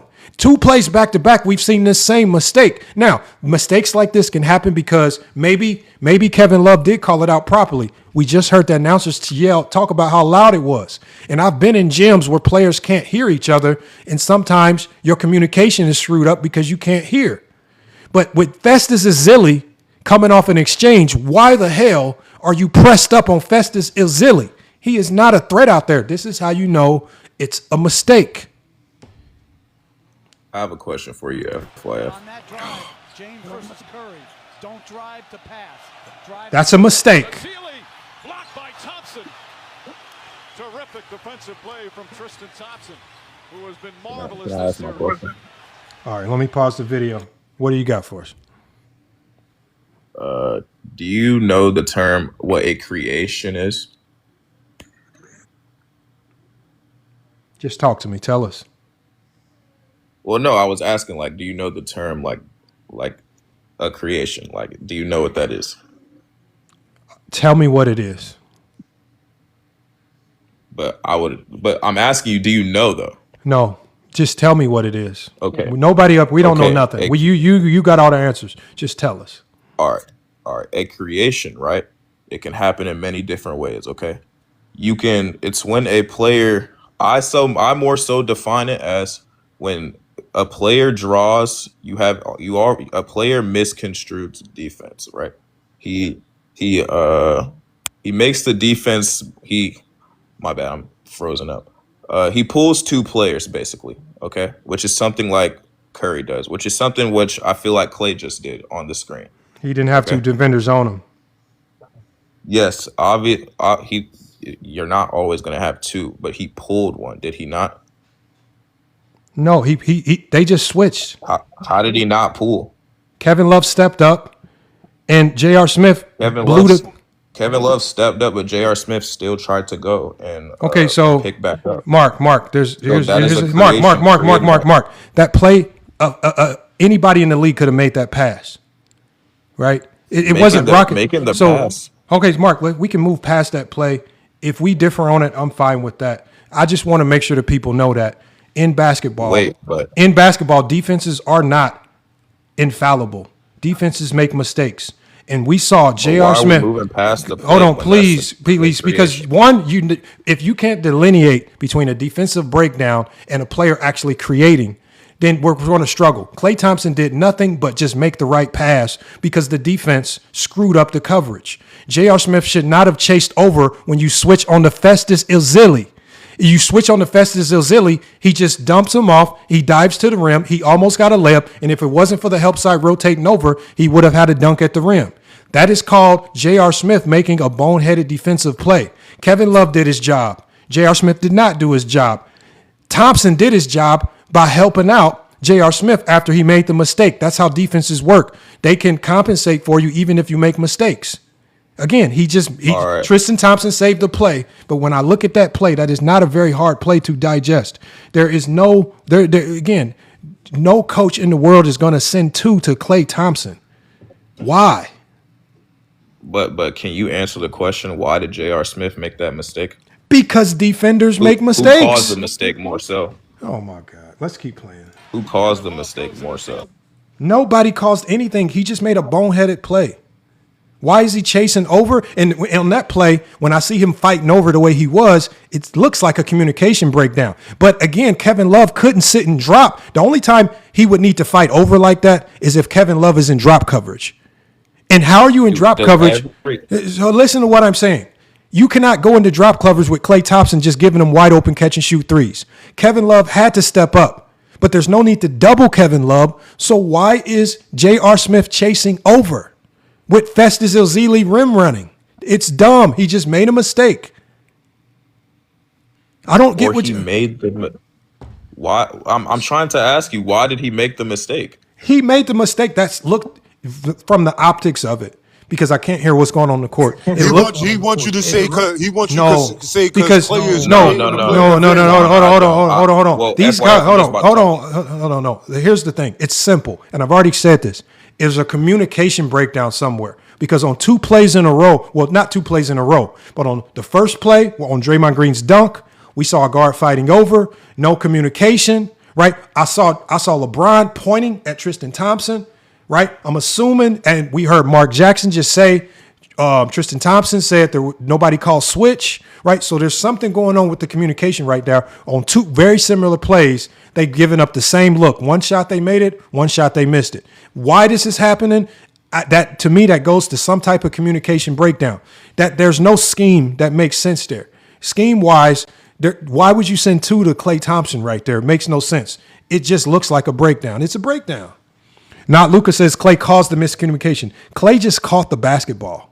You guys so hard to give credit and try to create this fake gravity narrative. That means every player has gravity. That means Festus Ezeli, when he caught the ball and hit Draymond for the open dunk, that means Festus Ezeli had gravity. Every play isn't fake gravity. Gravity is something that makes you guys feel smarter. It's fake. The defense is just screwing up here. And sometimes that's why you win or lose games. You don't need fake terms. Sometimes defenses screw up. So do we not give credit for that though? No, you don't get credit for the defense screwing up. No, my bad. Let me rephrase my question. Do we not give credit for them misconstruing the What you're supposed to do, Mark, when the defense has a breakdown is make the right pass. We saw Festus. Hold on. So we saw Festus Ezeli hit Draymond when they screwed up. Is that Festus Ezeli advantage creating? Or is that just Festus Ezeli making the right pass? That is advantage creating. Okay, so what advantage did he create? Can we go back to the play? The play that you said happened, let's go to it. Oh, let's keep playing it, y'all. I'm not going back to the beginning of the game because we all remember what happened. We just watched it 2 minutes ago. It was Steph Curry and Draymond Green in a split action, right? Tristan Thompson plays it too high for whatever reason. LeBron had Steph Curry covered. There was no need to double. Steph didn't even have the ball, right? And because Tristan Thompson played the high side, Draymond Green reads it. Draymond Green dives to the rim. Festus Ezeli hits him on the bounce pass. Who created the advantage? Again, this scenario happened in the film, correct? Hold on, we got people on the. We So just let's watched go it. back. So everybody, let's go back. everybody that remembers the play, I'm not going to rewind it. For the people that can actually remember the play, is that They how? said they want to see you go back. Is that That's what for the the fans people? said they want to do. Nobody said that. So for the people that remember the play, since it was literally 2 minutes ago, who created the advantage in that play? The advantage creator was Draymond. Hold on, yeah. Hold on, yeah. Hold on. Thank you, Tim Duncan, for saying that. Clearly, Draymond. Thank you, Tim Duncan, because y'all are trolling, bro. Thank you. Y'all act like y'all haven't played basketball. Thank you, Tim Duncan. Because here's the thing. Hold on, y'all. Hold on, Chaz. Please hold on 1 second. Please hold on 1 second, y'all. One mic. When it's time for you to go, we'll let you cook. You could just kick me, bro. Okay, no. All I'm saying, Chaz. Here's the thing. Hold on, one boy. Hold. Oh my God. Bro. Let's keep Hold going, on. All I'm saying is this goes to you. Come on. Oh my God, bro. Come on. Nobody can shut up. This audio needs to go to other platforms. I understand that you guys do not care for y'all audio because you don't transfer these shows to other platforms. But as long as we talking one at a time, I don't give a damn. Don't come in just talking. If you got sound going in your background, mute your background because I hear sound coming out of somebody's background. Stop muting people when they're talking, bro. Okay, so again, Chaz, I'm talking. Again, Keep that same respect on the other end. Again, as what I'm saying is, we'll invite you to talk when it's time to talk. I was having a conversation with Mark. Shut the hell up. We'll come to you when it's time for you to talk. Not a big deal, y'all. Don't get caught up in y'all feelings. Right now, Mark. Okay, if FYF, fuck your feelings. I really don't care. If you get caught up in your feelings, it's time for you to go. This is not the place for you. Are you cool? Let's keep going. Come on. Are you okay? So again, mute your mic. You got a lot of background noise. Unmute yourself when it's time to talk. Mark, like I said, the first play of the game, and I'm glad that Tim Duncan said that. When the breakdown happens in both plays, one time it happened with Festus Ezeli. The other time it happened with Draymond Green. It's on Draymond Green to know when to dive, and it's on Festus Ezeli to know when to dive when those mistakes happen. And as soon as Draymond Green saw that they had blown the coverage, Draymond Green dove into the paint to get the dunk.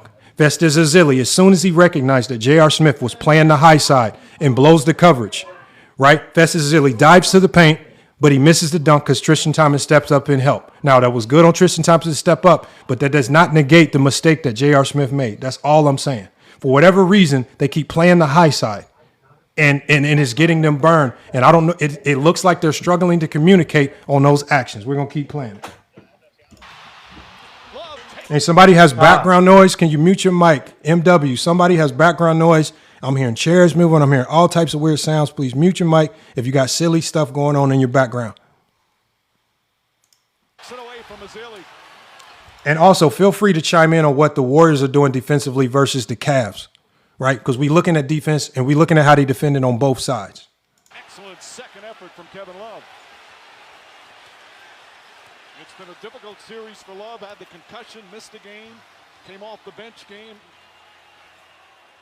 On the return from the concussion as Barnes drives.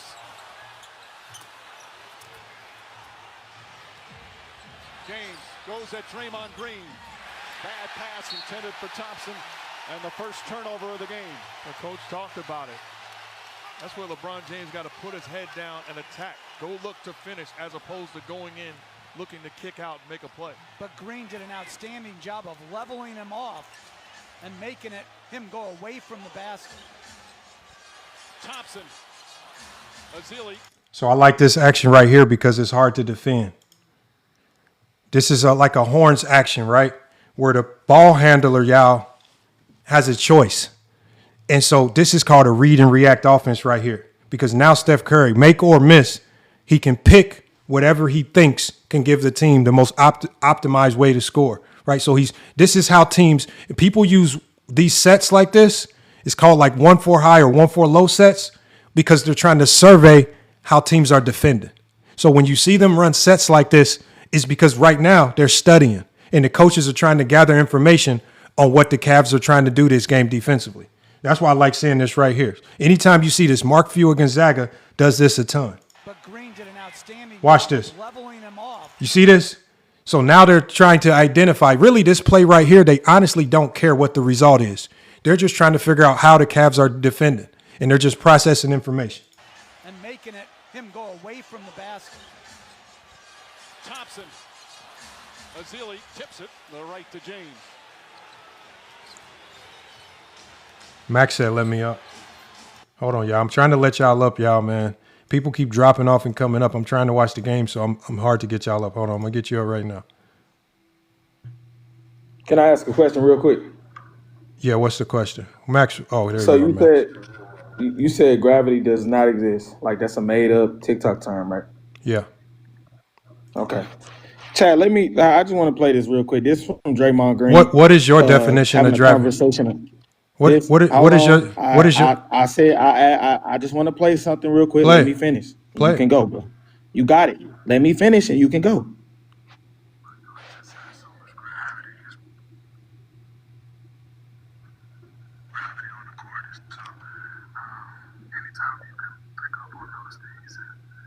We can't hear it, Chaz. Can y'all hear him well or my tweak? It's kind of muffled, Chaz. Just give me the link to the audio and I'll play it. Again, when y'all come up, y'all, tell me what gravity is to you. Tell me what gravity is to you. It's semantics. It can be, you can call it scoring attention that you're scoring attention, just attention you're pulling on the court offensively as a player from the defense. How you shift the defense, the way you shift the defense. It's a multitude of players that can have gravity. Everybody has different levels of gravity. But more times than not, the upper echelon tier scorers or just elite players have more gravity based off of how they utilize their skill sets on the court with the rest of their teams.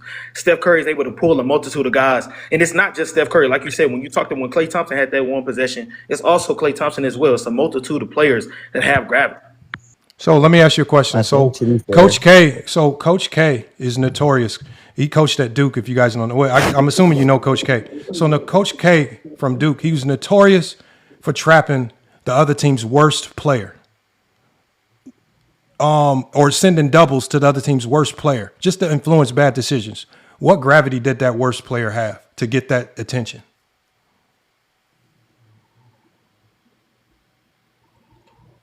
I mean, gravity. Okay, so what you said, my bad. So the question is this: Coach Krzyzewski of Duke, Coach K of Duke, was notorious for a strategy.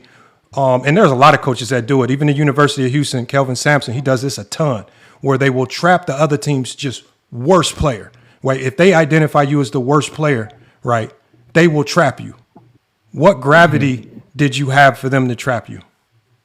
On that possession. I mean, it depends upon what the player's skill sets necessarily are. Well, you're the worst player. The reason why he's let me hold on. The reason why he's possibly getting trapped is because he's not able to take advantage of what he's pulling on the court. Even though it necessarily isn't his scoring ability necessarily, it can be a multitude of, like you said, defensive schemes that's pulled in. But you're right, the defense is played based off of how they have to play this player. Because if you play Steph Curry in drop coverage, or if he coming off a screen on a split action, and you leave him open and play drop coverage and don't switch, you get him on the screen, you're getting bit up the whole series. So in this specific situation, that doesn't apply.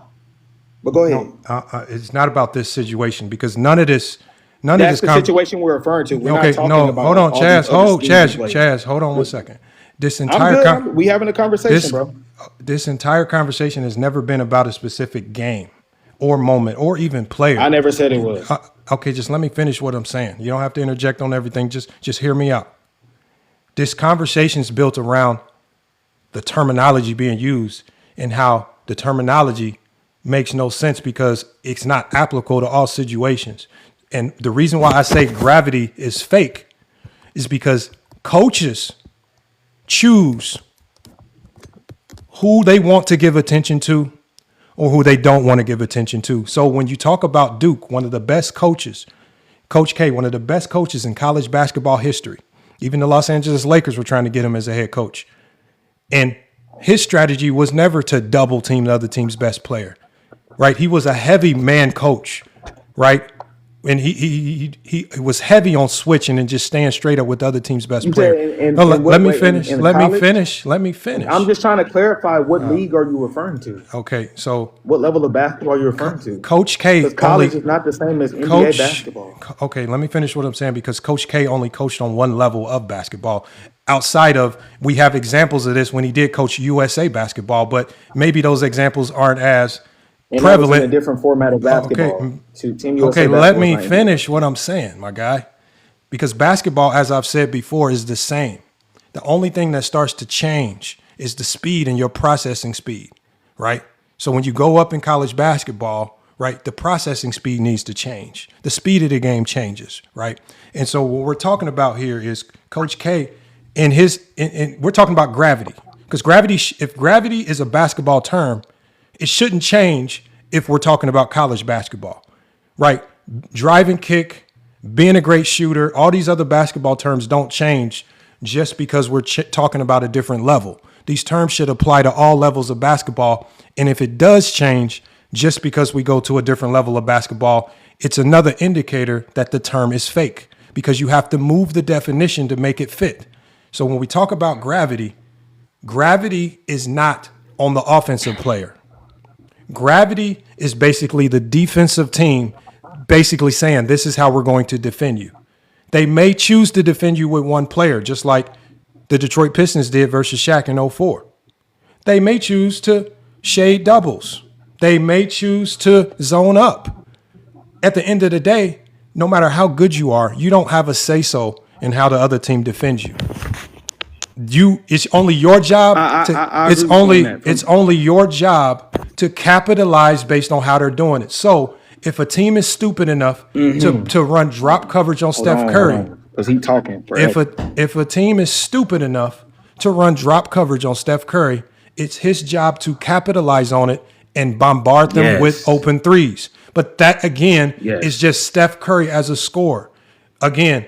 But other teams are going to guard him differently, because what we talked about in the way they defined gravity when we first came in here, they said gravity was gravitational pull. They said Steph Curry always pulls two defenders.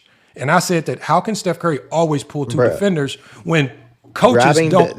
Hold on, please hold on a second. I'm not them. When I said that coaches, not all coaches choose to send two defenders at Steph. Some coaches do have different strategies. Some coaches will hard hedge and recover, send them back the opposite way, maybe be physical with them. Some coaches will just switch and just keep the best on-ball defenders on them. It's not working. Right? All I'm saying is, no matter how good you are, you cannot dictate how another team defends you. That means gravity is non-existent. It's just on the other team. Okay, can I play my stuff now? Can I play my stuff now? The stuff I was trying to play. Play. All right, so just to clarify, chat, who do we think know more basketball, Draymond Green or FYF Sports? I'm just trying to clarify this for the chat. I'm just trying to, because he said this doesn't exist, and this doesn't exist in NBA terms and all. It doesn't exist. It's non-existent. Then define it. I just want to play this for y'all. If it exists, this is Draymond Green. If anybody up here. Yeah, you have to. Hold on 1 second, Chaz. Please, Chaz. I'm letting you talk. I'm just asking my chat a question. Do that now, bro. I'll let you finish talking. Okay. You have to let me finish, man. Okay. Come on, dog. I'm asking the chat a question. I'm begging you, please, dog. Come on. Let me play what I have to play first. Then you can ask your question, Chaz, bro. Please. I don't recall. You stop me from talking. Stop me from talking. First of all, I don't recall getting any respect on a platform that you've been on. I don't recall being allowed to talk. And when I just tell you to hold for 1 second, somebody has a mute. When I tell you to hold for 1 second because I want to ask a question, and then just hold for 1 second. Again, just hold. Because if gravity is real, then define it. I understand that people use the term. Just define it. He can come back up. Hold on, MW. Unless you have a talking point, y'all don't have to ask me questions, because based on some of the things that y'all been saying today, y'all ain't been saying nothing that moves me based on how the game is actually played. Nobody up here said anything that can actually apply in a real basketball game. We can't hear it, Chaz. It still sounds horrible. Just tell me the audio and I'll play it on my end. No, it is not, bro. No, it is Can y'all hear it, panel? All right. Can y'all hear it, panel? I can't Send hear him the you. audio. He'll play it up. Jesus I'm Christ. not gonna say yes. I'm not gonna say no I because just have a straightforward. you know he's gonna say idea. they know they're gonna say we playing favorites, so I'm not answering. Jesus Christ. Nah, I got you. Just send me the link and I'll play it. I don't care about what Draymond said. FYF, then play We cannot hear. He won't send me the link. I don't know what it is. Wait, hold on. Just send me the link and I'll play it. That's not real, bro. No. Oh my God. We Because cannot hear this your early audio. conversation, when we watching Steph Curry, I will send you the audio, bro. I can't hear it. That's the only thing. We can't hear it. I said just I tell will us. send it to you. I will send it. Jesus Christ, y'all getting mad at me. Let's just get to the film, bro. We cannot hear it. We don't need Draymond. You can just say it. And just tell us what he said. In the post-game interview, he's directly referring to Steph Curry's gravity on the basketball court and how it opens up the entire court for him to make decisions, easier decisions, get into the basket, etc. That's what Draymond Green talked about, his gravity. He directly referenced the term gravity. And when he's talking about gravity, you can clearly see on the court, they're talking about how he's able to pull the defense and make the defense break down consistently throughout the course of the game. Even it can be a defensive game plan, but when you're so deep in the series, defensive breakdowns over and over and over and over, those things are happening because of a player being able to cause confusion. When you get late in the playoff series, when the game slows down, and now you know all the defensive schemes and everything goes out the window, and now it's time to just hoop. I am not saying the things that they're doing are random. But what I am saying is that when these breakdowns are consistently happening because of Steph Curry's ability to shoot the ball, why are we still putting 2 on the ball in game 3 of the 2018 NBA Finals when Steph Curry's shooting 1 for 9 from 3? That's because of his ability to score the basketball and how he utilizes his talent to open up the game for his team and others. They were getting dunk after dunk after dunk. We all know this. If we know playoff basketball, the shot that you want to not give up the most is the shot inside of the paint. The dunk we or the agree. layup area. We all know that. So we agree. The most efficient shot in basketball. So the fact that they're consistently willing to give up that shot to guard Steph Curry from on the 3-point line and consistently put 2 on the ball from him on the 3-point line when they know they don't have good backline help, that is because of Steph Curry's gravity. So what is gravity? Gravity is the ability to pull a defender or make people abandon their Chaz, then what is gravity? So we can apply it to every player in NBA history. It's not, no, but this is what I'm saying. And when it comes to playmaking, there isn't a set definition on what basketball playmaking is in the ultimate basketball dictionary, Webster Merriam dictionary. There isn't a direct definition. What is gravity to you? To every single player. What is gravity to you? Because I don't think it always applies to every. I think it's the ability to create different types of angles for your team as a whole, depending upon what you're able to do with your talents on the basketball court. For instance, Shaquille O'Neal being able to pull the defense in consistently when he posts up, even without him having the basketball, him being able to draw the defense in, draw double team, consistently break the defense down, get easy backdoor passes off the cuts from Robert Horry, get easy swing outs to Rick Fox. That's gravity. Your scoring ability and the dynamic of what you bring to the team as a whole, and them not wanting you to consistently impact possessions. Okay, Chaz, I'm not. Everything Chaz, that I'm saying. Okay, so let's take a break. Hold on, Chaz. Chaz, we're not saying, nobody's saying you're wrong. So let me ask you this. What if they choose not to? Wait, if you're saying that I'm not wrong, okay, so hold on, just stop. If you're saying that I'm wrong, oh my God, man, hold on. Can you please hold? If you let me finish, I heard him say I'm not wrong. Oh my God, can you, bro? These dudes are ADD. Okay. My question is, what you said was beautiful. I get it. The conversation is over. What is it? What happens when they choose to not double Shaq? What is that called? Bay stopped again. Say it again. Okay, so in 04, Bay stopped again. Okay, so in 04, when they chose to not double Shaq, what happened to his gravity?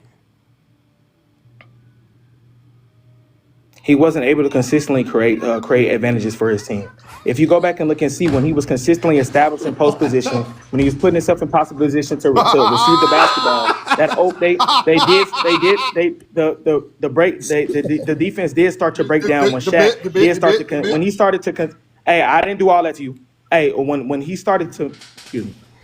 When Shaq consistently tried to get post position, when he was aggressive, when he opened himself up consistently, then they did start to rotate the defense back over to him and double team and triple team him, and then he would get the ball on swings to Metavenko or Derek Fisher, etc. Or I forgot the other dude name, Kareem Rush. Like that did happen. So yeah, they can have a game plan to not double team you, but if you're able, that's not what I'm asking you, Chaz. Chess, just stick You to the said question. you asked me. You said what You're happened not to Shaq's okay. So gravity hold on. You're when not he did get answering the double teamed? question. And Hold on. Hold, Chess. Answer the question, and it's not very difficult. That's what If you asked him. okay, I so did that's answer not the what I question. asked him. That's not what I asked him. Chaz, this So is you the just question. didn't get the answer you wanted. Okay, so no, it's not about an answer I want. This is the question because y'all always think these questions are gotchas. I'm not trying to gotcha.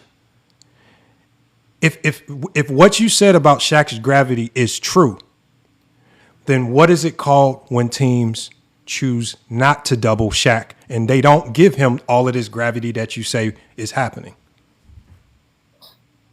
Like the Pistons in the 04 finals, nigga. That's what we were just talking about, dude. What is that called? What that player. It all depends upon what that player is consistently able to do to pull that double team back to him. Even if they're giving him at times your gravity can be nullified because it's like Steph Curry, for instance. Steph Curry necessarily him catching the ball for split action. He doesn't have to shoot the ball, even if they choose not to double team him, and now they're getting fried. If he's able to reset the screen, re-swing on the split action, get it back in the post, and then he go off and set a screen on the back door. Then now they have to send two defenders with him because a possession consistently happens. You can have a defensive game plan going into the game, but a player's ability to attack possessions and process, like you said, on a higher level, what's happening throughout the course of the possession can force the defense to break down based off of what that player is able to do. So, yeah, what are we talking about here? Huh? Okay, so again, we're sticking to the terms. If attracting multiple defenders is called gravity, if attracting multiple defenders is called gravity, I didn't say that was the ultimate end all be all to gravity. I didn't say that. okay, so I said it can be. Okay, so team. I just let you cook, and it's time for me to It talk could now. be you being able to pull the Oh defense my in different God! ways. Why do y'all act like little kids? Again, just let me finish. Because that's what he does. You got to go to Ochi clip joint. I tried. Now look, hold on, one boy. Hold on, one boy. Listen. He did this let before. We was watching 92, done that. 91 He's done this to game me 2, before and he I just even kept knew talking. him. I don't. Hold on, Chaz.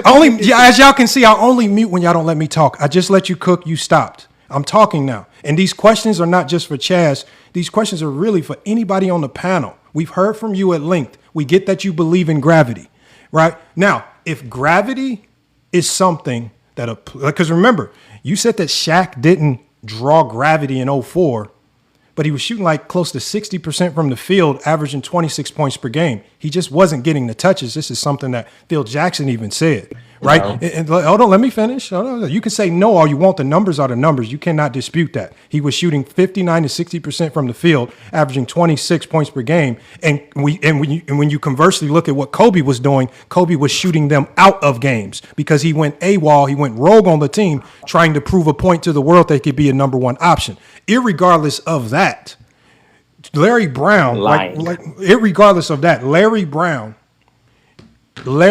chose to not double Shaq that series. So when you draw all of this attention, it's gravity. What is it called when a great player like Shaq and they don't respect that gravity and they're not swarming to him? What is that called? They weren't respecting that gravity because he wasn't able to consistently establish position in the post. You sat there and lied and said that Kobe Bryant just was shooting him out the series because he was trying to prove a point. But if you go back and watch that series, a lot of Kobe shot at Bro, why are you even trying to justify Kobe in 04? No, bro, no. Hold on. We're going to get back to the film. We can talk. No, because you're going to lie. No, you have to let me respond. Oh, my God. You have to let me respond. No, because now we're off topic. Everybody and their mama knows Kobe sold in 04. Everybody and their mama knows Kobe sold in 04. Anybody that says otherwise, you just have shut up sometime. Yeah, he shot 40. He shot 47 for 117. Hold on. That's an average of 14 hold on, shots in them 5 games. One boy. We were only talking about Shaq because at that particular time, it's Shaq with the gravity. Shaq was the one known to get doubled and triple teamed. Hold on. Somebody has one boy. You got background noise. You got background noise. So when we're talking about gravity, the focus is on the guy that is generally getting the double and triple teams. The point that I'm trying to make is that gravity can be turned on and gravity can be turned off by the opposing team's coach. The other team can choose to double and the other team can choose to not double. The other team can choose to overreact to everything you do, but this is all predicated on what the other team's scheme is. And if the other team can turn your gravity on and off, gravity is not a real concept because it's all about what the other team chooses to do, right? We watched the Milwaukee Bucks win a championship, right? Because they ran a pack-the-paint defense. They were going to let you shoot threes. They ran a pack-the-paint defense, and they were going to give contested threes, and they won a championship with that strategy, right? That has nothing to do with gravity. They weren't doing anything special, right? Some guy getting an open three versus the Milwaukee Bucks in that particular season had nothing to do with your best player having gravity. It was more so to do with the defensive scheme. You guys confuse defensive scheme with gravity. Just because Steph Curry's on the court doesn't mean teams are going to run around overreacting to his presence. That is what bad defensive teams do. That's all. But hold on. We're going to get back to the film. Hopefully, y'all. We're going hopefully, and I want to hear from everybody on the panel, y'all. And please do not shotgun silly talking points. All right? Come on, y'all. Come on. Don't shotgun. All right, we got cool. I just want to say this. I'm about to dip. Hey, the rest of the chat, y'all know what's up. He didn't let me finish getting my point off. He got to kick me and all this extra shit. He was the one that brought up Kobe Bryant. He was the one that brought up 2004. He was the one that brought up those things as a point of reference. Man, we're crying now. Crying. I can't talk basketball with guys like that. Remember, guys like Chaz, their ego is involved. He can't accept that gravity is a real thing because he spent so much time pretending that it was real. Chaz, I'm not running. You just mucking up the show with stupidity. Y'all can. I mean, look. I'm not. Look, for anybody up here, y'all can use gravity, but it literally makes you sound stupid, right? And if you want to misinterpret anything that Draymond Green or LeBron says about gravity, right? They're going to talk about this is the only time you hear about gravity being talked. It's on a game-by-game basis, right? Because the way Steph is defended by the Houston Rockets is not the way Steph is defended by the Cleveland Cavaliers.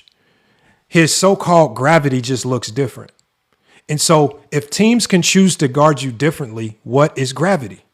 Because gravity term is predicated on teams gravitating to you. It's literally in the term. It's gravitating to you. But talk real basketball. I know you guys want this term to be real, but it's a fake term that was created by Players' Choice. It's not even a real term. It's a very new term. It's not even real. It's a term. I mean, it's so nuanced and it's so new that even people will try to tell you what it is, but nobody can define it.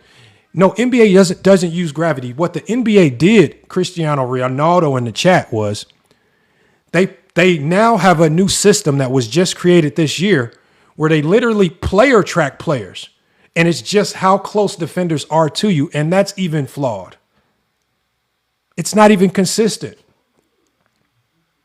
I don't know. Like, I don't Wait, get Lamar, this. can I ask a question real quick? Hold on. Tim Duncan said he had a question. Let me go to Tim Duncan. And I'm going to go straight to Hot Off the Press. Hold on. I think Chaz is trying to come back up. Hold on, y'all. All we ask y'all is don't shotgun points and just answer questions, y'all. Hold on. I guess he's not. Oh, there he is. Go ahead, Hot Off the Press. So my question is, when it comes to the whole thing about like gravity and everything. Yeah. My question to you is, because you asked, okay, what happens if the team doesn't choose to double shot, right? Yes. All right, cool. But don't you think that if you don't have the defensive personnel to do that, yes, and you're playing a Shaq or LeBron or these great players, you're playing them one-on-one, don't you think that's bad defense? Yeah, so this is what I said at the beginning of the stream, Hot Off, bro. I'm glad you brought that up. I said this is another one of the reasons why I feel gravity doesn't exist, because what you can or cannot do defensively is solely predicated on your personnel, right? If you just don't have the personnel, right, to do certain things, then what you have to do, Hot Off the Press, if you have to resort to what I call gimmick defenses to try to survive. So when we watch the Nets in the finals versus Shaq, it almost started to look like a gimmick defense versus Shaq, not even a real defense, because they're completely selling out to swarm Shaq because they really didn't have a way to stop him, right? They didn't have the personnel to stop him. But that was just one strategy. Now, if you go to Larry Brown when he's with the Sixers and they had Mutombo, well, Larry Brown is just one of those old school coaches where he just going to let Mutombo get absolutely barbecued because he's just one of them old school one-on-one coaches when he just wants Mutombo to be Mutombo and he just going to let Mutombo get blitzed. The Pacers were kind of similar, even though they sent doubles with the Davis brothers. But every coach has a different defensive philosophy, and they're going to guard Shaq different. Some coaches are going to send the house to stop him. Other coaches are going to do different tricks and zones, like we saw what Greg Popovich do, right? Greg Popovich was trying to play the mind game, so he would switch the defenses up and run a lot of different things, even the hack-a-shack strategy to try to get into his head. But every coach has a different strategy to stop a great player, right? And so if the coach can turn on or off how you're being defended, then gravity is solely up to the defensive team. They choose how to defend you, right? It's not up to the offensive player's job is to react. The offensive player's job is only to react to how he's being defended. This is why the NBA today has become read and react, because you cannot walk into a game and just say, oh, I'm going to get doubled today, so I know exactly what to do. Well, what if they hedge and recover? That looks different. What if they blitz? That looks different. Well, what if every time they're going to force me no middle and they're going to run ice coverage? That looks different. You have to now know how to read and react to all these defensive schemes. And all of these defensive schemes don't require you to just send the whole house to stop players, right? What does the ice do? Ice is naturally pushing Steph Curry into multiple bodies. It's just a natural ice coverage. A hedge and recover is meant to send them back the opposite way, really just to be physical, maybe at times beat them up, right? Throw them off, make them force them into bad shots, hopefully late shot clock. Different strategies. Coaches are like people. They have habits. They're creatures of habit. Whatever they think works, they're going to stick with it. But the worst defensive teams. Can I create a counterpoint when you're done? Go ahead. When you're done. Yeah. I guess my only thing is when we look at basketball from its like some more simplistic view, basketball is always going to be inside out because a two is worth more than a two is the most efficient shot you can get the rim, right? Cool. Mm-hmm. So when you have players like a LeBron James, let's say with LeBron for example, right? He is one of the greatest finishers and drivers of basketball ever. So when he gets hit, any coach will tell you, the second you get your 2 feet in the paint and the defense collapses, now you're kicking out to shooters. That opens up the game more. Hold on, say that one more time. Run that back one more time. I missed what you said. Most coaches say when you want to get 2 feet in the paint, collapse the defense, and now we can press up. Now we can kick out, right? Yeah, but that's typically how basketball. But stop right there. But every team addresses that differently. So again, you're going to have some teams, right? If you get to the middle, they'll pill switch. That looks different from a team that squeezes. What if a team is just a full out no middle team and they're forcing you into that baseline drive like San Antonio was doing in 2007, right? Where they were forcing LeBron James into that baseline corner and you got to go see Tim Duncan, right? Now your reads and your reactions have to look different. So this is where becoming a read and react player, and then also the team's offensive scheme comes into play, because the more when you have more outs in your offense, it's going to make the ball handler or playmaker look better. A good offense is really going to make your ball handler look really good, right? Doc Rivers with Rondo. D'Antoni with Steve Nash. These guys knew how to make their point guards look elite because they gave them so many options, right? Now, it's so many things that go into this. What happens if you have a bad offensive coach where you have a stagnant offense? If we go to 2007, where according to Robert Horry, they knew all of the Cleveland Cavs plays because Mike Brown was literally running the same offense. And now LeBron James is forced to read and react with a team that knows everything that you're doing, right? And they're forcing you into crazy situations with different coverages, right? What do you do then? Like, whose responsibility is it to create the advantage? Mike Brown with a better offense or LeBron to come up with it on the fly on the court? You asking me to respond, or is that a rhetorical question? No, I'm saying in this particular sense, when we know now because Robert Horry told us that they knew everything that the 2000 Cavs were running because Mike Brown was running the exact same offense that they were running. And so they said they would just double him and force him into traps because they knew everything that he was going to be doing. So when the opposing team just simply understands what you're doing perfectly, right? They're finding creative ways to keep you out the paint, right? Especially a no middle defense. Who is it on to create additional advantages? The coach by coming up with a better offense, or the player to just come up with it on the fly on the court? I think I honestly would say it's a mixture of the two, because your coach can only cook up what you have as ingredients, right? So you're only as good to a certain extent as your roster. But my only thing is, like, I guess the point that I'm having trouble like agreeing with you on 100%, I do get what you're saying, is typically the defense reacts to the player. No, like that. Like that's why like when Greg Pop is saying in, I think it was 11. No, I'm sorry, 12. No, I'm sorry, 13. When they're talking about 13, Greg Pop is saying we're going to go under these screens. We're going to keep LeBron away from the basket because we understand once he gets to the rim. What year were they going under? We have to stop that. Well, I believe that was 13. They were going under all, like, not all. Obviously, it's not like 100%. But the main game plan was when the screen is set and LeBron's the ball handler, we're going to go under the screen. We're going to force him to make jump shots. Why he hit that elbow jumper in games. No, I get that. That's just a defensive scheme. So I'm not taking away from. I'm specifically talking about gravity and advantage creation, right? We know that Greg Popovich is going to run different schemes, right? Like, all I'm saying is this right here. The defensive team, like you said, defenses don't react to the offense.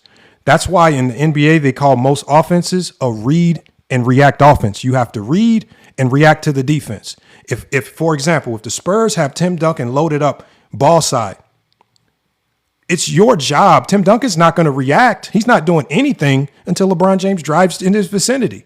But it's on these players. That's why you have certain players like a Kyrie. What is he elite at? He's elite with counters. He's elite at beating his man and countering whatever help you have there. That's why he looks impossible to guard at the rim, just because his counters are probably one of the best counters in NBA history, right? That has nothing to do with gravity. He is just a great scorer. And so all of these things that Chaz was talking about when he went on his rant about Steph Curry, it's all because Steph Curry is a great scorer.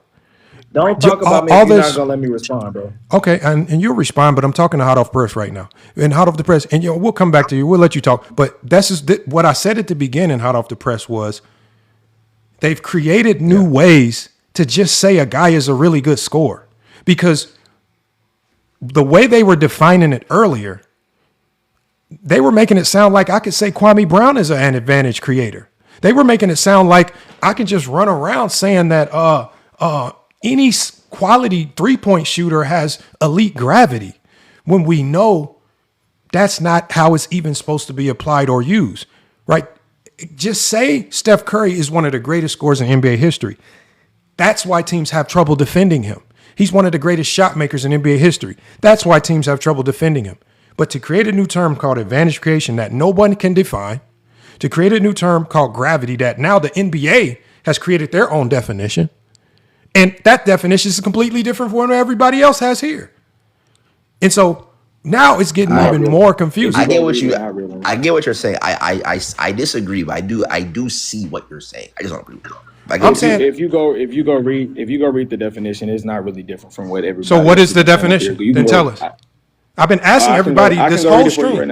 I've been asking everybody this whole stream. Give me a second. Everybody. Because reading the NBA definition that was just created last year, this term gravity's been being used for like the last 2 you said that it doesn't have a definition. Go get the go. No, I know. It does have. I literally just said the I have NBA the created a definition ready definition. for you, Lamont. Read it for it, Tim Duncan. Thank you. Well, I already looked it up. The definition is for on ball, they judge how far the player should be guarding them on ball based on defensive spacing coverages, basically. Off the ball, they determine your gravity based on if someone helps off of you or on you, which is reasons why Duncan Robinson is number 9 for the league on gravity, because he doesn't get helped off of because he's a good shooter. Does that give Duncan Robinson gravity? And for y'all that said when Lamont brought up, hold up, Chaz, for the people that brought up Lamont saying college basketball for trapping a worse defender, Coach K started using that in 1999. It was originally created by Bulls assistant coach Johnny Bach in 1990 on the Bulls. So it was used in the NBA. I don't know how y'all going to escape that one. And so, Chaz, one thing you said about gravity, how you described it. Y'all, if you Chaz, can't ask me all these questions. I've been waiting to talk since I got kicked out the previous time. Chaz, I haven't talked since I've been on here. Right, but I'm saying that he made. Okay, Chaz, let Tim Duncan finish. Let Tim Duncan finish. We'll go to you. Y'all can't ask me 50 different questions. Kick him off, man. Kick him off, man. Kick him off. Just kick him off. Okay, Chaz, we're going to come back to you. That's all I'm saying. We're going to come back to you. Duncan, just finish. Check this out, Chaz. Oh my God. One thing you described about gravity, Chaz, is you said one main point of it is a player's ability to create scoring opportunities for themselves or their teammates based on their gravity. Crazy? That's the exact definition of playmaking. It's the exact definition. There's not a definitive definition of playmaking. Yes, there is. There is. No, there isn't. No, wait, where? Look it up. What official definition of playmaking there is in the wait, Oakland. The official definition of playmaking is a player's ability to create scoring opportunities for themselves or their team. That's why I said this entire conversation has been semantics and dictatorship. Okay. Who you think should say something a certain way. Okay, hold on. Comprehend what the fuck they're saying. Okay, hold on 1 second. No, hold on, hold. You keep telling me. Please just hold 1 second, y'all. Hold. Tim Duncan. Y'all ask me questions. No, we're not asking you a question. I'm gonna come to you. I just want you to hold 1 second, right? Because I've been holding. Can y'all please just hold for 1 second? I'm gonna come back to you. Look at how the press. He waited. We had a conversation. I'm gonna come back to you. Just hold. But again, you were already talking. No, hot off the press was talking than Tim Duncan was. Tim Duncan a question. Hold on, y'all. Can y'all hold 1 second, please? I'm gonna come back to you. Damn. Just hold. This is not a zesty live. You're gonna get a chance. Damn. This ain't all ball where it's all mucked up in stupidity. We're gonna let you cook.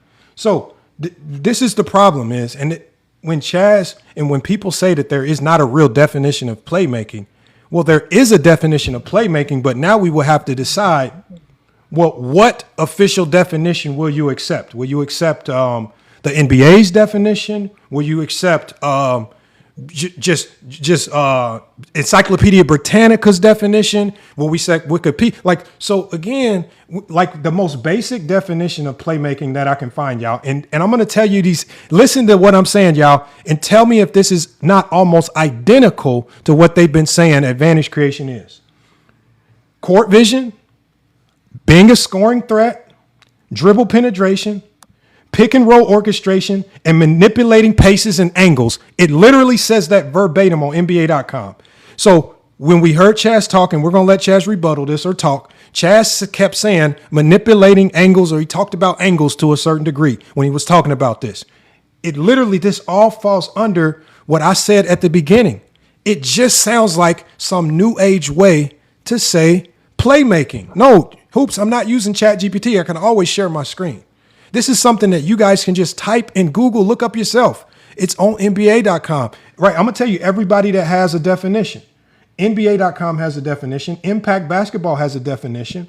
Hoop Tactics has a definition. The three-point conversion has a definition. Breakthrough Basketball has a definition.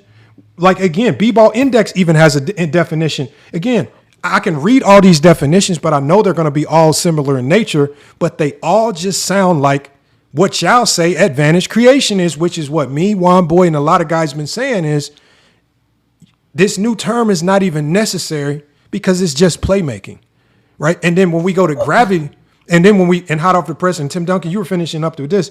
Like I said, with gravity, again, I just believe if teams can choose how they defend you, and sometimes you get a lot of pressure and sometimes you don't, then what is gravity if it's not up to the offensive player how you get defended, right? We watched the Lakers, y'all, go into drop coverage versus Jamal Murray, and he absolutely barbecued them. right? What was that? Because sometimes you have. I think a lot of these strategies come down to having good coaches and bad coaches, and this is why some coaches get fired and some coaches keep their job for a long time, and that's why we define some coaches as great offensive coaches and others as bad. Because the way y'all define this, it makes it seem like there's no need for a coach if it's up to players to figure all this stuff out. But go ahead, Chaz. Can I ask him Duncan No, a it's question on real Chaz. fast? When Hold on. Let me let Chaz go. Wait, go ahead, Chaz. Let me let Chaz go. Go ahead, Chaz. It's on you. Bruh, like this is crazy. Now I gotta remember the first thing you said back before you kicked me, cause you've thrown out so much shit. I think it was about like off ball creation, something like that. Nah, it was something outside of that. He was talking about Okay, Shaq. He brought up Shaq and all of that shit. Okay, I'm saying is that this whole conversation is this dictatorship of you don't say it like this, say it like this. You can't tell anyone how to say anything or how to define something. If you know that it basically means the same thing, you don't have this whole conversation about you should be saying this, you shouldn't be saying that. That's like a dictatorship. You have to say this, or if you can comprehend that they kind of mean the same thing. What is the issue with the one person saying gravity or advantage creation and one person saying playmaking? Like it's really not that deep.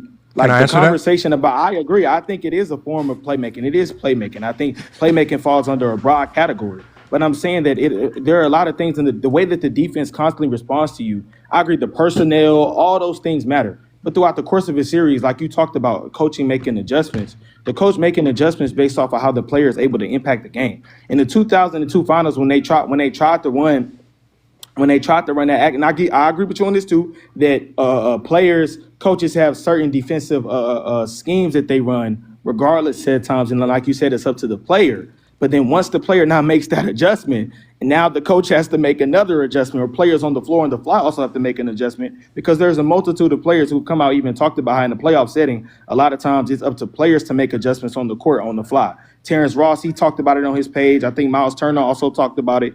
It's a multitude of players that have talked about it that play in the NBA. I'm not saying what you're saying don't have any truth to it, but at the same time, these players have to be able to react. 2002 NBA Finals, when they tried to play that one-on-one defense on Shaq, the moment he continuously started to destroy them, they started to send the double back towards the end of the series. So he made that adjustment. Now he pulled those guys away. Now everybody else is getting easier shots. So yes, it is based off of what the player is able to do as well. It's a connectivity of both things depending upon the level of what the player is. Like Steph Curry in certain series isn't getting double teamed as much. But then when they realize what he does as a whole and what he creates for the team and how the team is able to take advantage of those things based off of the baseline of the system that Steve Kerr put in, then they had to switch up the defensive coverage of how they played him, and they made that adjustment on the floor. But those things are based off, if Steph Curry isn't able to shoot the basketball at a high level, they're not throwing double teams on him on the perimeter off of every time he come off a curl from off on the wing. They're not throwing that deep defense at him. And it's hard. And if I'm not mistaken, you can even go look at a player like Kobe Bryant. Amari Stoudemire talked about not having a consistent defensive scheme for a guy like Kobe Bryant because he's able to break you down in a multitude of areas. But their defensive scheme is based off of what he's able to do, and that's why it was so polarizing to be able to guard him throughout the course of series when he had good players next to him. I'm not saying personnel doesn't matter. I completely agree with that. But when certain players have traits to be able to do certain things on the basketball court, it opens up different types of angles and advantages for the team overall to create certain actions, or for the coach to see what can happen and how you can take advantage of certain angles based off of what the player brings and the impact of what he brings as an individual. Obviously, Draymond has to set the screen hard. He has to roll to the basket hard. He has to slip the screen hard and make that decision. You absolutely give them credit. But when you get in the playoff postseason setting, when all the defense pulls in on you, it becomes harder to create easy looks going towards the basket. So that's the most efficient shot in basketball. So if I'm seeing teams consistently give up the most easiest shot in basketball because of a player's ability to shoot the basketball, Tyronn Lue even talked about it. He's the coach, and he had elite defensive players as well when he played against Steph Curry, and they had to scheme against that. David Blatt in 2015, it was the same thing. They kept having to put two on the ball because they couldn't just let Steph Curry come off and shoot the basketball every single time. But because the player, you know this, you play on the basketball court, players have to box out and rebound. That's players being aware of the moment, and like you said, processing. That's the Go ahead. here the thing is this right here. Are we about to have a back and forth? You asked me a question, and so I just want to make sure. Or are you about to go on your stuff, and you want me to be quiet the whole time? And I'm just trying to clarify. That's all. Okay, so the thing is, And so the conversation, so the way advantage creation was defined, I asked this question. I'm going to ask the same question to you. I've been given about 5 different definitions of advantage creation from 5 people that use it avidly in the way they talk basketball. So, Okay, incorporating what are those definitions that you heard? incorporating what you understand advantage creation to be, because yesterday, based on the definition of advantage creation that was given, we concluded that James Harden is now a better playmaker than Magic Johnson. With your definition of advantage creation, do you come up with that same conclusion if we incorporate his ability to score and gravitate the defense and his ability to pass and play make? Is James Harden now a better playmaker than Magic Johnson? Yeah, because the people in the chat that you're referring to that made that statement, I would need to know and hear out of their mouths the direct definition of advantage listen to creation Chaz. from Listen them. to the question. I I said don't wanna based take on it from what you're Chaz. I saying said based on because your it get definition. kinda iffy. No, listen to what I said. I said I get how They're people saying did. they're saying they didn't say that, Chaz. Okay, so they can come up here and correct it. But based on your definition of advantage creation, who's a better playmaker? James Harden or Magic Johnson, and why? Magic Johnson. And explain Because I that. don't think it's solely based off of scoring. Okay, because it's not solely based off of scoring ability. You being able to create advantages is not only your ability to score the basketball. The Magic Johnson is one of the most unique players of all time because his ability to put pressure on the defense with his passing. Like, so it's not just scoring. Scoring goes into it, being able to create advantages. And when he was able to get down that quick post up, them throw it to him quick in the post, when he was able to get down that quick, that running hook, it did open up his game and open up the things for the rest of the team offensively as well. It's a culmination of things combined, and it's player by player dependent in how they shift the defense. It's not just one size fits all for everybody. It's not. But Magic's not going to shift the defense with his scoring like Harden or Curry. So But how is he the better at creating it's like you didn't. It's like Hold on. Okay, so what is your definition? What is your definition of advantage creation? Being able to create advantages and shift the defense in different ways based off of your abilities offensively. Okay, so if creating an advantage is based on your offensive skill and shifting the defense, as we just watched with Steph Curry and even Klay Thompson on that play, is heavily predicated on your ability to score. That's where I'm confusing, because Magic Johnson. And so when we talk about Magic Johnson, right? Magic Johnson. I just talked about his uniqueness. I get you talked about it. Now I'm going to talk about it. So when Magic Johnson didn't need, and Jason Kidd was unique in this way too. They were elite. They were elite playmakers because playmaking has already been defined, and we primarily allocate this skill set and the elite playmakers to guys that understand how to facilitate and pass the ball on the offensive side of the floor. But now in this new age, we have in the original conversation where we heard advantage creation for the first time. It was because somebody was basically saying that Jordan was a better playmaker than LeBron because he's a better advantage creator. So his advantage creation made him a better playmaker than LeBron. So I've gotten multiple. So this is another reason where it threw up a red flag. Everybody, the originator that I heard using it was Plato. Then I heard it trickle down to other people. And every time I speak with some about it, they have a new definition to separate themselves from the silly takes or the silly landing points that other people have landed at. You can say that with about it. everyone when it comes to No, I'm saying is we like, again, we don't get to silly, like, for example, and I asked them this on the panel earlier. I said, if I said to name the top 5 playmakers in NBA history, right? If I asked Tim Duncan the top 5 playmakers in NBA history, we're not gonna hear J.R. Smith out of the blue. We're not gonna hear Carmelo Anthony out of the blue. We're gonna hear elite passing playmakers. Hold on one second, Tim. I'm saying my point is terms that have already been defined, we can easily rank these guys. Who to you Not are true. the top? Yeah, they can, because if I ask Juan Boy who the top passers, everybody in the has a different definition of playmaking. Again, no, Everybody what I'm doesn't saying, think but playmaking is the even same thing. I even mentioned that before, even though we have slight differences in what playmaking is, we all have a general understanding of what it is. And so when The same way you do with me and hold on, let gravity me and finish, advantage please. Let me hold on a second. Well, advantage creation 1 is fake, because it's not even a real basketball term. It was created in this platform. And so what I'm saying is if it was created by somebody on Player's Choice and you guys didn't get the definition from the originator, advantage creation is not a real basketball term. What? It's words like that. What? Okay, Like, what does it matter if you think it's a real advantage? So hold on, let me finish what I'm saying. Let me finish what I'm created. saying. Let me finish what I'm saying. It can be the same thing as it's called an advantage creator because it's been used to identify skill sets in certain players. So it's not this wide-ranging thing where we're just using words. Now that is semantics. What we're talking about is we're talking about how people have everyone can create an advantage. Okay, Chaz, I can swear we let you cook. And I swear I told you we need the audio to be clean.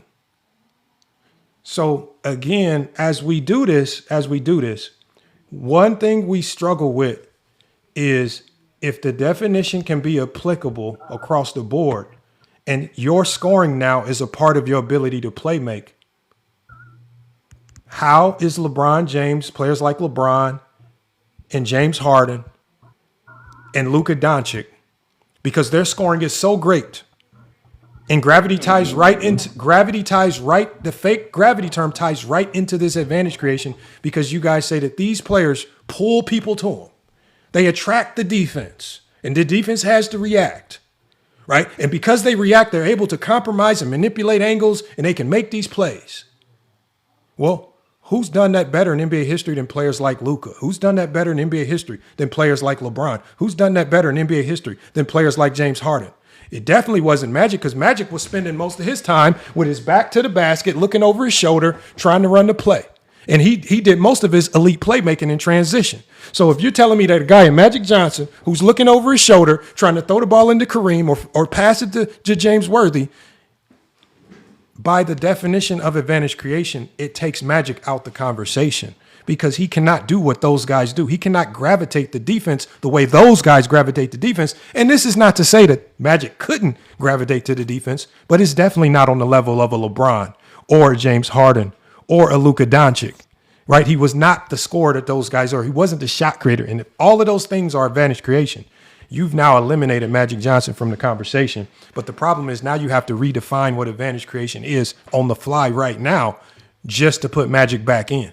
Or you have to pretend that it's just vague words that don't really have a meaning and we're just putting two words together to talk about playmaking when we all know it was a term that has been created and you guys have been using it as if it's a real basketball term. It is not just two words that people randomly threw together. It is not. But let me go. I know I have Mark. We want to come back to Chaz. Hot off the press, you said you had a question. What's your question? I guess my you only just get thing to lay is- all that on me and I can't respond. I said I'm gonna come back to on, you. bro. We got other people up here. Plus Come Max on, hasn't said dog. nothing. Come I'm coming. on, dog. Okay, hot off the press, and we got Ochi up here. We got other people. I still haven't heard from One Boy. I'm gonna come back to you. Hot off the press. I know you had some thoughts or something for Tim Duncan. Yeah. I wanted to hear what you had to ask. No. We were talking about it in the chat because the off ball stuff with he brought up the whole Duncan Robinson thing, which off ball gravity obviously is important given the fact that if you are an elite 3-point shooter, then teams are going to be less apt to help off of you because they fear what you can do as a shooter, right? And then even when you showed the film of the post splits that Golden State loves to run, there's literally 3 scoring options you have off of that one play. You have the post with Draymond, you have the dive with Clay, you have the off the catch and shoot 3, off the screen 3 with Steph. But my thing is, you can't run post splits with every team because not every team has the personnel for it. So the defense is reacting to what the offense is doing. And like Chaz had said earlier, once they react, then the players react. Now the defense has to react again, right? Cool.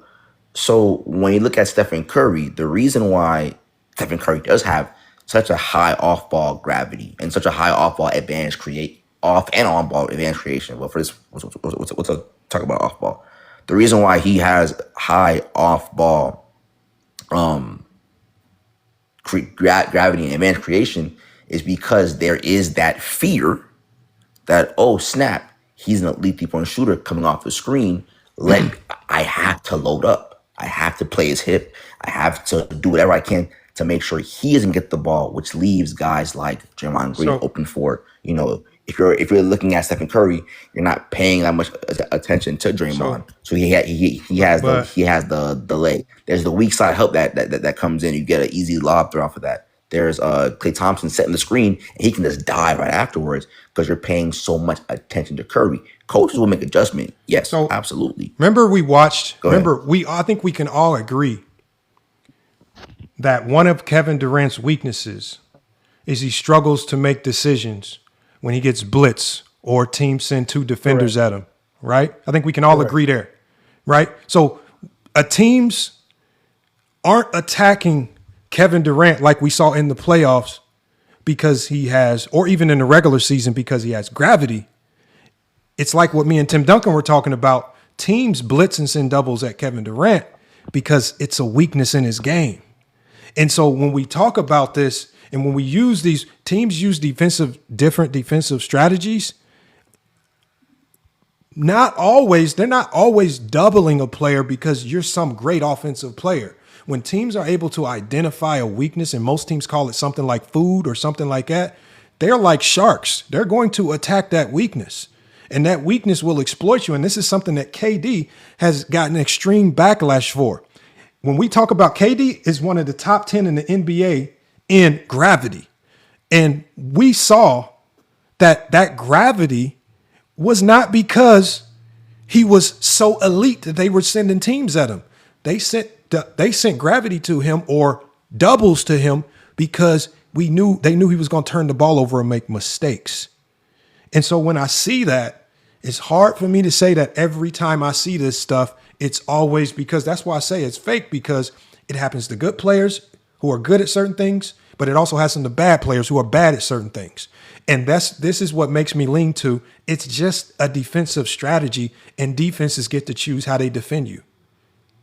That's it. They were just forcing, even the Lakers did it to SGA to a certain degree in the first games. What were they doing? They were forcing him to be uncomfortable. He's an elite player, but they were not blitzing him and sending these odd doubles because they're scared of what he can do, right? They knew that he had a weakness and they were exploiting that weakness. And so until he got better at it. No, what I'm saying. No, what it is he got better as the series went on. But he didn't get better as the season went on because he was struggling against the Lakers in the playoffs. As the series went on. But think about this. Think about this. Okay. When we apply, and this is where I tell people, this is where we give the players too much credit, because his ability to get better throughout the series, to me, has a direct correlation to coaching. When the coach is able to recognize they're trying to exploit a weakness, it's on the coach to address and fix that. You can, and when we talk about these players, we start to mythicize these players, right? Because we think that they're out there solving every problem and doing everything on their own, right? So when LeBron can't figure stuff out on the court, we put all the blame on LeBron. He can't figure it out. And when Jordan can't figure it out in the 80s, put all the blame on Jordan because he couldn't figure it out. When Jordan got Phil Jackson, it seemed like a lot of these problems started to get solved.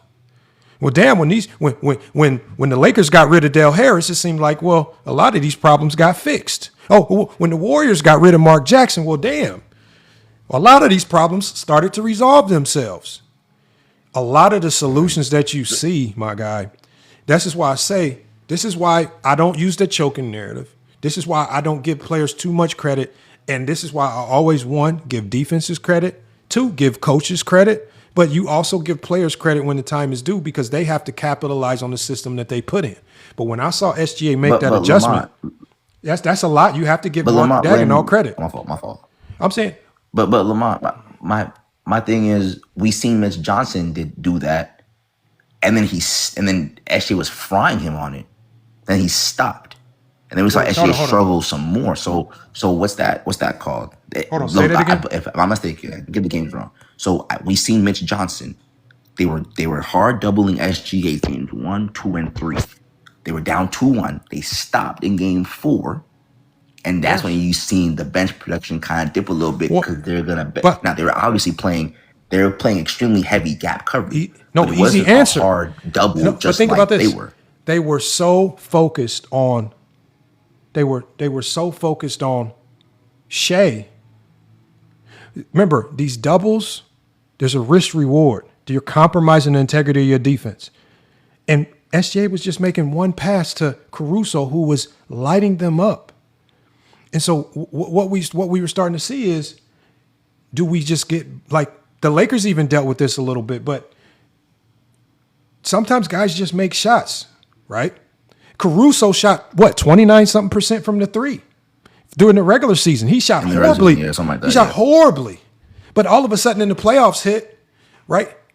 Because of the defensive strategy, now he's getting all these are practice threes, right? Because the defensive strategy that Mitch was using was giving him practice threes. Oh, well, let me bomb these things off. Now you got to deal with Caruso, who's now caught fire because of your defensive strategy. Now you have to abandon your strategy because now Caruso's then got hot, right? And now you have to try to do something else. So you see, remember what I said? I said the sign of an inexperienced coach is when he keeps making a whole bunch of switches, especially to the defense. Good coaches will always change their offense, but you will rarely see good coaches throw a whole bunch of monkey wrenches into their defense. What was J.J. Redick doing? He's throwing everything at OKC, zones, presses. He's trying to do everything. The Knicks, what did they do? They stay consistent. They stay consistent. They stay consistent. They defend how they defend. They trust how they defend. They stay consistent. That's what good defenses do, because good defenses are consistent. Okay, so and you don't have to. Two quick things, and then my fault. Go ahead. I want you to finish. No. Now you want me to speak or? Yeah, you good. Okay. So two things. So yes, Caruso's getting these practice threes, but to bring up your point with Kevin Durant. The reason why they're blitzing Kevin Durant is because they know that even the simple reads, he struggled at times on a consistent basis, making those easy reads. If you look at the so that's not gravity, but that's not gravity out off the press. They're not attacking his gravity. They're attacking his weakness. You see what I'm saying? They're attacking his weakness. Cool. I'm cool with that. I'm cool with that. So when I look at SGA, a lot of SGA's assists or his passing, his playmaking, it wasn't necessarily him getting the assist. A lot of times it was, but a large time point too, it was him making the right pass, where it was a Caruso to the dunker spot or Jalen Williams to the free throw line. He was able to either be the passer or the connecting piece to the assist, which is why, and this is where I disagree with you, I'm not gonna lie to you. If you notice that keep in mind, they were the Spurs were down 2-1, playing a certain way, right? I don't have time. If we keep the OKC was setting records on their bench points. Cool. I'm fine with that. Fine. You can't tell me if you're down 2-1, you drop one game at home. Cause you lost game one, you won game one, lost game two, and lost game three. And now you're going into game four. You don't have time to go down 3-1. I don't think it's a sign of a bad coach if they change up what they do defensively. Because clearly, what we've been doing the last two games has not worked, and now we're at a point where it could potentially be 3-1 going back to OKC. Yeah, we're not doing that. We're gonna switch something up, but we see that the switch helped. Granted, it was heavy gap coverage. Do you want me to tell you why I say it's a panic when you change it? Go ahead. And the 2011 Rick Carlisle on his staff even admitted this, and I was laughing when I heard this. But when I listened to Brendan Haywood talk about what the coaches were saying when they deployed that wild morphing zone on the Heat in 2011, he said we just was trying some shit. Like he said, we were desperate just to. They didn't even know it was going to work. The coaches were not even confident in it. It just so happened to work. But they were so desperate, they were just willing to try anything at random and just throwing anything at LeBron to keep this man out the paint, that they created a brand new morphing zone that no one really had seen before, right? With combination of matchup that morphed into 2-3 matchup that sometimes morphed into all types of crazy stuff. And he said, now what I'm saying is it might not be an indication of a bad coach, but it is definitely an indication of panic. right? When you in good defenses, I'm always going to are very consistent. Like one of my favorite teams to watch is the University of Houston. They are no middle team. They're super aggressive half court defense. They are consistent, right? Coach K, when he coached at Duke, Matt Painter at Purdue, right? Even if you go into the NBA, good defensive coaches, they're always good defensive coaches no matter where they go. Tom Thibodeau with the Bulls, Tom Thibodeau with the Knicks. He might not have been greatest with the offense, but everywhere he goes, whatever his scheme is defensively, it's pretty consistent, and his teams are always pretty good defensively, right? And that's why good defensive coaches are always good defensive coaches, because they take their system with them, and irregardless of personnel. And that's what I mean right there. That's why sometimes with some of the stuff that we see, I think we give too much credit to players versus sometimes just saying, damn, the coach did a hell of a job, right? And that's why Herm was saying yesterday, and Herm made a good point. It sounds like on offense and defense that the coaches are the advantage creators, because they're the ones dictating what all of these schemes are. Players are not doing this stuff at random. The coaches tell these guys, this is what we're going to do. We're going to blitz this guy. That plan to double Kevin Durant wasn't players just saying, we're going to do this. Who cares what the coach say? We're just going to do this. The coaches came with a game plan. This is what we're going to do. Win, lose, or draw, but this is the scheme. Lamar, I said that earlier. They're giving these players credit for what the coaching staff and what the scouting report is telling them to do on the basketball court. Yeah, they're literally scheming this shit out before you even play a basketball game against the team you're going against. You think that the Lakers were just about to come up with a game plan to possibly go up against Kevin Durant and the Rock? No, let me go OKC, because it was a little bit more healthy. Even though we got swept, you think they was just about to go up into that series with no type of game plan at all? They went and planned and scouted some of this shit out. It just didn't work the way JJ was expecting it. And like you said, he wasn't able to have his guys be consistent defensively, and he had to keep switching things up on the fly. And New World, that's where I say JJ Redick versus OKC had the right game plan. Remember, I told y'all when we were watching it, I said if a team with better personnel does this, they're going to beat OKC. They started and that's exactly what happened. I promise I said it, y'all, because I'm saying somebody's going to replicate this, and OKC is not going to win. Because I saw, you can just look at the scheme, and the first thing I said was, win, lose, or draw, you need to give JJ Redick a lot of credit for this scheme, because the only thing, and even LeBron alluded to it, he said we just got out-talented. He said they just have more talent, and that's what it came down to. That's right? facts. But that scheme was perfect, and the Spurs just happened to have the right personnel to deploy the same scheme, and it worked, right? And whenever they went away from that scheme, they started to get cooked. When they had success, they went back to the scheme. Oh, well, we're gonna stick to this because this is what's winning us this series. And so, man, because what happened when they was trying to attack SGA's gravity, right? He getting all this playmaking off, even though he not getting the assist. He one pass away. Like this nigga talking about some connecting. No, nigga, he's just playmaking. That's just what it is. You don't need to call it something else. Yeah, that's why I said. That's why when you said that, I feel like for all these guys, like even the Jewels and all these guys, the guys that come up here. Bro, Lamar, I feel like this is like one of the worst episodes because none of these dudes, because we still looking for the explanation on this advantage creation and this and this other shit. And they still can't tell us. They got so many definitions and they all mean all these definitions lead back to playmaking. It all leads back to playmaking. You ask him to dumb it down. What does it mean? Playmaking. I asked the nigga, why does Steph have gravity? Oh, because he could shoot the three at an elite. Okay, so he's a great shooter, nigga. He's a great three-point shooter. That's all you need to say. I don't need to hear nothing else about no fucking gravity. But the thing about it is, it's more than that to basketball because when they brought up the gravity stat. Because look, I'm gonna tell you why it's not more than that. All right, go ahead. Just hear me out, right? When they brought up the NBA gravity stat, Larry Markkinen is higher than Donovan Mitchell on it. Larry Markkinen, it doesn't have more gravity than Donovan Mitchell. It's just a different way you have to play him because Larry Markkinen attempts 8 threes a game, his average. He shoots 36% from 3. When he shoots 5 or less attempts, he's 40% from 3. He's 7'1".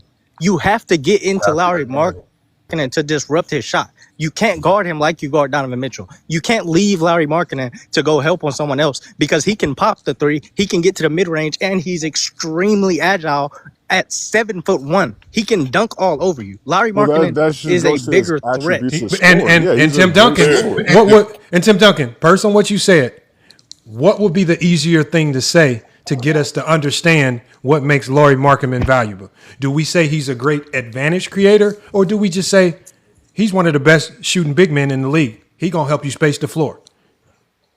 What I mean you see what I'm saying? What is easier to understand in basketball terms if we want to progress in the conversation? If I came up here and said Lauri Markkanen's a hell of an advantage creator, or if I just said he's just one of the best shooting big men in the league, because it's just about, you're just talking about his shot. You see Lamont, what I'm saying? What you would say, Lamont, is that Larry Markkinen is too dangerous of a 3-level scorer at 7'1", 240 pounds to guard him normally. That's it. That's all you gotta say. You don't That's need to say it. nothing else. That's just keeping it straight He's basketball. 7'1", shooting 40% And from every three. time he dunk what? on you, Hold every on. time he dunk on you, gonna Hey, make y'all. that dumbass noise. Hey, according to the NBA gravity stat, Duncan Robinson has more gravity than Number Jalen 9. Brunson. He has more gravity than Jalen Brunson. Donovan Mitchell too. Duncan Robinson has more gravity than Jalen Brown. Duncan Hey, Robin. what- Hold on, y'all. Duncan Robin, according to the gravity stat, has more gravity than Victor Wembanyama. Yep. Hey, but Duncan- where do these niggas be shooting from? These niggas be shooting from the strong side corner, Hey, don't they? No, I'm saying this, but if we go off gravity, Duncan Robinson has more gravity than Jamal Murray, Tyrese Maxey, CJ McCollum, Karl Anthony Towns, LaMelo Ball, Norman Oh, see, I Powell. wasn't here when y'all broke out the These are all NBA gravity stat. these are all ball creators that we make. That's why we insane. said it don't make no niggas sense. Good, all them niggas good off the dribble. But Here's like Herm, the worst we gonna see, the best we gonna see from Duncan Robinson, if he get chased on the line, he gonna take 1 or 2 dribbles and try to get that kiss high off the glass. Bro. That's his shot. That's it. That's it. And this shit don't even go into shot attempts or anything like that. Cause I know for a fact a lot of these niggas is not having more shot attempts than a Donovan Mitchell, but they over him on this list. Hey, they said last year James Harden had more gravity than SGA.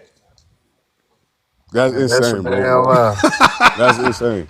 Now, what I'm saying And is, this I'm is fine. not 2018 James Harden. I'm fine. Yeah, I'm fine with people using this, but I'm just telling people that obviously the NBA has created their own definition of what gravity is, and that's why I was telling Chaz, don't use the NBA's definition because that's not the definition that you guys are giving us. It is just not. Because The NBA definition is literally what we were saying earlier, that every player has gravity, nigga. yeah, Like, but Duncan Robinson if they got gravity, use the Tyler Herro NBA's got gravity. definition, if they use the NBA's definition, that means they have to accept the NBA's rankings on gravity. And I know nobody's going to accept that James Harden had better gravity than SGA. Nobody's going to accept that. So the fact that you won't even accept the list, but you want to accept the definition, tells me this is a flawed term. It is a flawed term that was created by randoms. Who's number 1 on that list? Luka's number 1. And the reason why I say Luka's number 1 is because of the amount of time he spends on ball. Right? But we'll just go with gravity here. Kawhi Leonard is number 2. Anthony Edwards is number 3.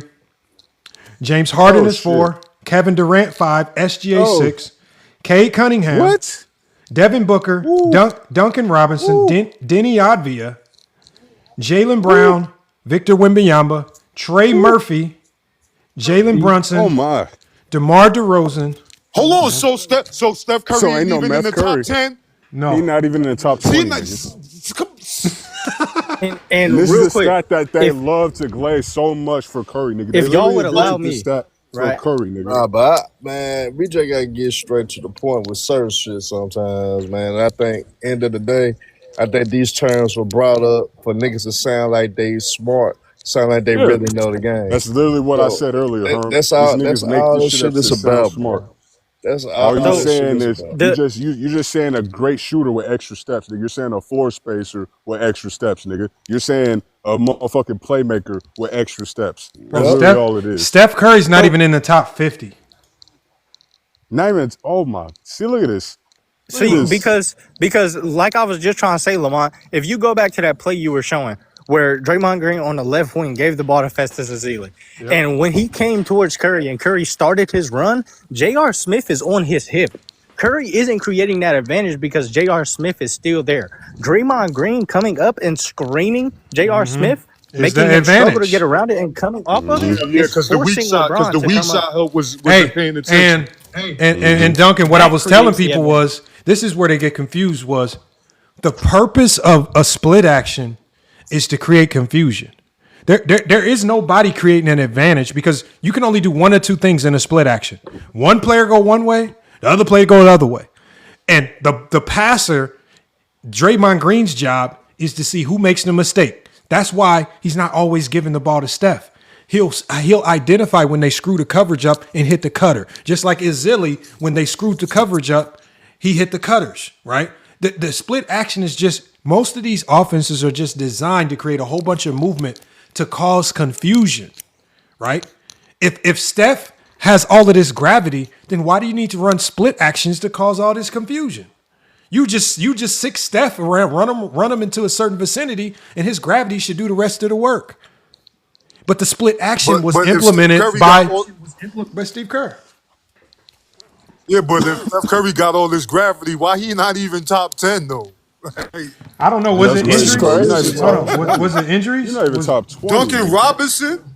It might be Wait, an wait, player. wait, Lamar, it's not injuries because Larry Markkinen only played 41 games, so it's Oh, definitely yeah, not right, injuries. right. So if it's not injuries, then Curry, damn son, that's the greatest shooter of all time, y'all. Hold on. Let me run through the list again. Uh-oh. Let me see. Hold on. Uh-oh. Nope. He's not on page one. Uh-oh. He's not on page Ooh. one. Nope. He's not. They got Cedric I know that's at Cowan. least 25 names. So all these guys got more gravity than Jerice Walker, Quentin Post, Tim Hardaway Jr., Cedric Coward, Ryan Rollins, Vucevic, Grimes, Pritchard, Nas Reed, Reed Shepard, Cam Spencer, Fontecchio, Reed Shepard. Jay Huff. Jay Huff has more gravity than Steph Curry, according to the NBA. You know Jay what? Huff. I'm about to cook any Curry fan now. I'm glad you showed me this, Lamont, because Hold I didn't on. even know that. Hold the on, let me NBA put it on the tracks screen. shit Let me as a put it stat. on the screen. It's Let me over put it- there I for got you a Nets crazy- Curry fans now. Nigga, Hey, don't ever bring this nigga up. Y'all in front check of this me out. again. I got Yeah. a crazy stat for y'all. When Larry Markkinen on 5 or less 3-point catch and shoot attempts, so when they leave him, he gets open shots. He shoots 43% from three. And he is Yeah, he seven. legit. God damn. Yeah, man. He's legit. 7'1". Marketing legit. He is 7'1". That is insanity. Why you think they making people they offering They trying to give up the form for him. So hold on, y'all. Here it is right here, y'all. Hold on. So look, this is gravity, y'all. Y'all see it up here. So this is on-ball gravity, right? On-ball gravity. Now, if we go to off-ball gravity, Steph Curry might have off-ball gravity, but right now, the on-ball gravity. Where now we looking at on ball. So this is my bad. This is perimeter on-ball gravity, right? So perimeter on-ball gravity, you got these guys, right? Duncan Robinson at 9, man. And on-ball is nasty for Duncan Robinson, man. That is crazy. That is nasty, bro. Because that's you would think Duncan Robinson would be in the off-ball. I would get that. But Duncan Robinson in the on-ball section is nasty. So hold on, let me go to perimeter gravity off-ball. Then what is this? They got minutes play. What is this? This is minutes, gravity minutes, and just gravity. We'll just go to off-ball gravity. So if we just go to off-ball Still gravity, not Curry. you got SGA, KD, Luka, Donovan Mitchell, Anthony Edwards, Klay Thompson, Devin Booker. We still don't have That's Steph nasty Curry. work, bro. No Steph Curry. That's No nasty Steph Curry. work. No You Steph got Trey Curry. Murphy before Steph. This is all all. top 20, man. Stop talking, man. That's not. Get the fuck out of here with this Steph Curry shit, Hey, man. man. Grimes, Moses Moody, Ace Bailey. He not even played- on the first page, nigga. That's over Ace- 25. Hold on, we got two. Hey, two. Tim let me Duncan, talk. did you say Ace Bailey? Ace Bailey don't even start. Lamont, we're not skipping past the fact Ace Bailey plays 18 minutes a game, averages 14 Yeah. points on terrible Hey, efficiency. it's on We're there. not And he skipping got. past and it. he So, got more gravity but than y'all, Curry, the nigga. whole point of this, y'all, is, and I'm trying not to get away too far from the conversation, is the NBA now has, because gravity is such a new term, the NBA has now been able to come in, own the term, and be the first one to officially create something to track it. Right now, now they've defined it, and that now they're going to be the they're going to be the designator of what gravity is. And this is going to make it even more confusing because now the NBA has a definition of gravity. And then all these randoms on social media, they have their own separate definition of gravity. They're going to say NBA is wrong. It's what I say. But then the next person next to them was, well, I'm going to tweak it a little bit different. It's not what you say. I'm going to add a few more layers, and it's going to be what I say. And that's why I say these are fake terms, because when there is no universal definition, it's fake, right? It is fake.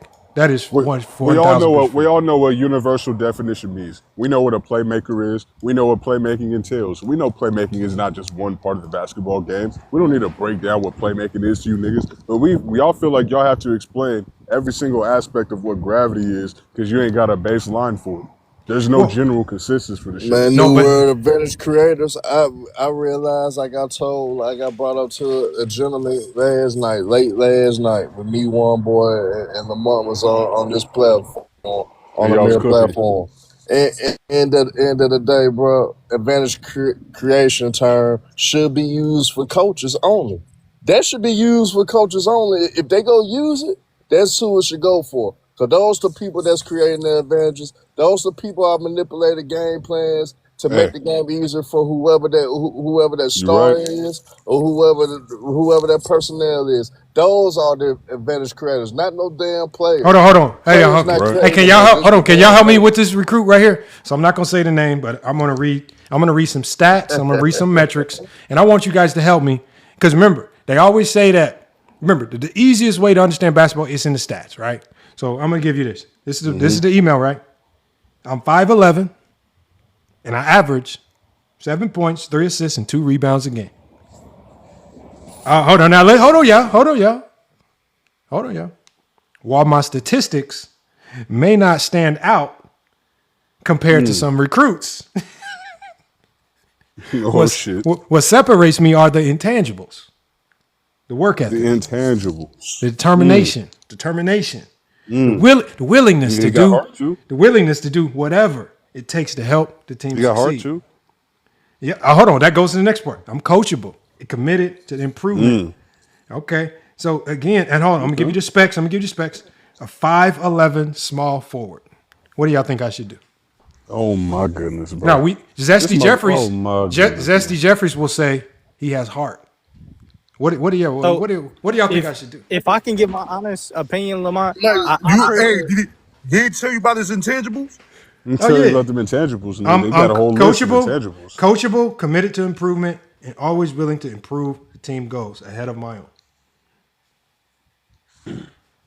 That's intangible. Hey, you can't coach size though, man. You can't coach size. Too small. 5'11". Coach athleticism. That's too small, bro. Bro, if he don't have the point guard abilities, like he said he a small forward. No, he said he a small forward at 5'11", bro. How old is he? Nah, bro. You couldn't, bro. If he's 6 years old, that might work in his favor. If he like 9, 10 years old at 5'11", nah, man, that ain't gonna cut. He got to stick to the reg leagues, man. Hold on, y'all. But remember, we can't read too much into the stats, man. Right? That's what they say, right? You know what they tell us. My honest opinion on them, I think you can practice your footwork in basketball and go play soccer. Ain't that some shit? I have a spot for everybody, so even if it's not on our top team, I'm gonna find a way to maximize and get the most potential out of you. So, but I mean, it's my thing is it's different if you coaching professionally or even like in college and shit like that. But I kind of understand why you be seeing some sorry ass kids on the middle school team, elementary school team. They're just kids that want to play basketball. They love the game, even if they're sorry. So give them a shot. Yeah, you might not know that one of them might actually get good enough to be an NBA player. I know a couple of niggas that was sorry. They went up to become D1 players later on. Certain things I look for, like when I'm looking for eliteness, right? Because I try not to read in the stats, but the first thing I see is when I see 5'11" and small forward.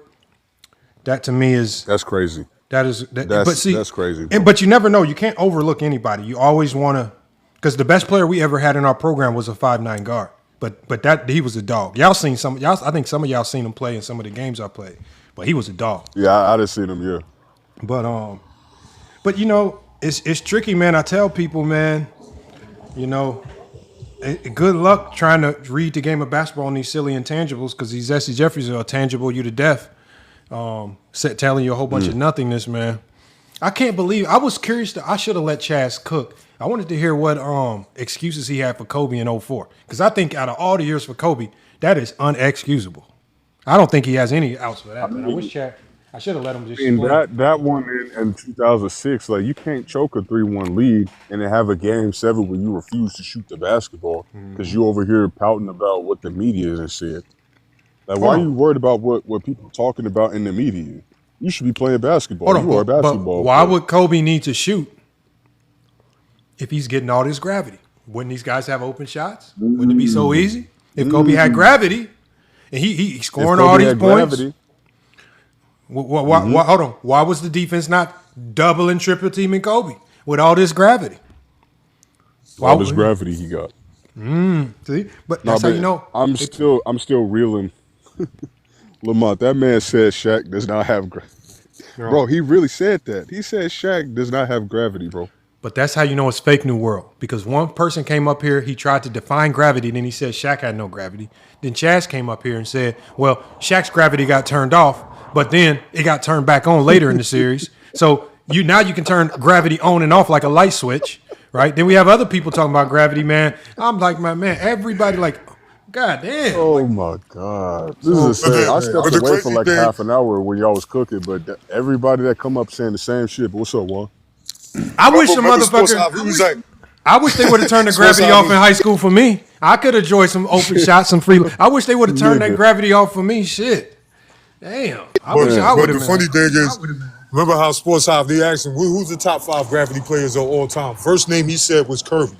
He's not even in the top 15 to 20 on ball or off ball. So, like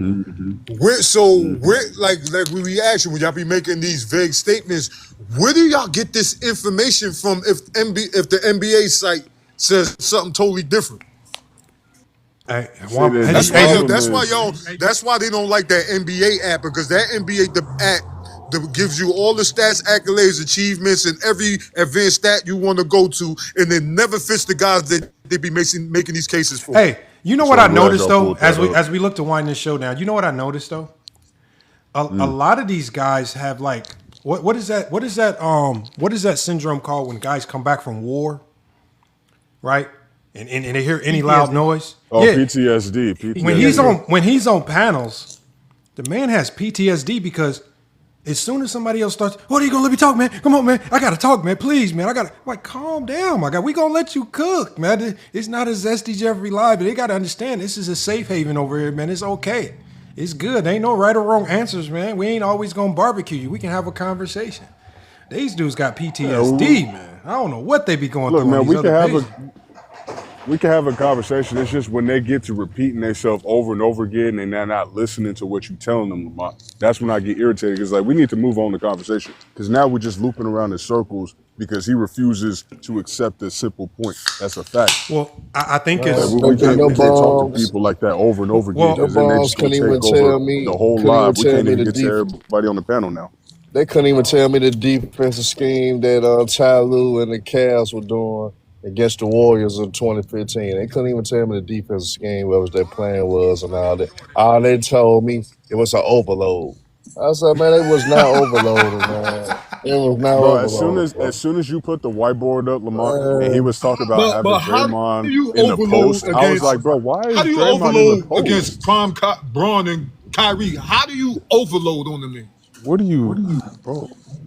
Well, that was crazy. They said 2015, the Cavs' defensive strategy was to overload on Curry. I said them folks were not overloading on Curry. Not overloading on Curry, bro. I said it's crazy. That's why the eye test. You right, Lamont. The eye test don't mean shit either, because we clearly be asking these niggas what the hell were they watching. Everybody they tell us that they watched these series. Everybody and mama saw that the folks at times were doing. They was doing high traps on Curry. That was it. It was not overloading on the nigga. They was doing high traps. the thing, Lamont, me sitting here listening to everybody really set the floor for me because, like Ochino, I don't really debate no more. I don't really get into it. But when you brought up the point of trapping a team's worst player, and they was like, "That's a college scheme," I was like, "When I played in college, we learned that scheme, and it was from an NBA assistant coach." So that's a lie. He said gravity is creating opportunities for yourself or your teammates to score. I'm like, that's the literal definition of playmaking. Me listening set the whole stage for me. It was over with. I was like, yeah, they're good. Man, But Tim Duncan, I said that if gravity is the term for trapping really good players, then what's the term for trapping really bad players? I mean, you can't like. What is that? They can't give you one. Is it anti-gravity? Is it anti-matter? What Zesty, y'all gotta come up with these terms to make it complete. So then y'all gotta have a whole dictionary of terms that actually can make sense. They can correlate with one another. Because they're putting gravity into one box, and now anytime you see doubles or anytime you see pressure, it's because of your gravity. And like I said, what if a bum gets double teamed? That's not gravity. An answer for you. I got a perfect answer for you. You trap bums because bums may be bums for the whole game, but as soon as that last shot get in their hand, they need to make it. It's going in. 100%. Hey, 5 seconds left on the clock. 5 seconds left on the clock. Jake Larevia got all the gravity in the world, nigga. Got all the gravity. He's 1,000,000,000% hit that shot. Yo, remember that game where you scored 2 points that had the best box plus minus, yo? Yes, sir. I remember that shit. I was like, I can't. You got 2 points. That's why, boy, that's why I can't take the advanced stat seriously, bro. Because I be watching the game. I be like, bro, how the fuck is he a plus 20? Hey, that doesn't make sense, man. Ochi gave it to us, y'all. So we got gravity is when they trap really good players. And he says dark energon is when they trap trash players. So now, the Zesty Jeffries, we got terms for y'all. The good players, gravity. The trash players, they getting that dark energon. Dark energon. You don't want that dark energon. I know about that dark energon, boy. I don't know what's up with that dark energon. Transformer expert. I know about that dark energon. Oh, man, these new terms is nasty work, man. Nasty work. But at least we defined it for them. Good players, gravity. Bad players, dark energon. It's the definition now. No, because first it was off-ball playmaking, and then they changed it to gravity. And I hate that NBA players start picking up because they really pick up on these terms from the fans, my nigga. They don't be just coming up with this shit themselves. They see what we be doing on the social media, bro, and they start using that shit in conversation. But New World. But see, they misappropriate what the NBA players are trying to say. Because when Draymond Green or LeBron is talking about gravity, it sounds like they're not really talking about a player's gravity across the board and how all teams guard them. It sounds like they're talking about that gravity in that particular series based on what they're doing versus us or what they're doing versus a very specific team. And that whatever you define as gravity can change in the next series, right? So whatever you think is gravity versus this team, it's going to change versus the next team. And then it's going to change versus the next team. And if it can change, then it's not gravity because it should be fluid, right? Because if one team wants to pay attention to you and another team doesn't, then what does your gravity mean? It means nothing. Because as I told him at the beginning of the stream, gravity is consistent. Gravity is always going to do the same thing. That shit's going to drop. Tell these motherfuckers to think gravity is fluid and tell them to go jump off a bridge and tell me what happens. Right? Trust that gravity changes then. It don't. Gravity don't change. It do the same thing. And so that's why I say the word needs to be consistent with the wording. Don't use a word that's consistent and then give me something that's inconsistent. That's all they were doing the whole time. Oh, very inconsistent. Yeah, bro, they made this term up for Curry because I originally started hearing this because they were trying to put him as the best point guard of all time in conversations. They were trying to put him over Magic. Plato's whole MO. That's the whole shit. Oh, that's the Plato whole is the Steph Curry guy, ain't he? Terminology. Yeah, I heard it from Plato. I didn't heard it from 3 Point God. I didn't heard it from Mingle Jester, Mac Def, because Mac Def got Curry as his GOAT. He's a Steph Curry so guy. I didn't heard it from several of these dudes. Yeah, like they all came up with this terminology like 3-4 years ago, basically to try to elevate Curry in these conversations, especially after he won that Finals MVP. Because I don't think before he won the Finals MVP, people were talking about gravity like that. Like we can go and fact check it, but I don't think that terminology came up before then. Yeah. It says the opposite of gravity is dark is anti-gravity or dark energy or dark energy. It's dark energon. Yeah, it's dark energon. That's what we're gonna do. It says if you want to sound philosophic, you can use levity. You can use levity if you want to sound. So for the Zesty Jeffers, you want to sound smart. When you trap a trash player, is levity, right? Use levity, man. You can sound a little bit smart, or you can use buoyancy. Hey, don't forget they gotta use the leverage. Yeah, the key word is leverage. Hey, don't forget y'all know. Don't forget they gotta use NBA listery too. You know, they gotta use that one. Because listery. NBA listery. But look, and as I told them, I think they missed this when I was telling them. I'm not like he was trying to make. He said we're trying to dictate the term. I'm not trying to dictate the term. Use it. I just know if you use it, you don't know what the hell you're talking about because there is no structural use for it in basketball. When you say advantage creation, because it isn't defined, I know you're not no longer talking basketball because you're using a fake term. Mm-hmm. Like for example, Juan Boy, if I say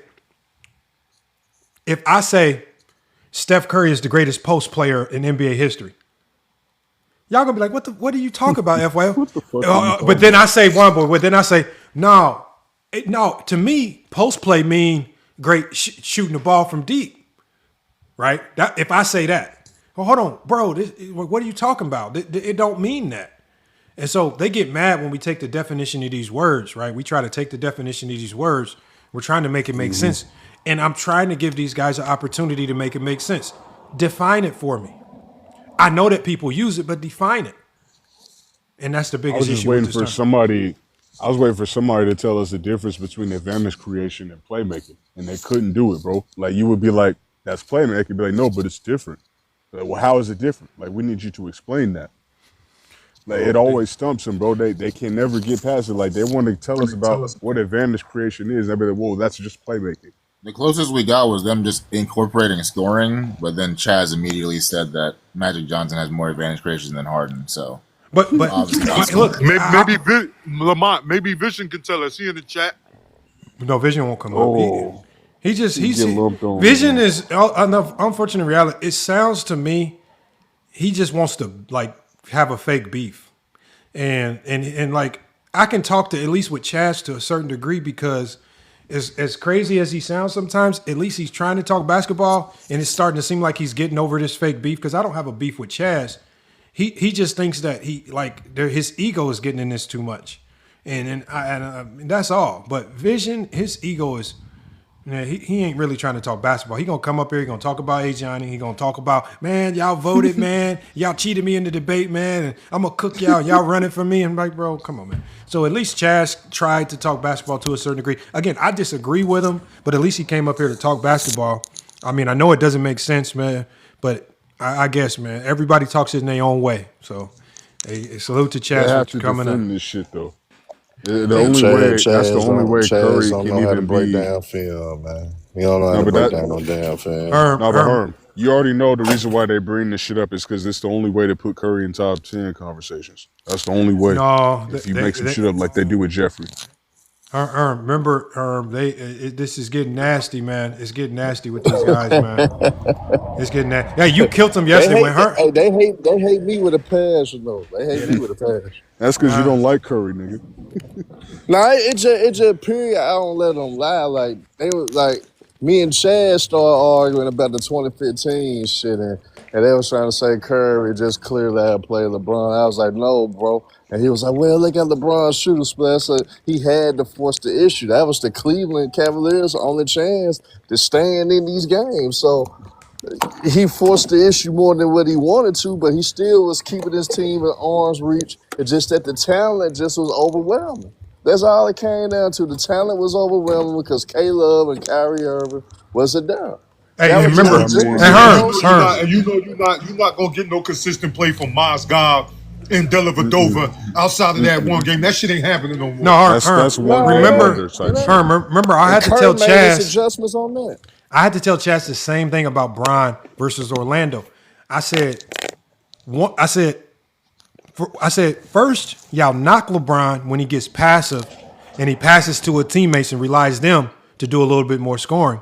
And y'all say he ain't got the killer instinct. But I said when he does try to be more assertive because they don't got it, and he's shooting higher volume of shots, right? He's forcing the issue, like you said. I said now you knock him because he's not as efficient as you want him to be, right? And I'm saying, like, this is why I say with LeBron, there's no winning and losing, because when he does play with that killer instinct, y'all just cry about him being inefficient because he's pushing the issue. But then when he facilitates to others, like in 2011, then you cry because he's not being aggressive. So there's really no winning for LeBron. They always gonna find a way to say he did something wrong. And listen to It's how crazy. they defend Kobe's efficiency, bro. That's the craziest part. They will literally die on the hill for Kobe and his inefficiency, nigga. But they'll point out LeBron Relative to in his Kobe's 2015 series. And Herb, what were they Like, saying about what? 2015 that made them believe that Curry outplayed LeBron? That makes no fuck. They just were basically they were using the gravity term. They were saying how Curry was creating gravity, and they were saying and they was blaming LeBron for the defensive rotations. I said, bro, I told them if you actually knew the defensive scheme that the Cavaliers was actually doing, you got to understand LeBron. They had to let Harrison Barnes get those shots. They had to give up something. Because they was doing those high traps with Curry, trying to get the ball out of Curry's hands or putting immense pressure on Curry to make And him Clay. work. So therefore, what they did, we'll live with Harrison Barnes. We'll live with a Draymond Green to a degree of making shots that they get open shots. Hey, But they wasn't and understanding what that, did so you they were trying say, to say LeBron was lazy on defense. Herm? What did you say And, about how and they were defending Curry? How did you define it? they were basically, especially when he crossed half court, they were basically doing high traps on him. But they was trying to say Look, they was hold overloading on on, Curry. watch this. I'm gonna put it on the screen, right? And remember, I only asked you that because I just wanted to see if what you say aligns with the sources. So watch this, Herm. And see, this is how you fact check them in real time. What does the Herm, film say? right, Herm, because they get mad when we pull up the information, right? They get mad. Hold on, let me put this They on all the big screen for disappear you. too. Let me put this on. Okay, now it's on the big screen. Let me. Because Lamont, as soon as you brought your coach on, nigga, everybody started leaving. That's why I was like, bro, they don't want to hear this shit. They know they're wrong, so they're gonna try to pretend like they didn't hear what was just said. Okay, so look. Come on, man. So They don't know nothing about that, man. look. This is what it says right here. It says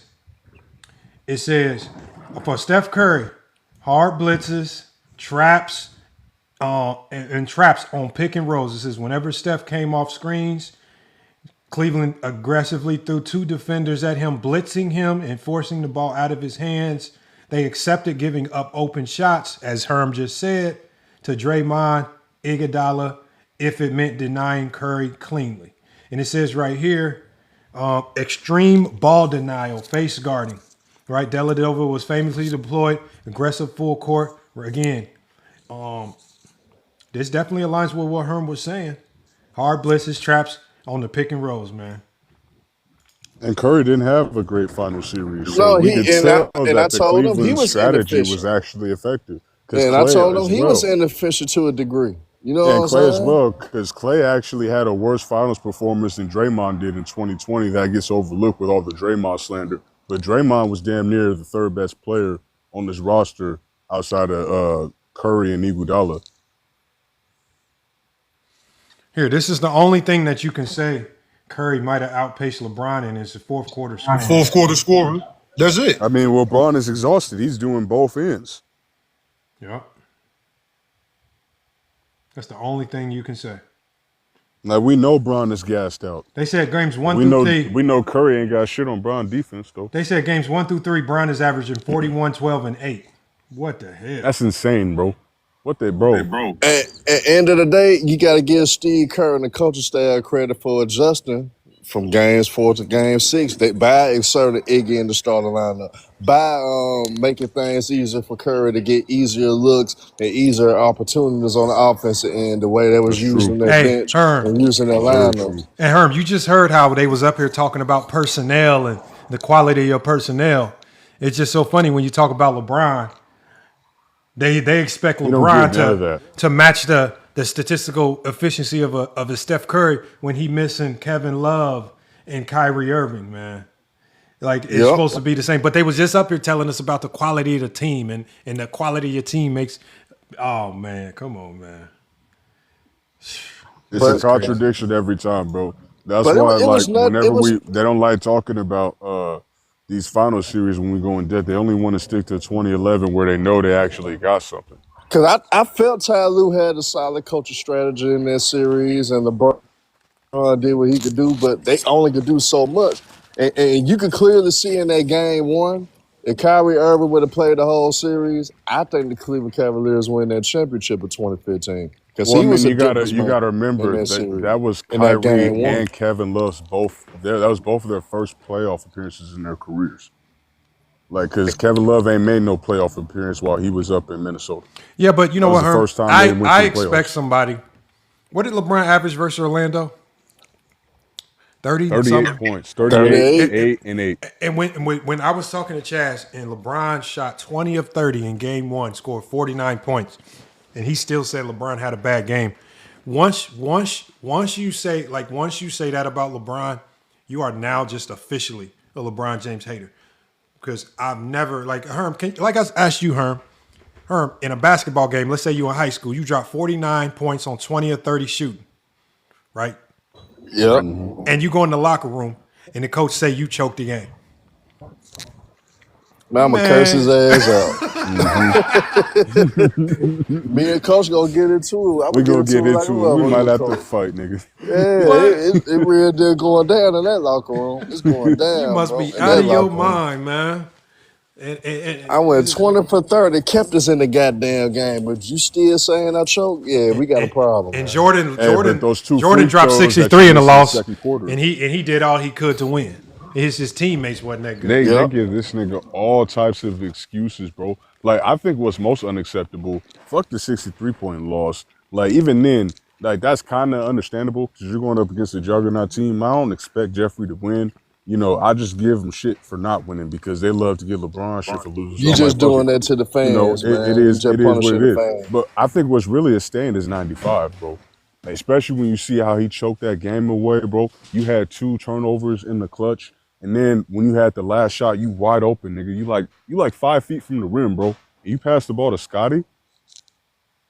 Like, bro, when I seen that, I was like, yeah, bro, that's a bigger stain than probably anything I done seen LeBron go through shit. I ain't never seen LeBron do some shit like that. You got Yeah, the game right there on ice, nigga, and you turn the ball over twice, and you still got the game-winning shot. Like, you right there. I ain't like as much shit as they give LeBron for passing the ball. I ain't never seen LeBron do some shit like that. Oh, they talk about Trey Young, but I don't know. I don't know what motion he gonna get in free agency though. Nah, somebody gonna Trey get him, Young. but Somebody he gonna just pick him up. He don't want to play in Washington. From what I've been hearing, I talked to a player. Houston need a point guard. Houston need a point guard. Nah, Trey Young is off the court. Trey Young he's just a locker room head case, man. I just been the things I've been hearing about Trey Young is just like he's just a cancer. Like, why do you think the Hawks just got better without him? Because the cancer gone. I mean, they're not a better team without him, but they got better because we got rid of the cancer. Motherfucker can breathe. We can play better. We ain't got this toxic motherfucker running around. You know. I think because I think he wants to play in California though. So I'm gonna tell you who's gonna get him. Them damn strippers, man. He going to the Clippers, man. That sound like a You Clipper think he move. going to the Flippers? That sound like a Damn, Clipper man. move. That sound like a Clipper move all the way through and Just through. I ain't stay gonna lie. losing. Stay losing, nigga. Go ahead, take that loser. Herm might have called that one. I'm gonna rock with Herm on that one. That's a good ass pick because if anybody gets Trey Young, it will be the Clippers. It will be. Yeah, I think the Clippers going to get him because the Clippers looking for a big name to put with Kawhi Leonard, and what's the best way for them to do it? Get a goddamn Trey Young, and then they do got a top. They do got a lottery pick, so we gonna see who they get. That's gonna determine it too, though. Who they get in that draft next week. So we'll see how they play it. I'm hearing that. If they get, I'm hearing that Utah's gonna trade Ace Bailey. hey, they you might as well trade him before his stock go down. So yeah, you might as well get rid of him. Get him up out of there. Yeah. Like that's the problem I think that I see a lot of GMs make sometimes. They hold on a little too long. Yep. And then when you have those issues I can't get rid of them, that's why. Because when the iron was hot a little bit, you was holding on, hoping that you could get more. Sometimes you're not gonna get more. So you got to get rid of while you can. I did a video. I don't know if you remember it. I remember after Embiid won the MVP, I said the Sixers need to trade him when his value high as hell. Oh yeah, I remember that. I said because I said good luck keeping this up, man. He not gonna stay healthy, man. And they held on to him, and sure enough, man, they got a $60 million a year problem. $60 million a year. That's what he about to be making, y'all. Yep, they can't get rid, and they can't get rid of. They can't get rid of. And he still ain't out the second round either.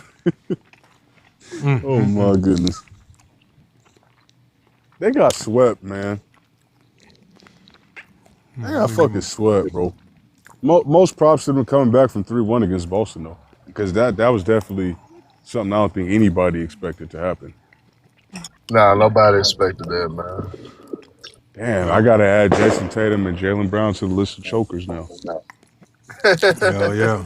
But Boston, I think Boston handled that Tatum situation wrong. I wouldn't have brought Tatum back, honestly. Me and my opinion. They did the right thing. They did the right thing. When I seen them jumping around like that, I was like, yeah, sit him out. Don't let him play. But like physically, you can see that he recovered pretty well. But still, even that sometimes though, it would cause a little sore. It would cause a little soreness. It would cause some swelling that a lot of people don't see behind the scenes. And I think in that particular situation, I want him to come back. I'm paying this man damn near $400 million. Oh man, you need to get 100% healthy. I know you can come back. I know they cleared you, but we want you 100%. The team is doing well without you this year. I don't want to put you in a situation that the media can even blame you for anything. I would have sat him out. Hey, YB, you with me? Yeah, it was a deal. YB, what the hell do y'all be doing to Chaz where this man got PTSD when he come on panels, man? That man be spazzing out, man. Let me talk. Come on, man. Get you. And I'm like, man, this ain't a Zesty Live, man. We got you. We ain't your enemy, man. It's probably he probably done been on Inside Live. I'm gonna be honest with you. That nigga and then Inside. I knew something was wrong. I knew something was wrong when he was like, "Hey, y'all, did y'all hear FYF? He said I was right. He said I was right, y'all. I cooked." And I'm like, man. He was so happy, nigga. And I'm like, man. I'm like, bro, it's okay, man. He was too happy, nigga. I'm like, it's bro. okay. And I wasn't even really agreeing with him on nothing. I'm just trying to push through the conversation. It's just like, man, you got PTSD. He needs to, if anybody needs to start coming over our lives, it needs to be Chaz because they giving this man probably aging much faster than he should be on these Zesty Lives. He's too stressed out. High blood pressure. Man, come on, man. Yeah, I'm gonna pop up on this. I'm gonna pop up on this next live. I'm gonna pop up on this next live when he's so-called watching film. Cause I did that with it with the 2015. They got mad at me and kicked me up, and I said they not overloaded, bro. All they doing is trapping. But hold on, all they doing is blitzing. But Herm, what's an overload? Overload? What's an overload though? I asked him that. I asked him. I said, man, can you tell me how they overloaded Curry and what is over? They couldn't even tell him.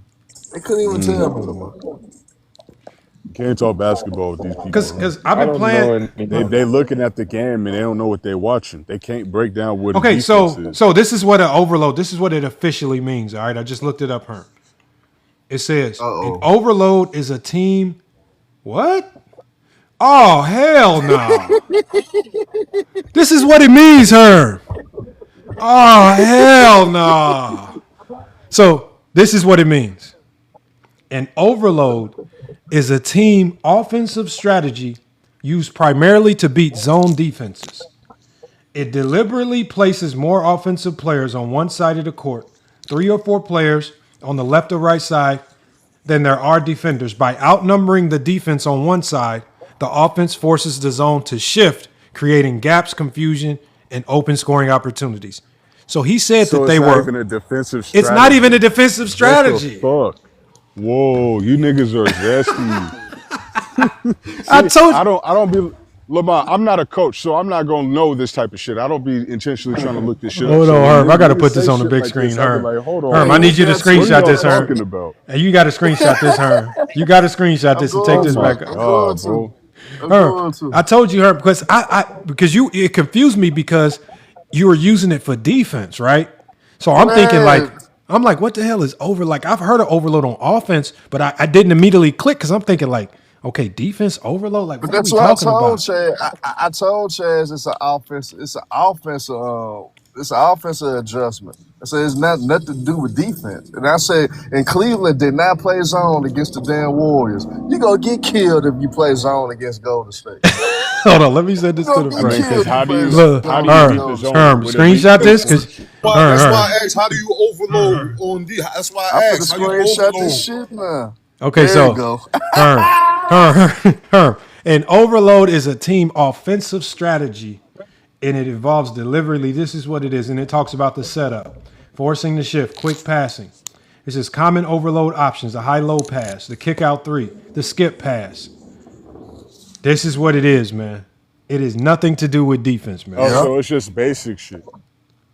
No, Yeah, That has overload. nothing No, to do with overload defense is at all. overload when you're running zone. Like the way you beat a zone is you overload like one side. Like I've heard of it against zones because you need to put on in a zone. Well, I Remember mean, when? let's just load up. We just Well, said load up. remember I when I never told y'all heard about overload zones? before. I said the weakness of a zone is that players are required to defend their zone, right? And if you put all your players on one side of the floor, well, how the hell or what am I defending in my zone if everybody is overloaded over here? So I've heard that makes sense. And if you're going against the zone, but how are they overloading on defense? Steph Curry, like what the hell? Overload. I mean, I've never, Lamont. This must be some new terminology that y'all using because I've heard my coach tell us we're gonna be loaded up over here with shooters and we're gonna take advantage of the weakness of the zone. I've heard my coach break it down to me like that, but I've never heard somebody say overloaded. Like Yeah, that's some completely new shit to yeah, me. do where they'll use it. They'll use it sometimes for their best player to get ISO situations even within the zone. So they'll use that overload at times. But outside of that, defensively, No, I mean I man, know what the scheme is now that you're you can't breaking it down. overload this. I've just never heard that Overload. terminology before. Like You it can't just must be overload some on kind of new defense, man. word. Like and defensively, like I said, I've never heard it before. So I leave it to the coach to tell me, yo, what is this? Lamont, you need to check this. They better stop listening to Mars and Penn, man. Mars and Penn, I'ma say, man, Mars and Penn gonna send y'all to basketball hell, man. How y'all talking, man? Y'all gonna go That's to facts. basketball It's hell, man. because they get all the So analytics from so there. hold on. I just They know found what they out, talking right? about. So I'm looking it up, right? And it says that That's it something says new. that it says that the only thing that it can think of is help defense that he was meaning. Is that what he was talking about? Help defense? What was he trying to say overloading was? They was trying to say like they basically was overloading on Curry because that's what made Curry more valuable than Bron. So they was trying to say that their whole focus, the whole team was basically guarding Stephen Curry. They were so worried about Curry, the whole team was basically guard. That's why they overload. They were basically saying 3 or 4 guys were guarding Curry. I'm telling them no, they was blitzing them, they was trapping them to make them get rid of the But ball. Herm, And I told this is them how to these do the guys same are. to Clay. They're so inconsistent because if that's the definition of overloading that he was using, and he's trying to justify Curry, isn't that exactly what they were I got you. doing? Isn't that exactly what they were doing to LeBron James in 2009 versus Orlando? Right when the rest of Yep. his team couldn't make a damn jump shot. What isn't that what the Spurs were doing to LeBron in 07? Right? They all Yep. if this overload can excuse Curry, why does not this overload excuse other players, man? Picking and choosing once again, man. They picking and It's choosing. like I said, it's all for the love of Curry. Like this That's why shit I is don't like presented to Lamar. protect him. But Steph was only averaging like 25, 4-3 before game 5 in 2016. Yeah. So where's all this gravity shit? Like he's shooting bad. He's shooting bad. He's not playmaking. He averaging less than 4 assists. Where's this gravity shit coming from? I mean, I'm where's just his point guard shit coming from? I mean, Yeah, where's the point guard hold shit? on. even Herm Steve killed him. Nash said on my Hey Herm, game this is that the way this y'all nigga kill him. Steph Curry is not a point Why do guard. you need to run offensive plays if a player just has gravity?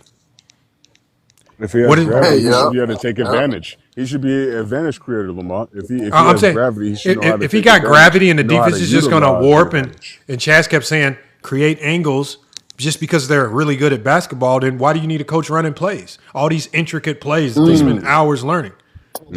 Why are we doing all this? I'm gonna tell Coach, why the hell we doing all this? I got gravity. We don't need to do all this shit. I got gravity. I got gravity. But that You gonna takes us say back get to the fuck out Herm. the gym? Herm told him yesterday, the advantage creator is the coach. The gravity comes from the coach. He's the one that dictates all this stuff. He puts a player in a situation where the defense has to guard him in these compromised situations. That split action, it's hard to defend because, damn, we know who Steph Curry is, and it makes you forget about the guy splitting off to the rim, right? It makes you slip up and make mistakes. That's not Curry's gravity, but that's the coach putting in a system that can make you make mistakes. But I wish these guys would really learn the game, man, and get away from this gravity. I just no, because these are all offensive told terms. I told her to Lamont. I think a lot of guys they're not gonna understand it because they really didn't play. I think in some instances you're not gonna understand certain things if you didn't play the game for real. Yep. So you're not gonna really truly understand certain terms or certain situations. So I just asked him a simple question, Lamont.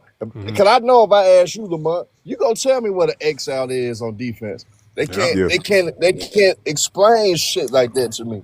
So when I'm here, I was like, okay. I said, you're not gonna understand where I'm coming from then if you can't understand those basic terms that I asked you to define. And you know what's so crazy, Herm, is if they can see that the Warriors are overloading, there's no way you can overload without Xing out, right? That's the only strategy you have if they skip it to the weak side.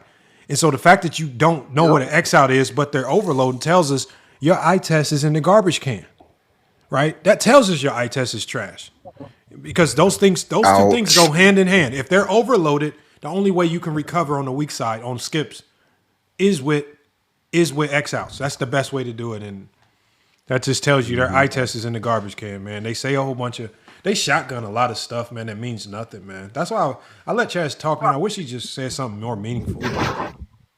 And then they get defensive. Then they get defensive. Then they get defensive and say, "Well, because you've been around and played on a high level, or been around certain guys that did, doesn't mean that you know more than me." I say it ain't about that though. If you really don't have experience, it's okay to not have experience and just listen to a motherfucker that actually know a little something. I ain't saying that I know everything, but I know enough to get by though. I know enough to get by. Herm, that's no excuse, Herm, because when I first met A Johnny, right?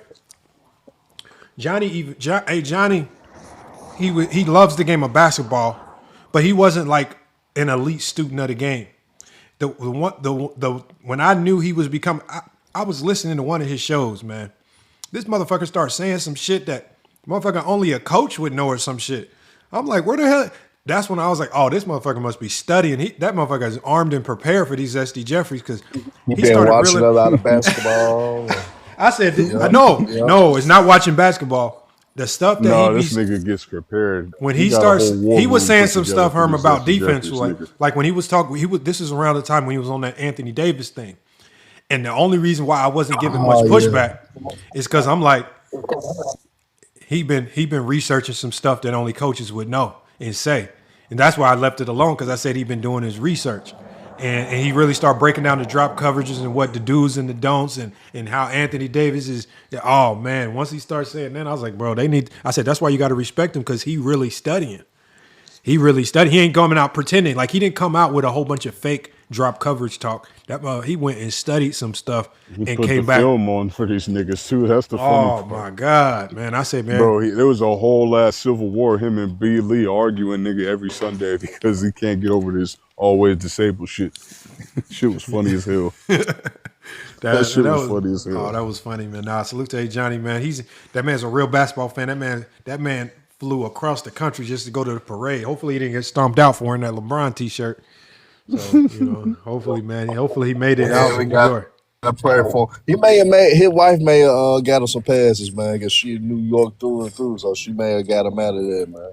I'm gonna tell you right now, man. Nah, they love LeBron in New York for the most part. I don't think New Yorkers hate LeBron, man.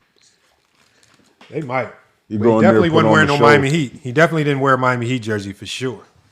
He may would have got to fight it. He would have got the fight. He wore that Heat shit. No, you can't. You can't wear no Eastern Conference. You can't wear no Eastern Conference teams That's right one of now. the oldest The nigga. rivalries that the Knicks had was the Heat too. So yeah, he can't Oh wear this man, shit. yeah, I forgot about that, man. Salute I to don't even Johnny know if though. you can wear any other jersey in New York right now. Yeah, that's what I'm saying. Oh, Period. not right now. No, not right now. Man, Mike Brown could go to any fancy restaurant for the rest of his life. They gonna pay for this shit in New York. That's what I said. Mike Brown is gonna be Spike good for Lee life. too. Mike Brown good Spike for Lee life, too. bro. He not paying for nothing, man. I promise you not. Jalen Jalen Brunson too. Brunson, Cat, right? That whole team, nigga. They say Brunson the king of New York, so he good to go. All the rappers gonna protect him. All this shit going on. They gonna make sure that he good Yeah, in New you York. mess around and Nobody you. cat. I remember if you the one that mess around and rob Jalen Brunson in New York, man. How many days you got left on this punt? It's over. They gonna find. They gonna They find gonna you. find They you the gonna same find day, you an nigga. hour They later. gonna find you the same day. They pull It's up like over 2-3 with. hours, nigga. It's It's over over, with. man. That shit over with. Yeah, it's Don't done. let It's nobody done. out there.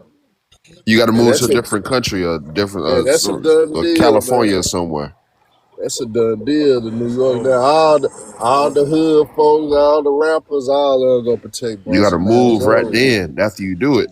Her. Yeah, it's You gotta over. leave state, nigga. Just get in the car and keep driving. Shit, you ain't gonna be able to, cause they gonna know. They gonna know where you Yo, exactly how come I at. just looked up Steph's gravity? I wanted to look up Steph's gravity, all time, on ball, off ball. Why is all that shit coming from Reddit? Oh, it is. From Reddit. Oh Well, my watch this. god. Reddit and YouTube. That shit ain't coming because you know it gives you the AI gives you the sites you could go through. We Yeah, see yeah, yeah, yeah, Facebook, yeah. It's always that Reddit. orange I one. was expecting to see NBA.com or some No, you shit, gonna but see that no, orange one. bro. Orange, That No, shit orange. crazy, bro. Reddit, Juan really Reddit. trying to find that shit though. You gotta scroll on that NBA app, nigga, to find it, cause he wasn't on the first 3 pages, bro. That's crazy. See, I hate that they doing that gravity shit though, because now it makes you have to dissect Curry's game and take away it kind of make us have to take away from yeah, his because greatness. exactly because when you get the deep dive, and you're gonna be like, well, hold on, I thought this about Curry, but when I go look at this, it's not. It's going against what my eye sees, and I can't argue it now Watch. Hey, look at Hey because this. I man, got what's the there added to information. Watch this discuss one, really? boy. Hey, Lamont. What was the main reason around the time when Curry got drafted that he fell? He fell out of the top 5 that they drafted him basically with the 10th pick. Why he fell that low, He was like despite seventh of pick, what he did at Davis? being small, He was not athletic. so this is why. The number one reason why was because one, there were 2 other guards ahead of him that just had more like they went to bigger colleges. Explosiveness. Yeah, So it was Ricky yeah. Rubio. Monte Ellis had more explosiveness. Well, it was Ricky Rubio and Johnny Flynn. Like Johnny Flynn at Syracuse was like the next up, right? He's at the big time school, right? He had a name coming out of high school. Ricky Rubio was the hottest And name Brandon Jennings overseas. too. And so what happened with Steph Curry was, one, it was a lot of point guards ahead of him.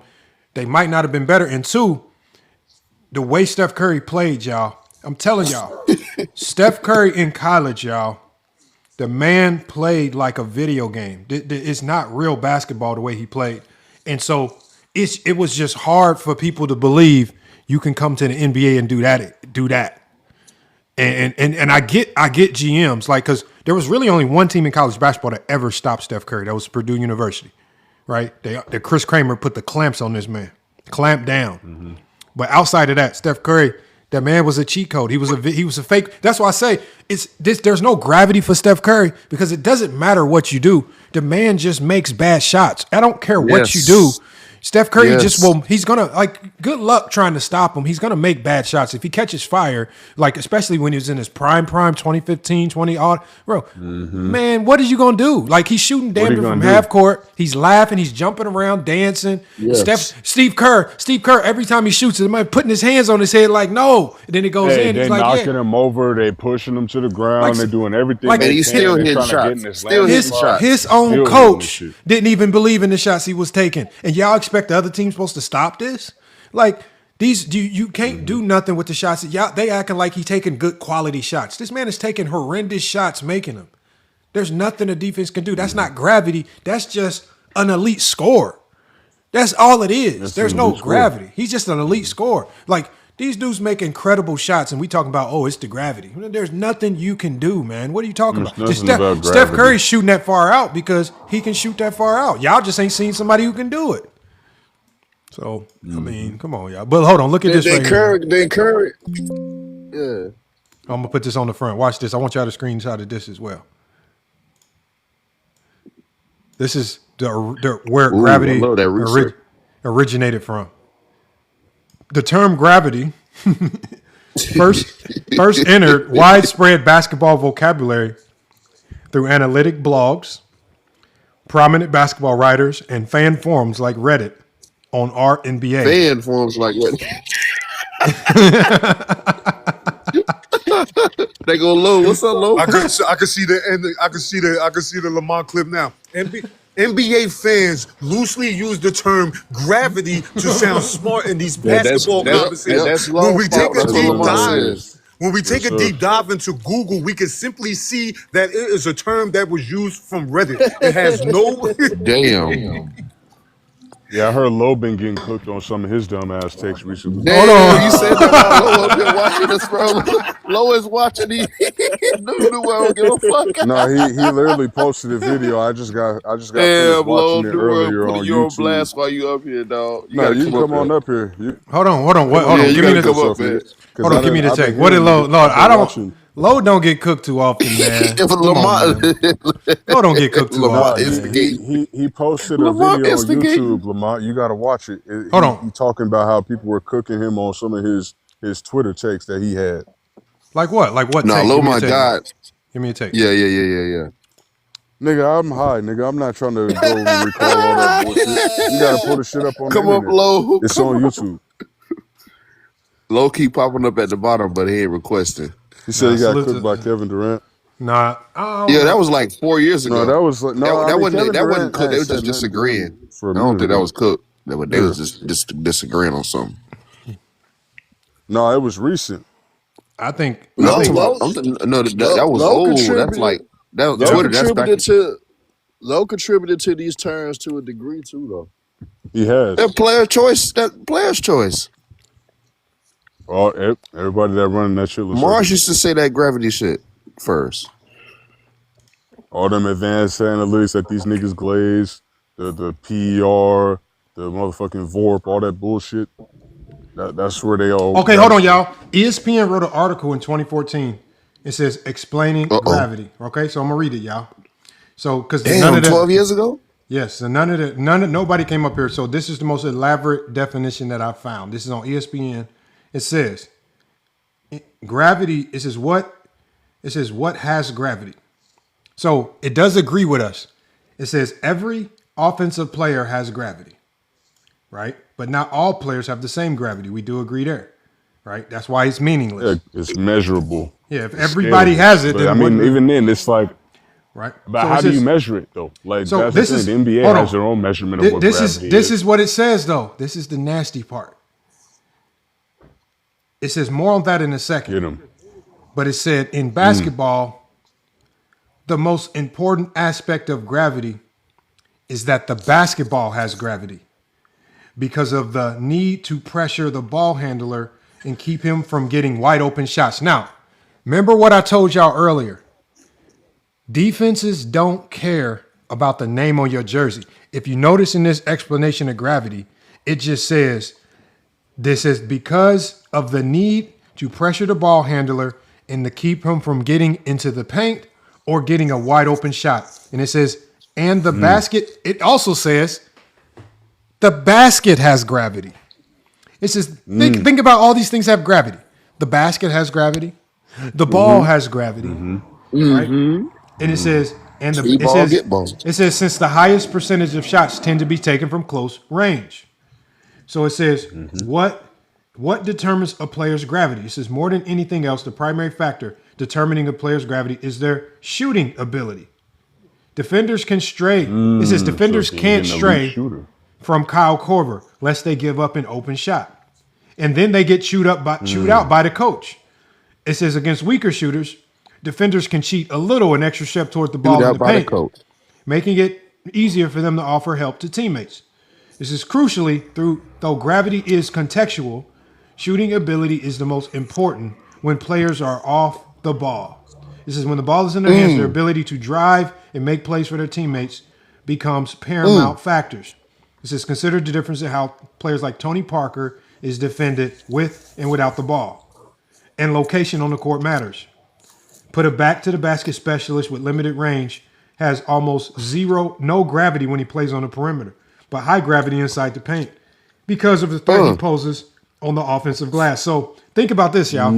It says he has gravity because of the threat he poses on the offensive glass. Offensive rebounder. I mean, I was going to say that, Lamont, because we're talking about how Ben Wallace, he also has gravity because he's down there in the paint. He can secure rebounds. How can you say he's not getting gravity when he has to box out two, three players on the other team? Yeah, but naturally, when you shoot the 3 ball, you get a chance for a lot of offensive rebounds because It's gonna be a lot. Look at this. Because it's going to be it might be a long bounce. You know what I'm saying? All right, look, they have an image. Look at this, y'all. Look at this, y'all. This is how you know they have the definition of gravity all wrong because they use the image to describe the player that counts as gravity, who that player is. Watch this. I'm going to put it on the screen. And this is the player. This is how they define gravity. And it almost literally has nothing to do with what they were trying to say. Watch this. Let me select file. Let me put this on the screen, y'all. Duncan Robinson? No, it's not. Their definition of gravity is completely different. So look, this is the graph that they use to illustrate gravity, right? And so they're using the Clippers versus the OKC Thunder, okay? I think I'm gonna follow your lead in the world. Obviously, you see they have the basketball, right? The basketball is over here. But they're calling the defenders defending the basketball. That's not the gravity, right? No matter what they do on ball, they said the gravity is this guy, number 35, the help defender. So in essence, gravity by at least this definition is just typical help defense. Because look, number 22 is not one pass away. He's damn near on the other side of the court, right? And his defender can cheat into help. His defender just being in help is called gravity. And look, also in this graph, you guys, look at this. 25 is up on strong side. They don't even have this guy cheating because if gravity was all what they say it was, then 25 would be pulled towards the ball, wouldn't he? Towards the ball, exactly. Wouldn't he? So even in this, it don't make sense. It don't make sense at all. So remember, you got high help, you got low help, right? So the low help should be probably more on the help line. The high help probably should be more on the inside, but we'll take this. But they called number 35 the gravity, not number 9 or 0. So it's the help defense that's the gravity. Kevin Durant is the gravity in this end. That's insane, bro. So again, it says, hold on, it says right here, it says it says 2 metrics slightly capture different versions of gravity. It says Tom Haverstraw has combined the two to create a measurement to rate gravity. So this was created by Tom Haverstraw in 2014, I believe. Damn, so this was a minute ago. Yeah, this was a while ago. So who has the gravity on the floor, Lamar? 32 or 22? Hold on, let me read this. He says the gravity theory, he calls it a theory. That's how we know it's not a real. Number three is Chris Paul then. Yeah. So he says right here. Yeah, that's the OKC. This is how we know it's fake because he says the gravity theory is simple enough. He calls it a theory. He says, and I've been using it to describe offenses for years. It says quantifying gravity to understand how it actually plays out on the court is another matter entirely. While it might be teased out of plus minus data, nothing in the box score reflects a player's gravitational pull. I don't know what that means, but I guess he said it. Hey, Lamont, look at the the strong side corner. I guess JJ's Yep, JJ JJ's Redick. gravity got Thabo Cephalosius glued to that ass. Huh? Yeah. he ain't leaving JJ open in the corner. Like, Don't come forget, on, don't man. forget, don't forget DJ. Hey, Wamba, don't forget DJ on the weak side block. Yeah. I see Um, Matt we, Barnes over there. Kevin Durant we, cheating off of we're Matt talking Barnes. we're talking about defensive schemes where literally basically what the article is telling you that the player themselves have no control over their gravity. That's what it says. Well, that's me. I'm at work working. Yeah, you good, brother. But yeah, that's basically what the article, what Tom Haberstroh was telling you, is like the player who has the ball, like no matter who the player is, they're not the one that determines what gravity is. Even though this is a theory article. So essentially, you mean to tell me these two terms is basically all determined by the coaches? Basically, Either the coaches or it's the all about the defense. coaches. The coaches or the defense. Or the defense. And, you know, being a Look skilled like the shooter. offense don't dictate the gravity. Like like we're not gonna pretend like being a skilled shooter doesn't also affect how teams guard you. But even then, that still is up to the coach how they want to set the defensive game plan to get you. That's And why look, think scouting about it like reports this, right? are important. Remember what I said? Remember when I was talking about this? I said I would have Kevin Durant more towards the middle. So my coaching decision would put more gravity into the fray. I would have number 5 playing off number 6 a little bit more in the middle. So my defensive scheme would create more gravity as opposed to this defensive scheme that we see right here. And that's why I say it's up to the coach. So only coaches should be using the terminology gravity if we're gonna be honest with you. That shouldn't be something casual, just be waving Hey, around. Lamont, man, these bums made us do some research to the point where that we see that Lamont, that you and other coaches basically control the game, basically. Yep. Yeah. I mean, it's about time we start giving these coaches credit for what they be doing It's out about here. time. You see how they Time. be diminishing Pat Riley, Phil Jackson. They diminish all coaches. They diminish all coaches except LeBron's coaches. Because you know how Mike Brown, LeBron had a championship coach now in 2007. Even with they diminished LeBron coaches too. Because see, we would be here about 2011 and in 2007 if they didn't diminish the coach. No, because Eric Spoelstra gets boosted up because he made 2 finals without LeBron, remember? But, and also, right. they don't blame Eric Spoelstra, even though Eric Spoelstra was the reason why they lost in 2011. They don't blame him for that. Yeah, he wasn't able to make adjustments to what Rick Carlisle and the Mavs were doing down the stretch. But they blame LeBron. So here's the official definition. This is the Wikipedia definition. This is why I was asking them, does anybody have a definition? I think this is why they didn't want to go to look up the actual definition, because this actual definition eliminates a lot of people from having gravity, right? And it actually might make the guy that says Shaq has no gravity right. Made up poop terms. This is what it says, y'all. This is what it says. In basketball, this is on Wikipedia. It says in basketball, the term gravity is used when describing situations in which players without the ball draw defenders.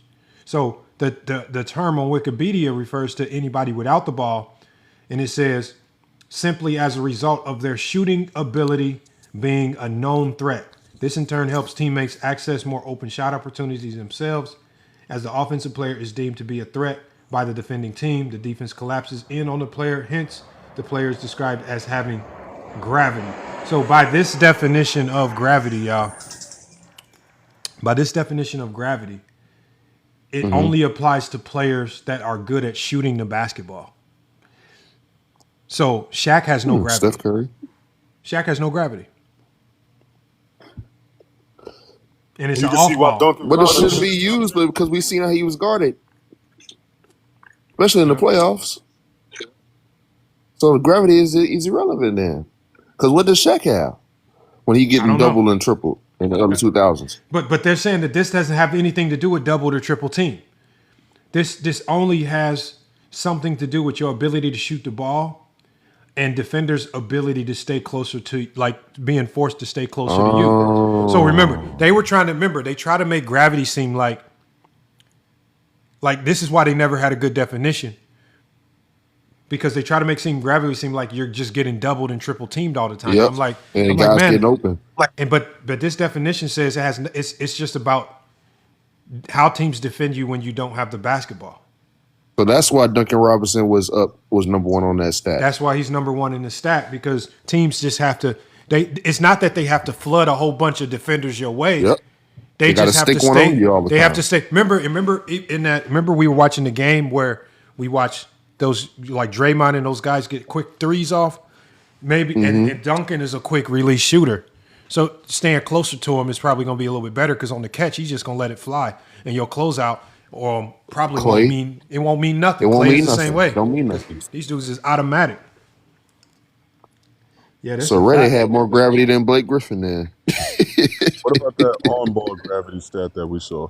The official definition says this official definition says it's only for people without the ball. So NBA.com created a new definition that with on-ball and off-ball gravity. But it says this was popularized in the mid-2000 term, and a term that's commonly used when describing a player's off-ball shooting ability.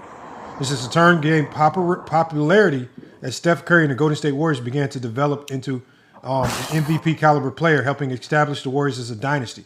Since Curry's become commonly cited as an example of a player who exhibits a great amount of off-ball gravity. So it has nothing to do with on-ball. So LeBron has no gravity. Shaq has no gravity. Shit. Damn. According to this. According to this definition, yeah. This is crazy. So more times than not, the best player don't have all the gravity. Hell no. Jeffrey don't got no gravity either. Right? No, they ain't sticking no. Nah, but I think strangely though, in a sense, they may try to finesse it with Jeffrey though. Finesse it with my boy Jeffrey though, because the triangle offense do be off ball to a degree in the triangle. Steve Kerr had more gravity. John Paxson had more gravity. Greg Hodges had more gravity. No, but here's the thing. LeBron was also playing off ball his first stint in Cleveland. He was playing in guard position. So a lot of the action that Cleveland was running. Hey, Herm. Now read this, Herm. Herm, this is on NBA. This is on NBAstuffer.com. This is what it says gravity is, right? This is even crazier. So we got another definition of gravity. It says gravity, it says coaches develop gravity. It says coaches devise plays that create a player's gravitational pull. It says for Curry, Green's off-ball screens force players to navigate through different barriers, often leading to further changes or perhaps open shots. It says defenders strive so hard to stop this high gravity, enabling them to execute back cuts and pass handoffs. In this, it says in this case, the Miami Heat used Tyler Hero to create a gravitational pull. It says the ability sets up moves by Jimmy Butler. The Heat's offense thrives whenever Hero moves off ball to draw defenders, which creates space for Butler, allowing him to drive aggressively to the basket. It says teams pair shooters with who coaches believe is high gravity wings or bigs who can cut and exploit defensive mistakes. Remember what it said. They exploit defensive mistakes. For example, Denver Nuggets utilize Jokic's weight to create gaps for Aaron Gordon. This helps maintain the equilibrium. This sounds like Chaz typed this. Man, look at all these words. God damn. Look at this. It says the Denver Nuggets utilize Jokic's weight to create gaps for Aaron Gordon. This helps maintain the equilibrium of their attack. Man, what the hell? What is we doing, man? Come on. Gravity. It says, although gravity measurements are helpful, they are not perfect. It says much of the information comes from supposed tracking data, which does not always reveal details such as defensive tactics or player roles.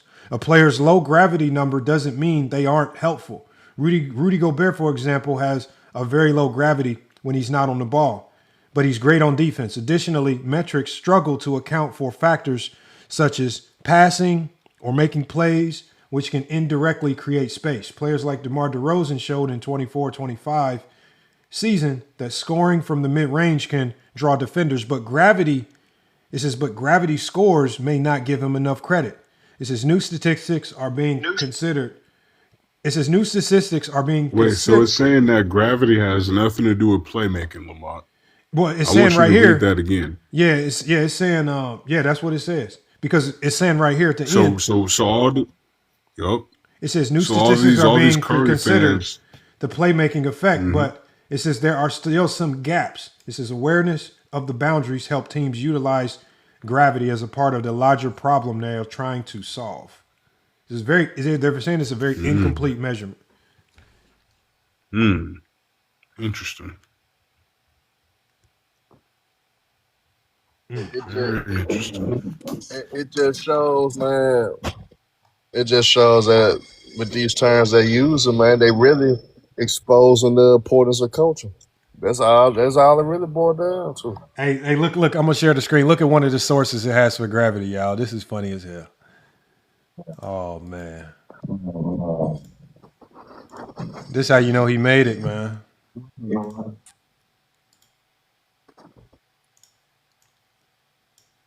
Look at one of the sources that got under gravity. Oh my goodness, bro! Facebook. Go James Kingdom.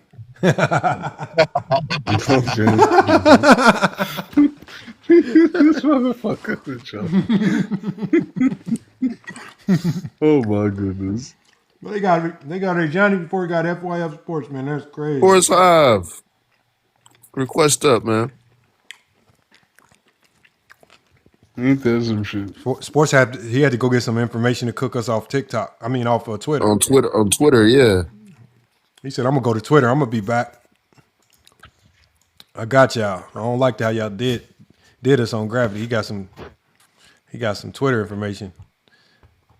He calls us what does he call us? What is the group? What is the group before millennials? Boomers? Is that baby boomers? Yeah. He calls it. He calls us boomers. He says, "You boomers don't know how to use Twitter."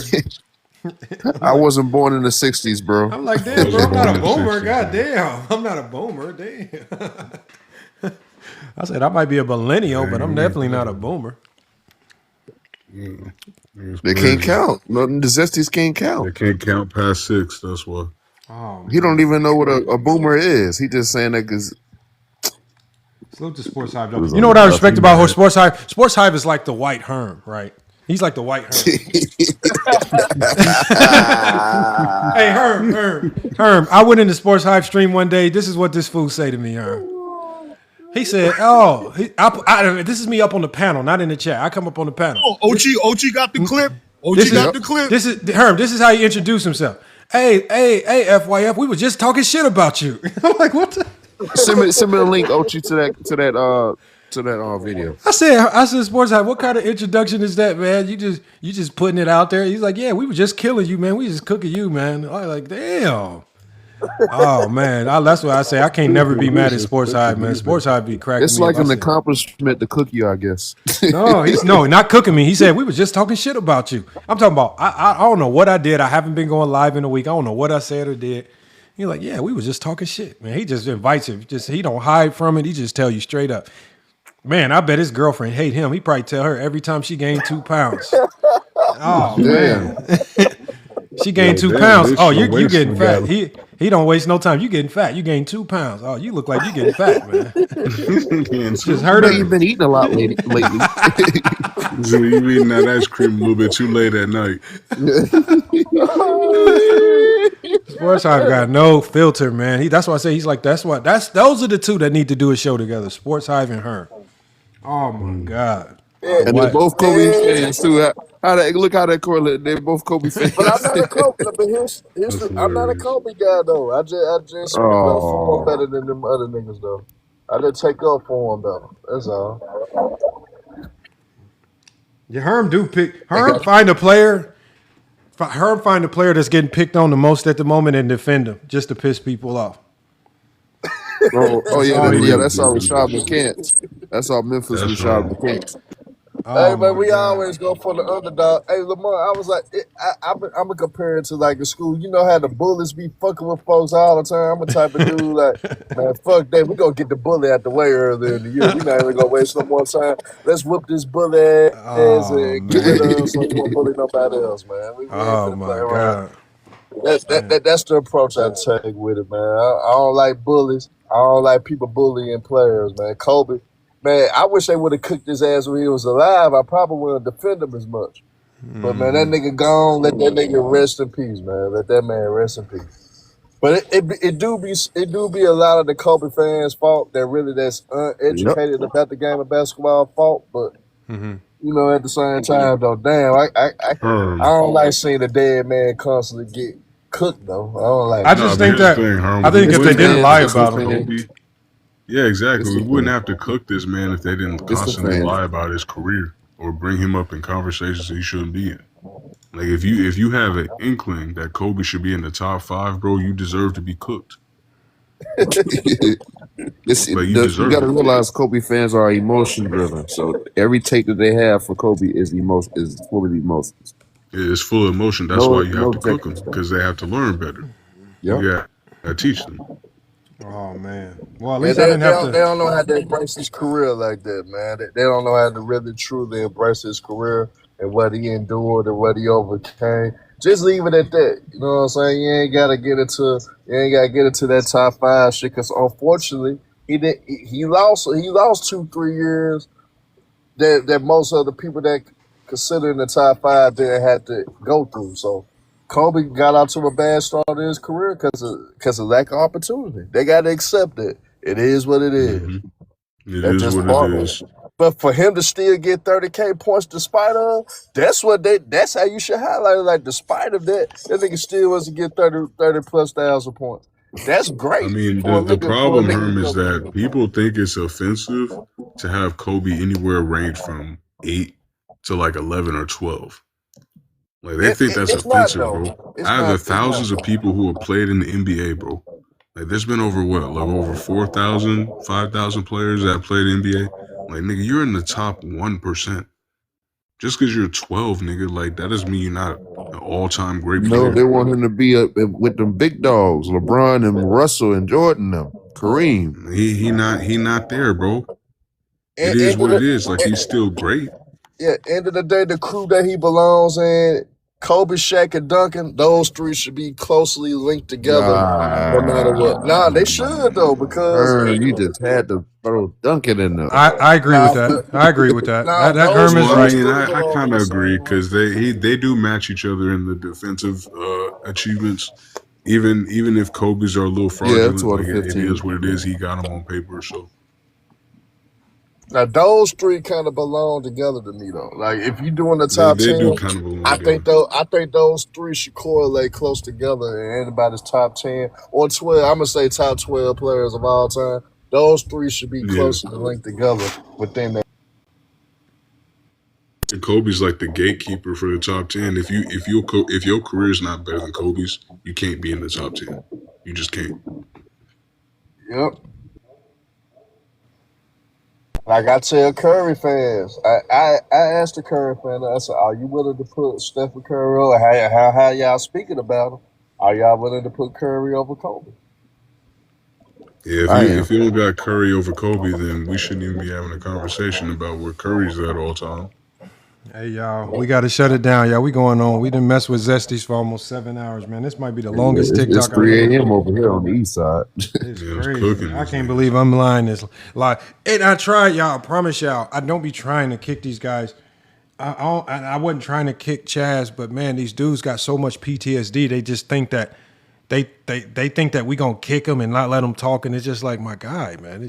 It's just for the audio, y'all, to keep it clean. So like the guys like I think it was Honest. I forgot his name. It was a couple people up Honest here. Zesty Jeffrey. He might be, but at the end of the day, the Tim Duncan guy, it was a couple people that came up here and they wasn't panicking, they wasn't frantic-y, they wasn't acting like they wasn't pressed to shotgun a whole bunch of stuff, man. It's just like they were just up here to cook and talk basketball, man. And I get that some Lamont, people they forget that you're running a show. This is not like a dialogue platform that these niggas be having on TikTok. Like this is an actual show. So when you're speaking to the audience that you're gonna be having, whether on the platform right now or watching it on YouTube or some other platform. So that's why I be telling these niggas, y'all gotta shut up, bro. Like y'all, when he's speaking, like he's literally it's for the show, bro. It's not just for you. Like you gonna get a chance to cook, nigga. Like that's why I be getting mad, Lamont, and I be muting these niggas and I be kicking them because I be like, bro, I just be trying to like just let the show continue. Yeah, You need to get that's why Scott he be mad. Williams on, man. I'm gonna get Scott on, but they was all, they was. I didn't want to bother them because they lost Stacey King. Yeah, they lost Stacey King, so I wasn't really trying to press them too much because I know they all dealing with that. Yeah, let them. So salute this. Because I wonder what Scott think about it, man. Yeah, about these terms. I'm gonna get Scott on. Scott will cook on that. He loves talking basketball. Scott be at all the games. Like I say, Scott Williams. I don't know who he knows, but that man has the ultimate plug to courtside seats. Because I'm talking about no matter what game I go to, I see Scott Williams either in the box or courtside every game. Somewhere, always there. Every game, man. That man has an ultimate plug. So salute to Scott Williams. But we're gonna close it out, y'all, man. We're gonna close it out on the show. Appreciate y'all pulling up, man. This was a good one. Obviously, we're going to be back live tomorrow. Hold on. What's tomorrow? Friday? No, Go James King. Friday Night Exposure tomorrow. Friday Night Exposure. Yep. And then we're going to be back Saturday. So, again, this was longer than I wanted it to be. I did not intend for this live to be this long. But it is what it is. We tried our best to get the conversation with some of these guys, but hopefully we can try again next time, man. Just a reminder, y'all, don't come you don't have to be traumatized when you come on FYF Sports, man. We're gonna let you cook. And some of you guys don't feel like do y'all think Chaz? I think Chaz thinks when I do a video, I'm talking to him personally. So he'd be so pressed to argue. That's what I'm saying, bro. Like he's not letting you do the show. Like this nigga thinks it's a personal jab at himself. Like nigga, he's not talking to just you. He's talking to everybody. Nigga. That's what I was saying. I'm like, bro, I'm just trying to talk to the chat. I'm talking to the chat. Let me level set this. Let me get it back right. Let me reset. Get the conversation back right. I'm gonna let you cook. They take it so personally. It's crazy. Like I said, they're too used to these TikTok dialogues where everybody's just going back and forth and talking over each other. There's no kind of etiquette whatsoever. They can't post shit like this and people are going to actually watch it. I can't hardly get through some of this shit on Ochi's channel because it's just a whole bunch of niggas yelling over each other. End of the day with Chaz, they boosted his head up. They put him in a position of being one of the best voices of the Kobe and Curry and Jordan and shit. No, you straight. No. And he ain't built like that because he lacks certain knowledge of the game of basketball itself. And then he talking from a hateful point of view when it comes to LeBron James. That's just the reality, man. No, Herm is not lying, y'all. When he could be good if he studied the game. I just think that he only studies the game to find more ways to hate players like LeBron. He don't study the game. Oh, that's why he was commenting on my last post and I was talking about Iverson and Kobe. You talking about LeBron in the comments. Yeah, but remember, I can tell these guys when you study the game only to find more ways to hate on LeBron. This is why it's coming out skewed and it's sounding backwards and crazy. It's like, bro, this don't make no sense. The man scored 49 points, 20 or 30. He didn't have a bad game. The man was hooping. And that's why I don't get some of the logic, man. They just hell-bent on saying something negative about LeBron, hell-bent on saving the players that they like. I get it. I guess it makes them feel better because I know they for damn sure ain't make no money off these silly takes. If you're gonna have these silly takes, at least go make some money off this shit. God damn, because these takes be horrible. Do a blog. Dreamers or Pro something. making money off of it. That's what I'm saying. I can't knock Dreamers Pro. He's making a lot of money off these Ticket TV. Ticket TV. He just did a LeBron video today. Right? You got to see. Really? He talked basketball again? He talked basketball. Wow. So he said something about LeBron and did something. I don't know what LeBron did out golfing. Absolutely. Probably something about PEDs or something like that. Oh, man. So we'll see, man. But look, y'all, we're going to close it out on this song. I appreciate y'all pulling up, man. Hopefully one of y'all, if one of y'all go live, I'm going to definitely pull up. I'm going to share it, man. One boy, you know what to do. Oh man, y'all. Oh, that was a good one. That was a good one right there. We're gonna close it out, y'all, man. I appreciate y'all pulling up, man. GJK. Lamada and Johnny. They taught to run us.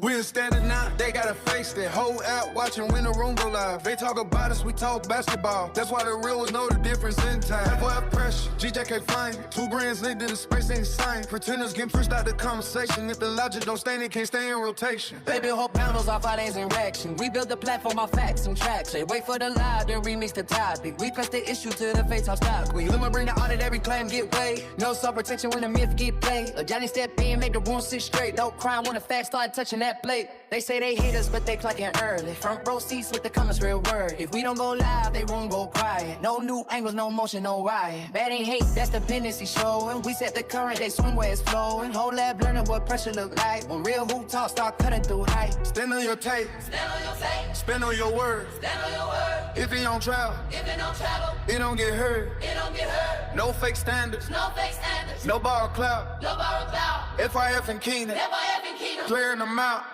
We the standard now, they gotta face that whole app watching when the room collide. They talk about us, we talk basketball. That's why the real ones know the difference in time. FYF pressure. GJK flame. 2 brands linked in the space ain't the same. The tenants gon' push out the conversation. If the logic don't stand, it can't stay in rotation. It's for the ones who confuse loud with knowing. Talk real heavy, but the film never showing. Stack get shaky, then the story get personal. Who called died, now they searching for dirt to put. That's how you know when the argument finished. They leave the game and start chasing your image. We stay locked on the court and the standard. They stay mad cause the crowd understand it. Jordan fans cry when rules get even. Zesty Jeffries panic when them bitch start leaving. They want nostalgia, treat it like law. We want every resume, measure with flaws. Same rule applies, same weight on the scale. No special pass, but no hotel fail. If you really know part and explain what you mean. If not, step back from the panel and scream. This ain't a way, this is control. This is control, this is the role. We set the tone, we built the lane. Yeah, every pretender got answer the same. This ain't a way, this is control. This is control, this is the role. We set the tone, we built the lane.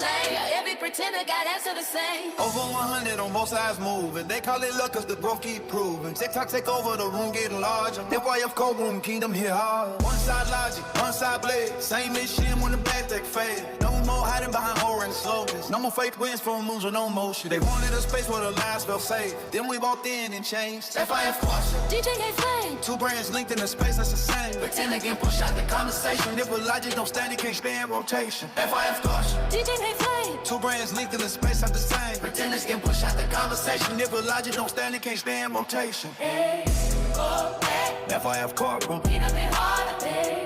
Oh, hey. One side dodger. One side play. Hey, oh, hey. FYF courtroom. Get up and holiday. Oh, hey. One side dodger. One side.